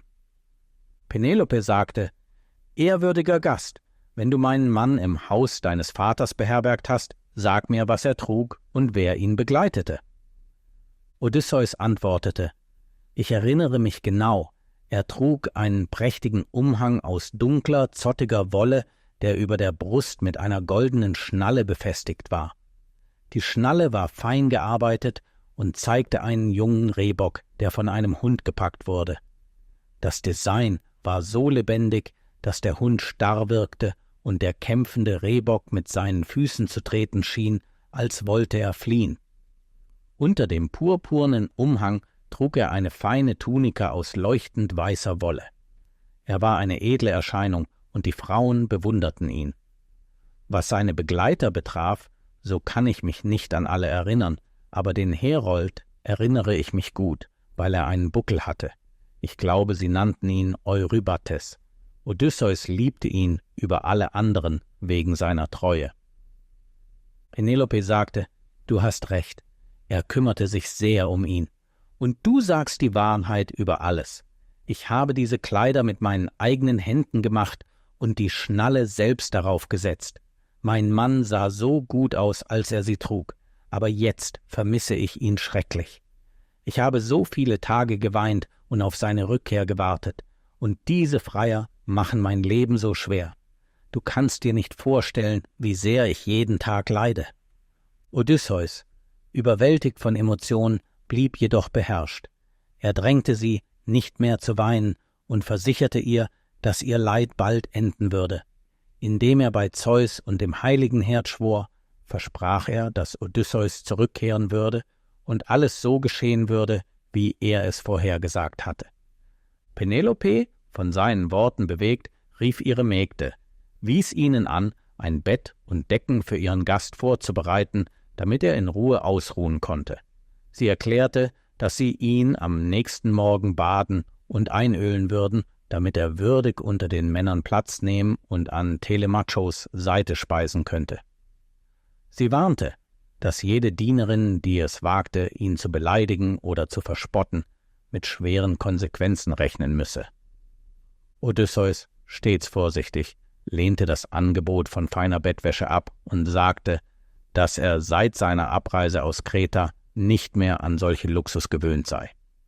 Er zog es vor, am Feuer zu bleiben, und bestand darauf, dass keine der jungen Mägde ihn anfasste. Wenn jedoch unter ihrem Haushalt eine alte, treue Frau war, die genauso viel gelitten hatte wie er, würde er ihr erlauben, seine Füße zu waschen. Penelope, sein Anliegen verstehend, rief Eurykleia, die hingebungsvolle Amme, die Odysseus schon von Kindesbeinen an gepflegt hatte. Sie bat sie, die lange vernachlässigte Aufgabe zu übernehmen. und erinnerte sie daran, dass das Schicksal freundlicher gewesen wäre, wenn sie stattdessen die Füße ihres lieben Herrn gewaschen hätte. Eurykleia, von Emotionen überwältigt, weinte, als sie sich darauf vorbereitete, dem Gast zu dienen. Sie erklärte, dass die Götter für ihre Liebe zu ihrem edlen Herrn Zeugnis ablegen könnten, den sie wie einen Sohn geliebt hatte. Jetzt würde sie sich um den Fremden kümmern, wie es ihre Herrin befohlen hatte, obwohl sie gestand, dass sie vom Moment an, als sie ihn zum ersten Mal gesehen hatte, sofort bemerkt hatte, wie sehr er Odysseus sowohl in der Stimme als auch in der Gestalt ähnelte. Odysseus, stets listig, antwortete, dass viele, die sie beide gekannt hatten, die gleiche Ähnlichkeit bemerkt hätten und dass die Menschen oft scherzten, indem sie ihn Odysseus nannten. Die alte Frau brachte ein Bad mit warmem Wasser. Inzwischen drehte der Bettler sich vom Feuer weg, da ihm plötzlich klar wurde, dass er Gefahr lief, entdeckt zu werden. Seit seiner Jugend trug er eine tiefe Narbe oberhalb seines rechten Knies, eine Markierung von einem wilden Eber, der ihn bei einer Jagd verletzt hatte. Eurykleia kannte diese Narbe gut, also positionierte er sich im Schatten, um sie zu verbergen. Doch trotz seiner Bemühungen erkannte sie die Narbe sofort, als ihre Hand sie berührte. In ihrer freudigen Überraschung ließ sie sein Bein los, wodurch das Badewasser umkippte. Glücklicherweise war Penelope für einen Moment hinausgegangen und hörte den Freudenschrei der alten Frau nicht. Odysseus reagierte schnell, sprang auf und hielt ihr den Mund zu. In einem gedämpften, aber dringlichen Ton warnte er sie, ihn nicht zu verraten, und erinnerte sie daran, dass ihr Schweigen für seine Sicherheit unerlässlich war. Wenn jemand im Palast erfahren würde, dass Odysseus zurückgekehrt war, wären all seine Pläne gefährdet. Eurykleia, die ihre Fassung wieder erlangt hatte, sah ihn mit ernsthafter Hingabe an. Sie versicherte ihm, dass ihr Herz wahr und treu sei und dass sie kein Wort zu jemandem sagen würde. Genau in diesem Moment kehrte Penelope zurück und setzte sich wieder gegenüber dem Bettler. Penelope sagte: »Ich kann keinen Frieden finden. Jede Nacht habe ich Träume, dass mein Mann nach Hause kommt. Als Telemachus noch klein war, blieb ich hier, um mich um unser Zuhause zu kümmern. Aber jetzt, da er erwachsen ist, mache ich mir Sorgen, dass er böse auf mich ist, weil ich keinen neuen Ehemann gewählt und ihn verlassen habe. Er sieht, wie unser Reichtum verschwendet wird, und es gibt nichts, was ich dagegen tun kann. Meine Eltern sagen mir immer, dass ich wieder heiraten sollte. Lass mich dir von einem seltsamen Traum erzählen, den ich letzte Nacht hatte. Ich habe 20 Gänse im Hof, um die ich mich gerne kümmere. In meinem Traum kam ein riesiger Adler von den Bergen herab und tötete alle meine Gänse, dann flog er davon. Ich begann zu weinen, und während meine Diener versuchten, mich zu trösten, kam der Adler zurück. Er landete auf dem Dach und sprach wie ein Mensch, sagte: »Mach dir keine Sorgen, Tochter des Ikarios. Dieser Traum wird wahr werden. Die Gänse repräsentieren deine Freier, und ich bin dein Mann, der zurückkommt, um sich an ihnen zu rächen und dich zu beschützen.« Der Traum erschreckte mich so sehr, dass ich aufwachte. Als ich aus dem Fenster sah ich meine Gänse friedlich ihr Futter fressen, genau wie immer. Der Bettler versicherte Penelope, dass die Bedeutung ihres Traumes eindeutig sei. Ihre Freier würden ihren plötzlichen Untergang erleiden. Penelope erklärte mit schüchternem Geist: »Lieber Fremder, Träume sind nicht immer wahr. Morgen ist ein wichtiger Tag. Ich habe endlich einen Wettkampf organisiert. Wer auch immer gewinnt, muss mich heiraten. Ich werde ihnen Odysseus alten Bogen bringen, und die Freier werden versuchen, ihn zu spannen. Wer es schafft, wird gewinnen, und ich muss das schöne Heim meines Mannes mit ihnen verlassen.« Der Fremde nickte zustimmend, obwohl er innerlich über die Gelegenheit, die ihm dieser Wettkampf bot, erfreut war, um die Freier zu besiegen. Die edle Penelope zog sich dann in ihr Gemach zurück, während Odysseus am Feuer in der Halle blieb. Kapitel 11 – Die Nacht vor der Gerechtigkeit. Odysseus wälzte sich unruhig auf seinem Lager, als plötzlich seine göttliche Freundin Athene neben ihm erschien und sanft fragte: »Warum bist du so besorgt?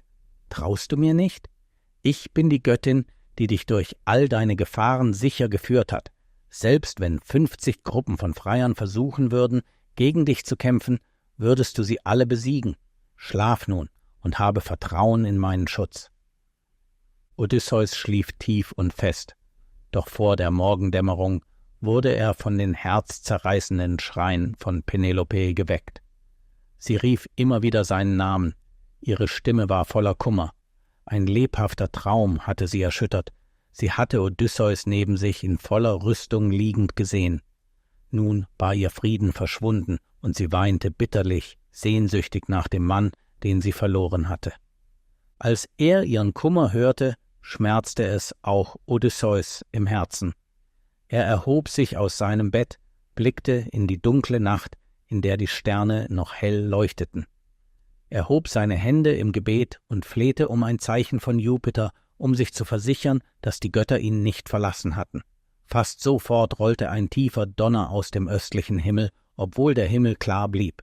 Im gleichen Moment murmelte eine Dienerin, die Korn mahlte, vor sich hin, ohne zu merken, dass ihre Worte Odysseus Ohren erreichten. Sie sprach zu Jupiter, wunderte sich über den plötzlichen Donner an einer wolkenlosen Nacht und wünschte, dass es ein Zeichen sei. Sie betete, dass ihr Leiden enden möge, dass die Freier, die während ihrer Mühen schmausten, umkämpft und ihr Genuss ihr letztes Mahl sein würde. Als Odysseus ihre Worte hörte, spürte er, wie seine Entschlossenheit gestärkt wurde. Er ging nachdenklich durch die große Halle und wartete sehnsüchtig auf den Morgen. Als der Morgen anbrach, erwachte der Haushalt zu regem Leben. Telemachos verließ den Palast für den Markt und Eurykleia versammelte die Mägde, um ihnen Aufgaben zuzuweisen und sie daran zu erinnern, dass die Freier früh kommen würden, um das Fest des neuen Mondes zu feiern. Bald darauf erschien Eumäos, der 3 gemästete Schweine für das Fest herantrieb. Er ging direkt zu dem Bettler aus Kreta und Odysseus begrüßte ihn mit einem warmen Händedruck, fragte, ob sich sein Stand im Haushalt verbessert habe. Eumäos konnte nur auf göttliche Gerechtigkeit hoffen und verfluchte die Freier für ihre täglichen Übeltaten. Während sie sprachen, kam Melanthius, der Ziegenhirte, vorbei und konnte es nicht lassen, den Fremden zu verspotten und zu bedrohen. Doch einen Moment später kam Philoetius, der Meisterhirte. Wie Eumäos verachtete auch er die Freier, blieb aber im Haushalt von Odysseus aus Loyalität und aus der Furcht, dass die Herden in die Hände Unwürdiger fallen würden. Als er den Bettler im Hof sah, wandte er sich an Eumäos und fragte mit stiller Neugier nach dem Fremden. Obwohl er durch Not gebeugt war, bemerkte er, dass der Mann sich wie ein König benahm. Unterdessen hatten sich die Freier auf dem Markt versammelt und schmiedeten erneut Pläne gegen Telemachos.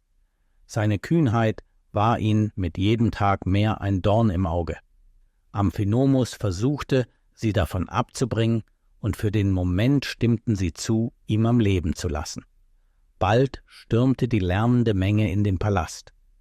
In der Halle legten sie ihre Mäntel ab und bereiteten das Festmahl vor, indem sie fette Ziegen, junge Lämmer, gemästete Eber und Rinder opferten. Andere mischten den Wein. Während sie aßen, stellte Telemachos einen Tisch in der Nähe der Tür für den alten Mann und gab ihm Essen und Trinken. Doch als das Fest weiterging, konnten die Freier ihre Arroganz nicht zügeln.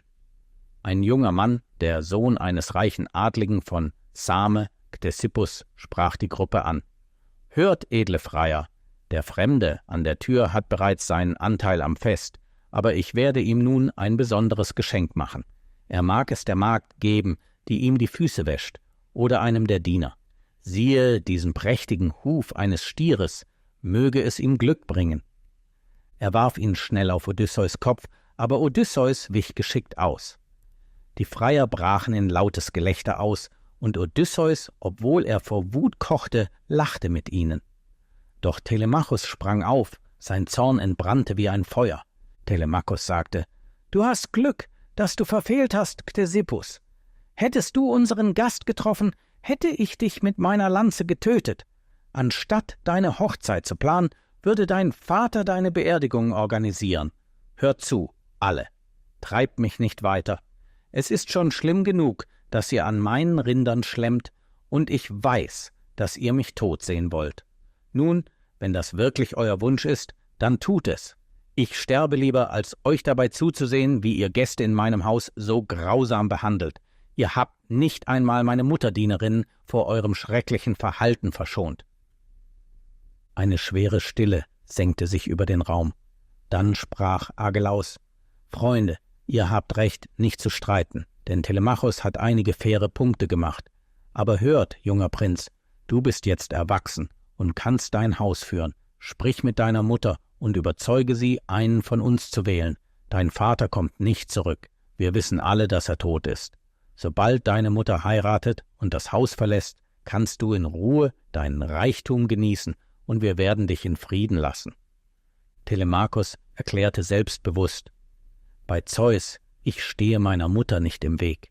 Sie kann wählen, wen sie will, aber ich werde sie niemals mit einem Befehl aus meinen Lippen dazu bringen, dieses Haus zu verlassen.« Athene ergriff die Freier mit Wahnsinn. Sie lachten unkontrolliert, ihre Gesichter verzogen sich in wilden Spaß, während Odysseus, Telemachos und die Diener in Entsetzen zusahen. Doch Theoklymenus, der Seher aus Pylos, erklärte plötzlich im prophetischen Rausch: »Etwas Schreckliches geschieht mit euch allen. Ich sehe es deutlich. Eure Gesichter sehen seltsam und krank aus. Eure Augen sind trüb, ihr habt Entprellungen an euren Köpfen und ihr weint, ohne zu wissen warum. Und jetzt sehe ich etwas Schlimmeres. Überall ist Blut. Es läuft die Wände hinunter und bedeckt den Boden. Der Hof ist voller Geister, die dem Tod entgegeneilen. Das Sonnenlicht ist verschwunden und alles ist dunkel geworden.« Die Freier lachten nur noch lauter, ihre törichte Blindheit wurde immer schlimmer. Die Mittagsmahlzeit wurde in wilder Unordnung gegessen, und keiner von ihnen merkte, welches Schicksal sie an diesem Abend erwartete. An diesem Nachmittag erinnerte sich die edle Penelope an ihren Plan, die Freier mit einer Geschicklichkeitsprobe herauszufordern. Sie stieg hinauf in die Kammer, in der die Schätze ihres lieben Mannes aufbewahrt wurden. Dort, an der Wand hängend, war sein Lieblingsbogen, gemacht aus starkem, biegsamem Horn. Er war staubig und vernachlässigt, 20 Jahre lang nicht berührt. Tränen fielen von Penelopes Augen, als sie ihn abnahm und den Staub abwischte. Sie setzte sich, legte ihn über ihre Knie und schluchzte laut. Als sie mit dem Weinen aufgehört hatte, verließ sie die Kammer, trug den Bogen, während ihre Mägde mit dem schweren Köcher voller Pfeile folgten. Bescheiden in ihrem langen Schleier gewickelt, trat sie in die große Halle mit den Säulen. Neben ihr stand eine dienende Magd. Penelope sprach zu den Freiern: »Kommt, edle Freier, die ihr täglich in meinem Haus schmaust und trinkt und euch einbildet, um mich zu werben. Hört jetzt und hört auf die Herausforderung, die mein Schicksal entscheiden wird. Hier ist der Bogen und die Pfeile meines lieben Mannes, Odysseus. Hier sind auch die Ringe. Wer es am leichtesten schafft, diesen Bogen zu spannen und einen Pfeil durch die 12 Ringe zu schießen, den werde ich als meinen Mann wählen. Mein lieber Sohn wird sein Erbe nicht wegen mir verlieren.« Sie übergab die Waffe an Eumäos, der sie in die Halle trug. Als der treue Schweinehirte den Bogen seines Herrn hielt, war er von Emotionen überwältigt. Tränen füllten seine Augen, als er die Waffe küsste. Philoetius, der treue Hirte, teilte seine Trauer und konnte seine Traurigkeit über den Herrn, den sie beide zurückhaben wollten, nicht zurückhalten. Ihre Darstellung der Hingabe wurde jedoch mit Verachtung aufgenommen. Antinous spottete über sie, wies ihre Emotionen mit einem kalten Befehl zurück, die Waffe ohne Verzögerung vorzuführen. Die Freier versammelten sich in der Halle, als Telemachos mit geübter Präzision die Äxte in einer perfekten Linie anordnete, so dass jede einen Ring bildete. Dann trat er zur Schwelle, hob den Bogen in seinen Händen und betrachtete ihn nachdenklich. Die Herausforderung interessierte ihn, und er konnte der Versuchung nicht widerstehen, seine eigene Stärke zu testen. Zuversichtlich erklärte er seine Absicht, es zu versuchen. Mit Mühe versuchte er, den Bogen zu biegen, doch er gab nicht nach. Unbeirrt ruhte er sich einen Moment aus, bevor er einen weiteren Versuch unternahm, doch auch diesmal konnte er ihn nicht spannen. Beim dritten Versuch war er kurz davor, erfolgreich zu sein, als ein subtiler Blick von Odysseus ihn stoppte. Den unausgesprochenen Befehl verstehend, gab Telemachos vor, enttäuscht zu sein, lehnte den Bogen an die Wand und trat beiseite. Er gab zu, dass er entweder zu schwach oder zu jung war und forderte die Freier auf, ihren Versuch zu starten und drängte sie, den Wettkampf zu beenden. Leiodes trat zuerst vor, griff den Bogen mit Entschlossenheit, aber seine Stärke versagte ihm. Einer nach dem anderen folgten die Freier und versuchten, den Bogen zu biegen, doch keiner von ihnen hatte Erfolg. Frustration wuchs unter ihnen, während sie alles versuchten, um die Aufgabe zu erleichtern. Sie rieben das Horn mit Fett, wärmten ihn am Feuer, doch der Bogen blieb unbeugsam. Inzwischen schlüpften Eumäos und Philoetius zusammen nach draußen, und Odysseus folgte schnell. Er zog sie beiseite, senkte seine Stimme und fragte, ob sie ihm treu geblieben seien. Er erinnerte sie an ihre Hingabe an ihren Herrn und drängte sie, ihm zu verraten, ob sie zu ihm stehen würden, wenn er zurückkehrte und sich den Freiern stellen würde. Philoetius, dessen Stimme von Sehnsucht erfüllt war, erklärte, dass er mit aller Kraft kämpfen würde, wenn die Götter ihm diesen Wunsch gewährten. Eumäos, ebenso treu, stimmte der sentimentalen Antwort zu und wünschte von Herzen, dass es wahr werden möge. Mit ruhiger Autorität enthüllte Odysseus die Wahrheit. Es gab keinen Grund mehr, sich etwas zu wünschen. Ihr Herr war zurückgekehrt und er brauchte sie jetzt. Um seine Identität zu beweisen, zog er seinen Umhang zurück und zeigte ihnen die Narbe an seinem Bein, das Zeichen des wilden Ebers aus seiner Jugend. Sie erkannten das Zeichen und, überwältigt von Emotionen, fielen sie ihm um den Hals, küssten sein Gesicht und seine Schultern. Doch Odysseus befahl ihnen schnell, sich zu beherrschen, damit sie nicht entdeckt wurden. Odysseus erklärte: »Hört jetzt meinen Plan. Dies muss jetzt oder nie geschehen. Die Götter sind mit mir, und ihr, meine treuen Freunde, sollt Brüder für Telemachos sein, wenn alles vorbei ist. Ich werde euch mit Reichtum und Land belohnen. Aber ihr müsst tun, was ich sage. Wenn wir zurückkehren, werde ich um den Bogen bitten, und die Freier werden sich dagegen wehren. Eumäos, zögere nicht, bring ihn mir. Dann geh sofort zu der alten Amme und sage ihr, dass sie alle Frauen in ihren Gemächern einschließen soll. Philoetius, eile zu den Haupttoren des Palastes und schließe sie, sichere die Riegel, damit keiner der Freier entkommen kann. Ich werde zuerst eintreten, folgt mir, einer nach dem anderen, und leise.« Als Odysseus wieder in die Halle trat und sich an seinen Platz bei der Tür setzte, hatte der Bogen gerade Eurymachos erreicht. Am Herd sitzend versuchte er, das steife Holz zu erweichen, indem er es mit Fett rieb und am Feuer wärmte. Mit wachsender Frustration versuchte er immer wieder, ihn zu spannen, doch nach 10 gescheiterten Versuchen legte er ihn schließlich nieder, sein Gesicht verdunkelt von Verlegenheit.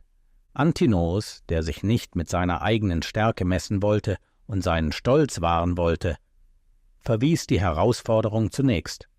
Er schlug vor, bis zum nächsten Tag zu warten und argumentierte, dass Eid heute ein Festtag sei und nicht für so anstrengende Aufgaben geeignet.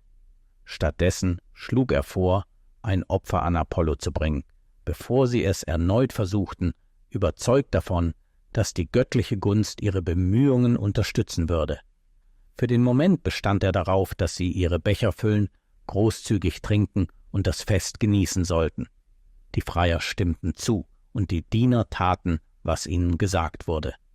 Als das Trinken wieder aufgenommen wurde, erhob sich Odysseus und sprach: »Hört mir zu, edle Freier der ehrwürdigen Prinzessin, und besonders euch, Antinoos und Eurymachos.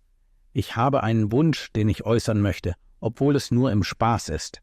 Da ihr euch weigert, den Bogen an diesem Festtag zu spannen, lasst mich es versuchen und sehen, ob ich noch etwas von der Kraft aus meiner Jugend habe oder ob das Alter und das Leid sie mir genommen haben.« Wie erwartet, verbreiteten sich Murmeln durch die Menge, und Antinoos sprach für sie alle. »Armer Fremder, hast du deinen Verstand verloren? Hat der Wein dich töricht gemacht?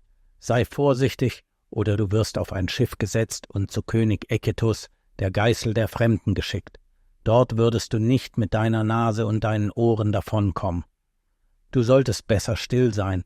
Nimm, was dir gegeben wird, und lass solche Dinge jüngeren Männern überlassen.« Penelope war mit ihren Mägden in der Halle geblieben und wartete auf den Ausgang des Wettkampfs. Nun sprach sie: »Antinoos, ich denke, du bist nicht fair. Warum sollten wir einem Gast verbieten, es zu versuchen? Fürchtest du dich, dass er den Bogen spannt und ich ihn heiraten werde? Sorge dich nicht um so etwas, das ist unmöglich.« Eurymachos antwortete: »O edle Königin, das ist nicht das, was uns beunruhigt. Wir fürchten das Urteil der anderen. Wenn es einem bloßen, umherziehenden Bettler gelingt, das zu tun, was uns allen nicht gelungen ist, wäre das für uns eine ewige Schande.« Dann stand Telemachos auf und sprach: »Mutter, du hast recht, aber ich habe den stärksten Anspruch auf diesen Bogen in unserem Haus. Ich kann ihn an jeden geben, den ich will, und niemand sollte versuchen, mich aufzuhalten. Bitte geh jetzt in dein Zimmer und kümmere dich um deine Arbeit und die Diener. Dieser Wettkampf mit dem Bogen ist etwas für Männer, und da ich das Sagen in diesem Haus habe, liegt diese Verantwortung besonders bei mir.« Erstaunt über die Worte ihres Sohnes zog sich Penelope in ihr Gemach zurück, während ihr Geist alles durchdachte, was er gesagt hatte. Als sie sich hinlegte, überwältigte sie der Kummer um ihren lieben Mann, und sie weinte leise, bis Pallas Athene sie mit einer sanften Berührung in den Schlaf wiegte. Inzwischen trat der Schweinehirte in der großen Halle, der auf Odysseus Signal wartete, mutig vor und übergab ihm den Bogen. Die Freier sprangen auf, ihre Hände zuckten, als ob sie bereit wären zuzuschlagen, doch Telemachos brachte sie mit einer befehlenden Stimme zum Schweigen und betonte seine Autorität als Hausherr. Seine Worte hallten durch die Halle, und obwohl ein Spottlachen folgte, verflog ihre Wut schnell. Der Schweinehirte schlich unbemerkt davon, um Odysseus Anweisungen auszuführen. Gleichzeitig trat Philœtius nach draußen, schloss die Tore des Palastes und verriegelte sie, dann kehrte er ebenso leise zurück und nahm seinen Platz neben dem Schweinehirten ein, bereit für das, was kommen würde. Nun war jeder Blick in der Halle auf den Bettler gerichtet, der den Bogen in seinen Händen drehte und ihn mit großer Sorgfalt inspizierte. Er prüfte das Holz auf Abnutzungserscheinungen oder Schäden und strich mit den Fingern über die glatte Oberfläche, als würde er sich mit einem alten Freund wieder vereinen. Einige der jüngeren Freier neigten sich zueinander und flüsterten sich mit belustigtem Verachtung zu. Sie verspotteten den Anblick, spekulierten, dass der alte Narr vielleicht einmal einen ähnlichen Bogen besessen oder sich selbst für geschickt genug gehalten hatte, einen zu bauen. Sie grinsen über seine offensichtliche Faszination, ohne den Sturm zu sehen, der bald auf sie zukommen würde. Odysseus schob dann seinen Tisch beiseite, hob den großen Bogen und ebenso mühelos wie ein Minstrel, der die Saiten einer Harfe zupft, zog er den gespannten Bogen. Der Bogen sang mit einem Klang, so rein wie das Lied einer Schwalbe. In diesem Moment hallte ein gewaltiger Donnerschlag durch den Palast. Die Freier zitterten, aber der König freute sich über das Zeichen der Götter. Er legte einen Pfeil auf die Sehne und, ohne sich zu erheben oder auch nur eine Pause zu machen, schoss er ihn ab. Der Pfeil schoss sauber durch die 12 Ringe, ohne auch nur einen zu verfehlen. Die Freier saßen in erstarrter Stille. Dann wandte sich Odysseus an seinen Sohn und sagte: »Siehst du, Telemachos, dein Gast hat dir keine Schande gebracht. Meine Kraft bleibt, aber jetzt, denke ich, ist es Zeit für das Abendessen. Lasst uns unser Mahl genießen und uns mit Gesang und Musik unterhalten.« Während er sprach, gab er Telemachos ein geheimes Zeichen. Der junge Mann verstand sofort. Er trat nach draußen, kehrte dann schnell zurück, bewaffnet, und nahm seinen Platz neben seinem Vater ein, hielt sein Schwert und seinen Schild fest, sein Gesicht von Erwartung verdunkelt. Kapitel 12 – Die Rückkehr des Königs. Odysseus sprang auf, seine Bewegungen schnell und zielgerichtet. Er zog seine zerlumpten Kleidungsstücke fester, warf die verbleibenden Pfeile vor sich auf den Boden und sprang zur Tür, wobei er den Bogen fest in seinen Händen hielt. Seine Stimme hallte durch die Halle, als er seinen nächsten Schuss ankündigte und Apollo um einen Gefallen bat. Ohne zu zögern ließ er den tödlichen Pfeil los, und er flog mit unfehlbarer Präzision, traf Eurymachos am Hals, gerade als dieser einen goldenen Becher an seine Lippen hob. Der Aufprall ließ Blut aus seinem Mund spritzen, und er stürzte in heftigen Zuckungen zu Boden, wobei er den Tisch bei seinem Fall umwarf. Das reiche Festmahl aus Essen und Wein ergoss sich über den Boden und bedeckte die einst prächtige Halle mit den Zeichen des plötzlichen Todes. Für einen Moment herrschte Standstille im Raum, dann brach das Chaos aus. Die Freier sprangen von ihren Sitzen auf, ihre Gesichter verzerrt vor Schock und Wut, während sie hektisch nach Waffen suchten. Ihre Stimmen kollidierten in einem Aufschrei des Unglaubens und Zorns und verfluchten den Wahnsinnigen, der es gewagt hatte, einen von ihnen zu erschlagen. Sie riefen Drohungen der Rache aus und versprachen, dass die Geier bald auf seinem Fleische schlemmen würden. Aber selbst in ihrer Panik erkannten sie nicht das volle Ausmaß der Katastrophe, die sich gerade entfaltete. Sie dachten, der Held habe Eurymachos aus Versehen getroffen. Doch Odysseus ließ sie schnell die Wahrheit erkennen. Odysseus brüllte mit einer Stimme, die seinen Feinden Angst einflößte: »Ihr Hunde, ihr dachtet, ich würde nie zurückkehren. Also habt ihr mein Reichtum verschlungen, meine Diener schlecht behandelt und meine Frau jahrelang mit schamloser Arroganz beleidigt. Ihr fürchtet weder den Zorn der Götter noch das Urteil der Menschen. Aber jetzt ist der Tag der Abrechnung gekommen.« Terror ergriff die Freier. Bevor sie reagieren konnten, hob Odysseus den Bogen erneut und schoss Eurymachos in die Brust, gerade als dieser nach seinem Schwert griff. Der Pfeil traf tief und er stürzte zu Boden. Telemachos, bewaffnet mit einer Lanze, stand neben seinem Vater, bereit, ihn zu beschützen. Unterdessen ließ Odysseus Pfeil um Pfeil auf die Menge los, und einer nach dem anderen fiel, während er die Freier niederstreckte. Telemachos rannte schnell los, um Helme, Schilde und Lanzen für die beiden treuen Hirten Eumaios und Philoetius zu holen. Die drei bewaffneten sich sofort. Doch der treulose Ziegenhirte Melanthius, der schnell dachte, schlich unbemerkt durch eine Seitentür. Er lief zur oberen Kammer, wo Telemachos die zusätzlichen Waffen aufbewahrt hatte, und brachte einige hinunter zu den Freiern. Plötzlich erkannte Odysseus, dass viele der Freier in der ersten Reihe nun bewaffnet waren, und Speere flogen in seine Richtung. Odysseus wandte sich entsetzt an Telemachos, als ihm klar wurde, dass die Freier sich irgendwie selbst bewaffnet hatten. Er verdächtigte Verrat, verfluchte die Möglichkeit, dass ein Diener oder der elende Ziegenhirte ihnen Waffen zugeschmuggelt hatte.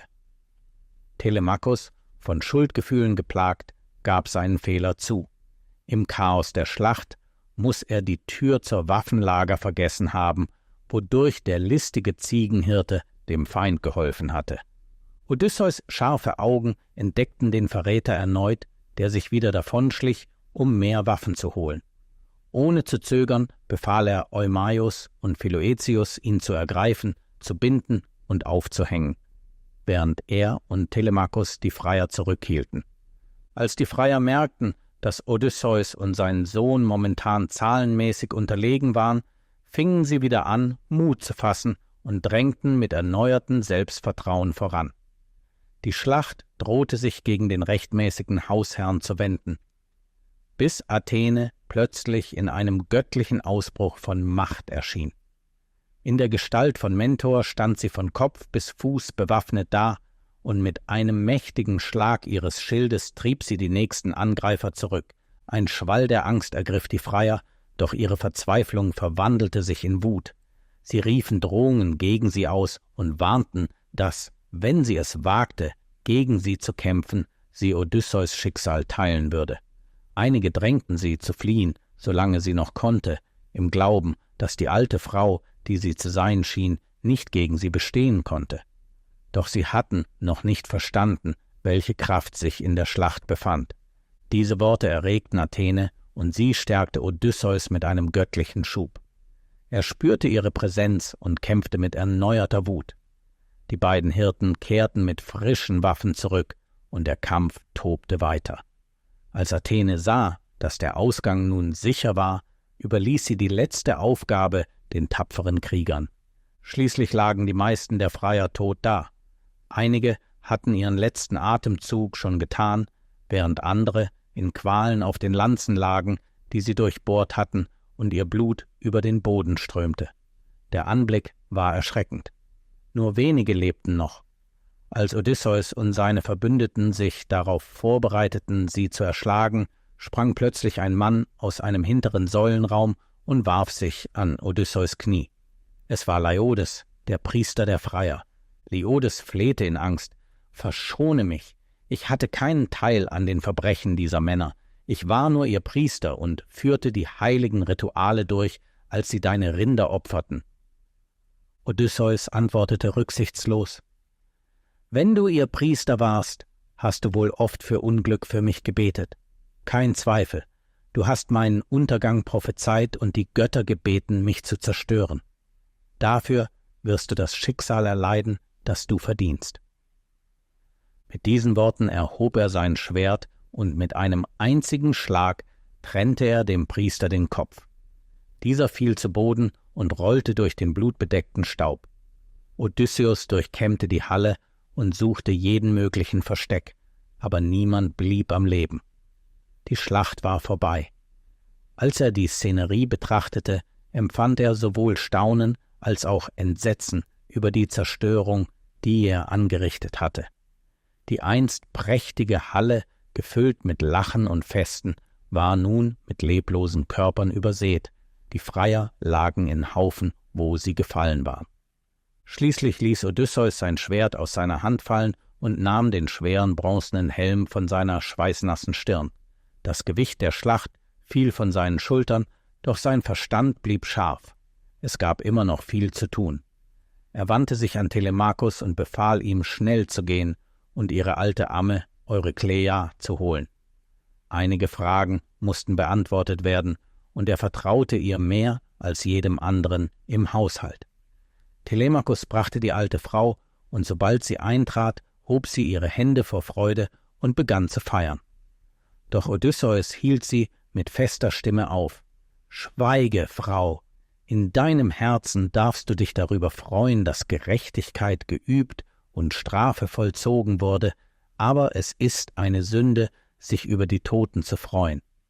Sie haben ihr Schicksal gefunden, aber es sind die Götter, die ihren Willen durch mich ausgeführt haben. Nun, erzähle mir von den Frauen im Haushalt, denjenigen, die treu geblieben sind, und denen, die mich verraten haben.« Eurykleia sprach: »Ich werde dir gerne gehorchen. 50 Frauen dienen im Palast, aber 12 von ihnen waren untreu. Sie sind vom Pfad der Tugend abgekommen, haben sowohl mir als auch der edlen Penelope widersprochen. Aber lass mich nach oben gehen und die Königin wecken. Sie weiß nicht, dass du zurückgekehrt bist, denn ein Gott hat sie in einen tiefen Schlaf versetzt. Wie überrascht sie sein wird.« Odysseus stoppte Eurykleia, bevor sie Penelope wecken konnte, und wies sie an, zuerst die 12 untreuen Frauen zu versammeln und vor ihn zu bringen.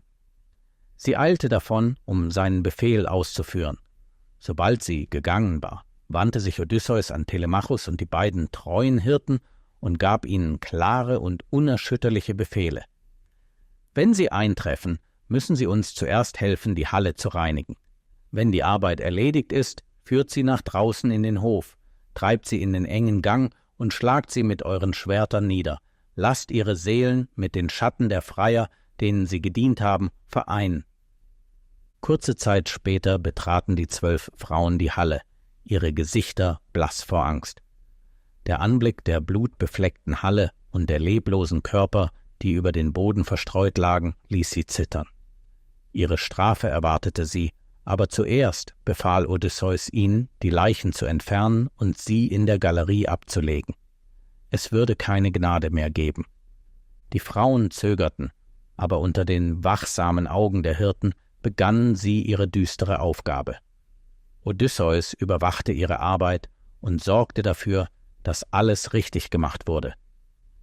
Als alles in Ordnung war, führten Telemachos und die Hirten die Frauen zu ihrem Schicksal. Danach machten sie sich auf, Melanthios zu suchen und verpassten dem treulosen Ziegenhirten eine passende Strafe. Das Gemetzel war abgeschlossen. Die Hirten wuschen sich die Hände und Füße und kehrten dann in die Halle zurück.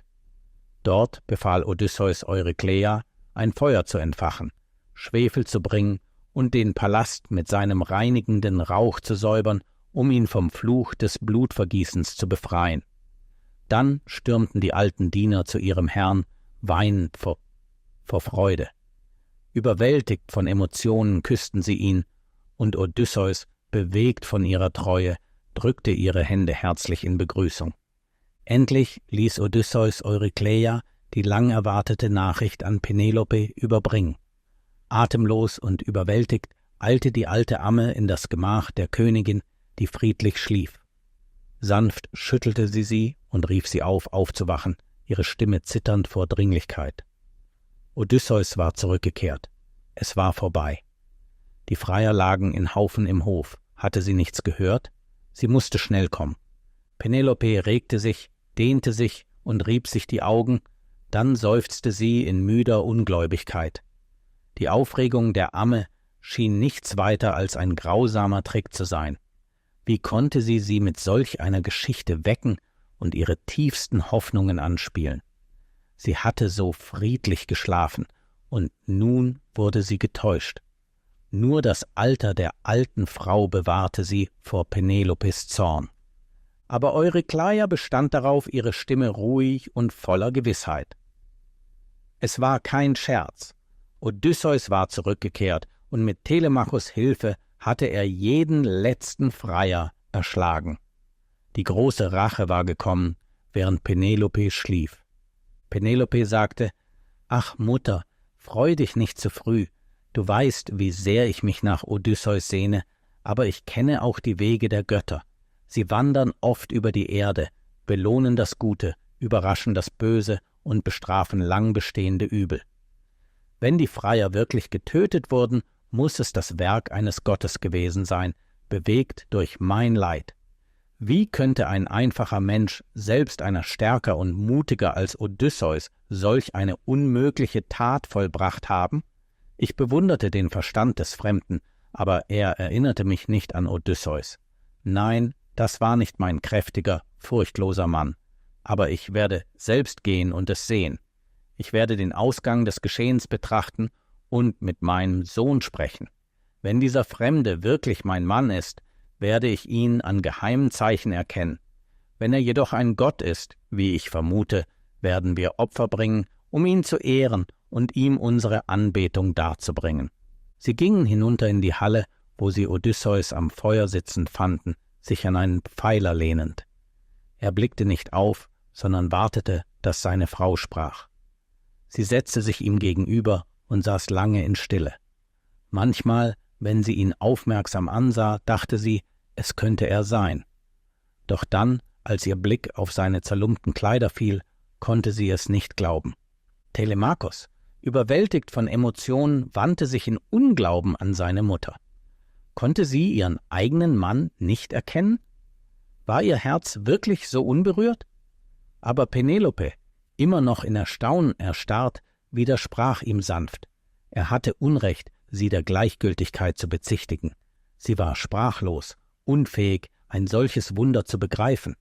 Sie wagte es nicht, den Mann vor ihr anzusprechen oder ihm auch nur in die Augen zu sehen. Wenn er wirklich Odysseus war, würden sie sich bald erkennen, denn es gab geheime Zeichen zwischen ihnen, die niemand anders kennen konnte. Odysseus, der sie genau beobachtete, lächelte verständnisvoll. Er versicherte ihr, dass sie jedes Recht hatte zu zögern, denn er stand vor ihr in Lumpen, nach all den Jahren unkenntlich. Er gab ihr keinen Vorwurf für ihre Vorsicht, aber es gab keinen Grund, sich noch länger mit diesem Wiedersehen aufzuhalten. Ein größeres Anliegen drängte sich auf. Die Freier lagen tot, und ihre Familien würden bald nach Vergeltung verlangen. Sie hatten keinen einzigen Mann erschlagen, sondern über 100. Wie sollten sie sich vor der unvermeidlichen Empörung der Stadtbewohner schützen? Telemachos, dem Gewicht der Worte seines Vaters bewusst, fügte sich ihm ohne Zögern. Kein Sterblicher war so weise wie Odysseus.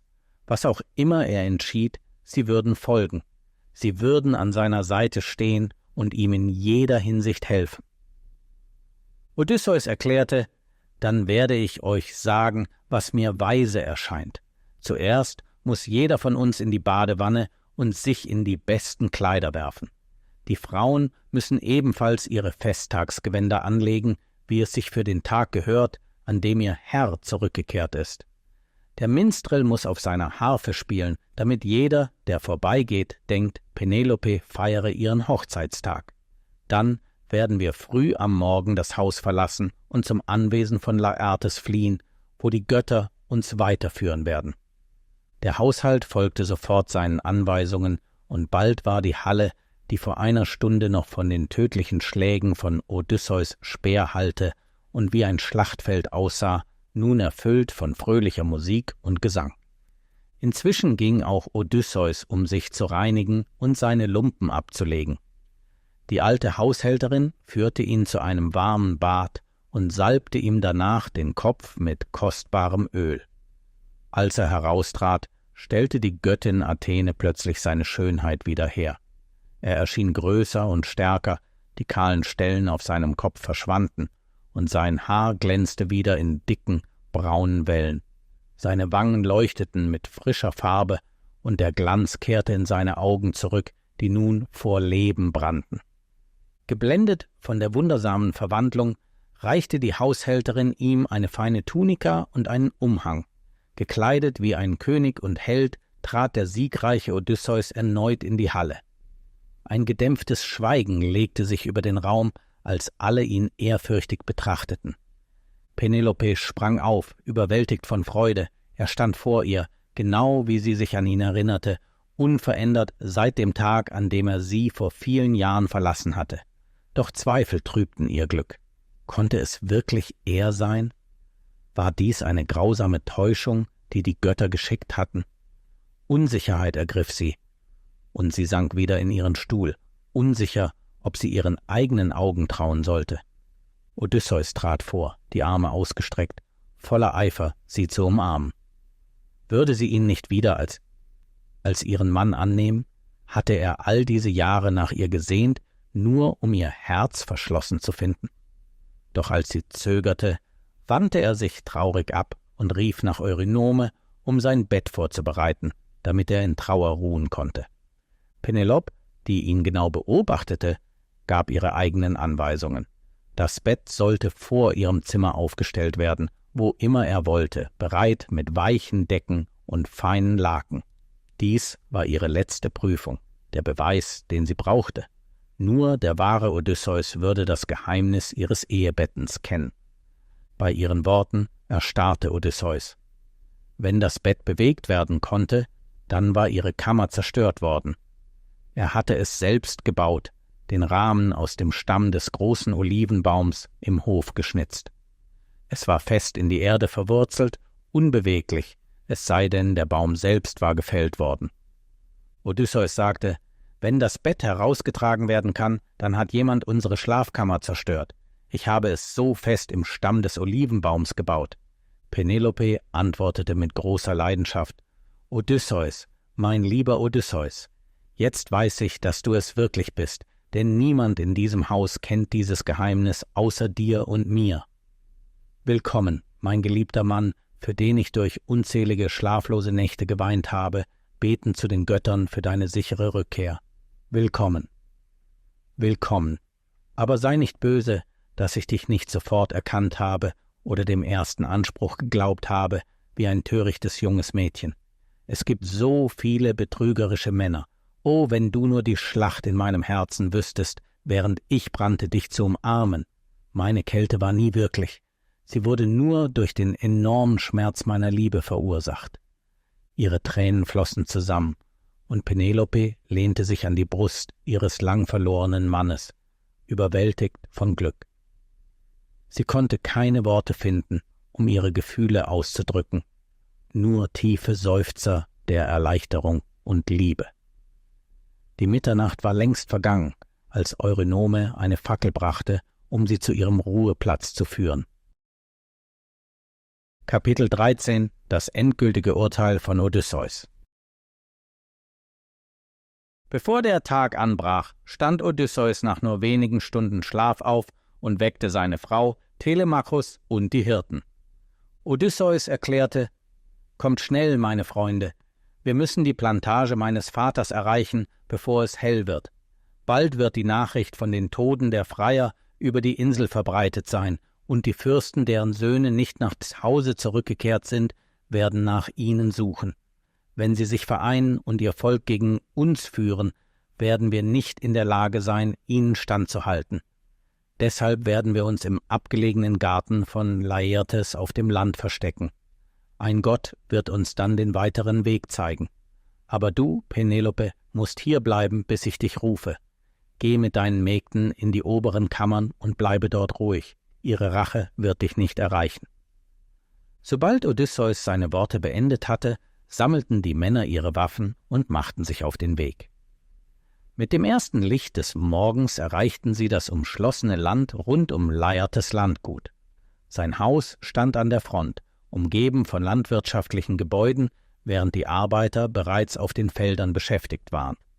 Laertes jedoch war im Obstgarten und kümmerte sich um die Bäume, die er pflegte, wie an jedem Tag. Telemachus informierte die Diener, dass ein Fremder angekommen sei, der mit dem alten König sprechen wollte. Inzwischen wandte sich Odysseus an seinen Sohn und die beiden Hirten, senkte seine Stimme, so dass nur sie ihn hören konnten. Er wies sie an, dort zu bleiben und ein gemästetes Schwein für ein Opfer vorzubereiten. Er selbst würde alleine zu seinem Vater gehen, in der Hoffnung zu testen, ob Laertes ihn nach all den Jahren wieder erkennen würde. Sobald er mit ihm gesprochen hatte, würde er ihn zurückbringen, damit sie gemeinsam eine Mahlzeit teilen konnten. Odysseus fand seinen Vater, der um einen Birnbaum im gut gepflegten Obstgarten grub. Er war so auf seine Arbeit konzentriert, dass er den Neuankömmling nicht bemerkte. Odysseus' Herz zog sich zusammen, als er ihn sah. Laertes trug eine schmutzige, grobe Tunika, die oft geflickt und repariert worden war. Er hatte Stücke von Ochsenhaut um seine Hände und Knöchel gewickelt, um sich vor Dornen zu schützen, und trug eine Ziegenfellmütze, um seinen kahlen Kopf vor der kalten Morgenluft zu schützen. Schließlich richtete er sich von seiner Arbeit auf und sah den gut gekleideten Fremden vor sich stehen. Odysseus sagte: »Grüße, alter Mann, du kümmerst dich so gut um deinen Garten. Deine Bäume und Reben gedeihen, und doch scheinst du vernachlässigt. Was für ein geiziger Herr lässt dich in Lumpen wie einen Bettler herumlaufen? Sag mir, wo bin ich? Ich möchte nach dem Weg zum Palast von Odysseus fragen. Ich möchte diesen tapferen Helden sehen. Er war mein Gast während seiner Reisen. Und da meine Reise durch Ithaka führte, habe ich hier gestoppt, um meinen lieben Freund zu besuchen.« Laertes antwortete: »Es tut mir leid, Fremder, aber du bist zu spät. Wir wissen nicht, was mit Odysseus passiert ist. Er könnte im Meer ertrunken sein, oder seine Knochen könnten an einem fernen Strand liegen.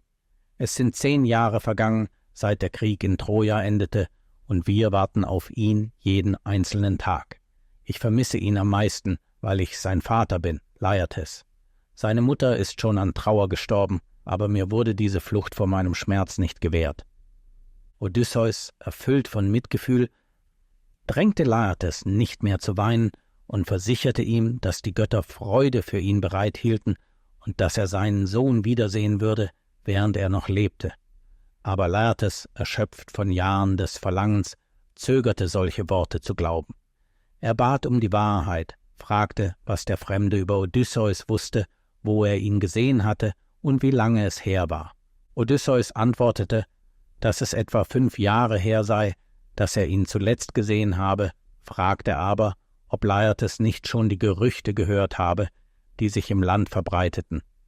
Die Leute sagten, dass Odysseus zurückgekehrt sei, nur um festzustellen, dass sein Heim von arroganten Gästen überrannt worden war, die sein Vermögen verschwendet und seine Frau verfolgt hatten. Man hörte, dass er, sei es durch Strategie oder Gewalt, sie zerstört und seinen Platz als Herr über sein Haus wieder eingenommen hatte. Der alte Mann, überwältigt von dem Gedanken, bedauerte, dass, wenn nur solche Nachrichten wahr wären. Er suchte verzweifelt nach einer Bestätigung und fragte laut, ob der Fremde ein göttlicher Bote sei, der diese hoffnungsvolle Erzählung brachte. Odysseus, dessen Stimme vor Emotionen bebte, kämpfte mit seinen Tränen. Er fragte Laertes, ob es wahr sei, dass er ihm einmal den Feigenbaum geschenkt habe, der in der Nähe stand, als er noch ein Junge war. Laertes bestätigte es. Odysseus fuhr fort und erinnerte ihn an die schöne Reihe von Birnbäumen, an die langen Spaziergänge, die sie unter den Hecken gemacht hatten, und daran, wie sein Vater ihm die Namen und die Verwendung jeder Pflanze beigebracht hatte. Mit jeder Erinnerung änderte sich das Gesicht von Laertes, sein Atem stockte. Dann, überwältigt von der Erkennung, rief Laertes und verlangte einen Beweis. Sein Herz, hin und her gerissen zwischen Hoffnung und Unglauben, bat um ein Zeichen, etwas über Worte hinaus, das die Wahrheit bestätigen könnte.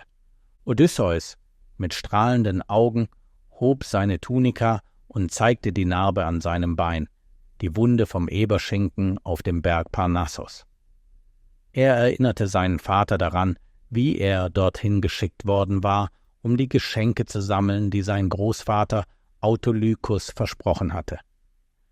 Endlich war kein Zweifel mehr übrig. Der alte König, der das Zeichen mit eigenen Augen sah, wusste die Wahrheit. Sein Sohn war zurückgekehrt. Die Knie des alten Mannes zitterten, als er die Narbe erkannte. Ohne zu zögern umarmte er seinen harten geliebten Sohn, der ihm das Gesicht mit Küssen bedeckte. Dann erzählte Odysseus ihm alles, seine lange Reise, seine Entbehrungen und schließlich das Gemetzel der Freier. Laertes sagte, »Jetzt sehe ich, dass die unsterblichen Götter immer noch herrschen. Endlich ist die Gerechtigkeit vollzogen. Aber mein Sohn, wie wirst du dem Zorn entkommen, den eine solche blutige Tat über dich bringen wird?« Odysseus antwortete, »Lass dich darüber nicht sorgen. Wenn die Liebe des Volkes mich nicht schützt, hat mir der Geist von Tiresias einen Zufluchtsort tief im Binnenland versprochen, wo mir ein friedliches und glückliches Alter bevorsteht. Aber jetzt lass uns hinab zum Palast gehen, wo Telemachus und meine treuen Diener auf uns warten. Du musst dich so kleiden, wie es einem König gebührt.« Als alles bereit war, setzte sich die fröhliche Gesellschaft zusammen, um gemeinsam zu essen. Inzwischen verbreiteten sich die Gerüchte über das schreckliche Schicksal der Freier in der Stadt. Ihre Väter und Verwandten eilten zum überfüllten Marktplatz und hetzten das Volk auf. Der Anführer unter ihnen war Eupites, der Vater des Antinoos, der mehr als jeder andere gehofft hatte, dass sein Sohn die Hand der schönen Penelope gewinnen und über ganz Ithaka herrschen würde. Mit einer leidenschaftlichen Rede gewann er viele, aber andere zögerten, besonders nachdem sie Medon und Halitherses gehört hatten. Medon warnte seine Mitbürger in Ithaka eindringlich, dass Odysseus seinen Sieg nicht ohne göttliche Hilfe errungen habe. Er hatte es mit eigenen Augen gesehen. Die Göttin, die sich als Mentor verkleidet hatte, stand an Odysseus Seite und lenkte die Speere ab. Noch bevor sie ihre Macht durch das Schütteln ihres Schildes gezeigt hatte, waren viele schon vor ihm gefallen. Er drängte sie, sich Odysseus nicht zu widersetzen, und warnte, dass es dem Willen der Götter widersprechen würde, dies zu tun. Halitherses, der weise Älteste, schloss sich dem Appell an und riet den Männern von Ithaka, ihre Waffen niederzulegen und Odysseus in Ruhe zu lassen. Er hatte nur die Rache der Götter vollzogen. Viele in der Menge stimmten ihm zu und kehrten ruhig nach Hause zurück, da sie sich nicht gegen das Schicksal auflehnen wollten. Die Freunde der getöteten Freier und die treuen Anhänger von Eupites weigerten sich jedoch zuzuhören. Sie rüsteten sich und marschierten in Richtung der Gärten von Laertes, wo Odysseus und sein Gefolge bereit zum Kampf standen. Laertes, erfüllt von Stolz und Aufregung, erklärte den Tag zu einem glorreichen, da er die Ehre haben würde, sowohl mit seinem Sohn als auch mit seinem Enkel zu kämpfen. Während er sprach, trat Pallas Athene, immer noch als Mentor verkleidet, zu ihm und erfüllte sein Herz mit neuem Mut. Sie drängte ihn vorwärts und forderte ihn auf, den Kampf zu eröffnen, indem er den ersten Speer auf den Feind warf. Mit einem Gebet an Jupiter schleuderte er seinen Speer. Er traf zielsicher und durchbohrte die bronzene Rüstung, drang in Eupites Brust ein. Im gleichen Moment krachte ein feuriger Blitz von Jupiter auf die Erde zwischen den Kämpfenden. Dieses erschreckende Omen und der Tod ihres Anführers versetzten die Feinde in Angst und Verwirrung. Dann trat die Göttin hervor und erklärte: »Männer von Ithaka, hört mich jetzt und stoppt dieses sinnlose Blutvergießen. Lasst eure Waffen schweigen, denn dieser Konflikt bringt nichts als Trauer für die unsterblichen Götter, die von oben herabschauen. Die Wege der Gewalt und Rache führen nur zu mehr Leid und Zerstörung. Denkt daran, dass ihr alle Kinder dieser heiligen Insel seid, Nachbarn, Freunde und Verwandte. Geht jetzt zurück zu euren friedlichen Häusern und Herden, bevor noch mehr Blut diesen geheiligten Boden befleckt.« Niemand wagte es, ihr zu widersprechen. Selbst die tapfersten Krieger senkten ihre Waffen und entschieden, niemals gegen den Mann zu kämpfen, der die Gerechtigkeit auf seiner Seite hatte. Mit der Zeit verflog der Hass, sogar unter den Vätern der getöteten Freier. Die Weisheit, Großzügigkeit und Güte von Odysseus gewannen bald die Menschen, und selbst seine heftigsten Feinde wurden zu seinen Verbündeten. Odysseus vergaß das Gelübde, das er im Land der Toten abgelegt hatte, den jungen Ochsen, den Göttern der Unterwelt und einen schwarzen Widder, dem Geist von Theresias zu opfern, wenn er nach Hause zurückkehrte. Die Opfertiere wurden herbeigeschafft, und während die Herolde ein Festmahl für das Volk vorbereiteten, vollzog Odysseus den Todesstoß an den Opfern. Als die fetten Portionen auf dem Altar brannten, erhob Odysseus seine Hände und betete feierlich: »Heilige Götter der Unterwelt, hier in meinem Königreich erfülle ich das Gelübde, das ich in eurem Land abgelegt habe. Ich habe viele Prüfungen überstanden und mich oft nur knapp dem Tod entzogen, aber ich habe immer auf ein glückliches Ende vertraut. Nun, barmherzige Götter, kann ich mit Dankbarkeit auf meine Vergangenheit zurückblicken. Ich werde weiterhin diese Opfer darbringen, denn man soll die Toten freiwillig ehren und nie die Göttin des Todes und des Schicksals fürchten. Aber wohin das Schicksal mich auch führen mag, gewährt mir, dass ich mein Volk weise und in Frieden regiere, damit der Name des großen Odysseus noch viele Generationen überdauert.«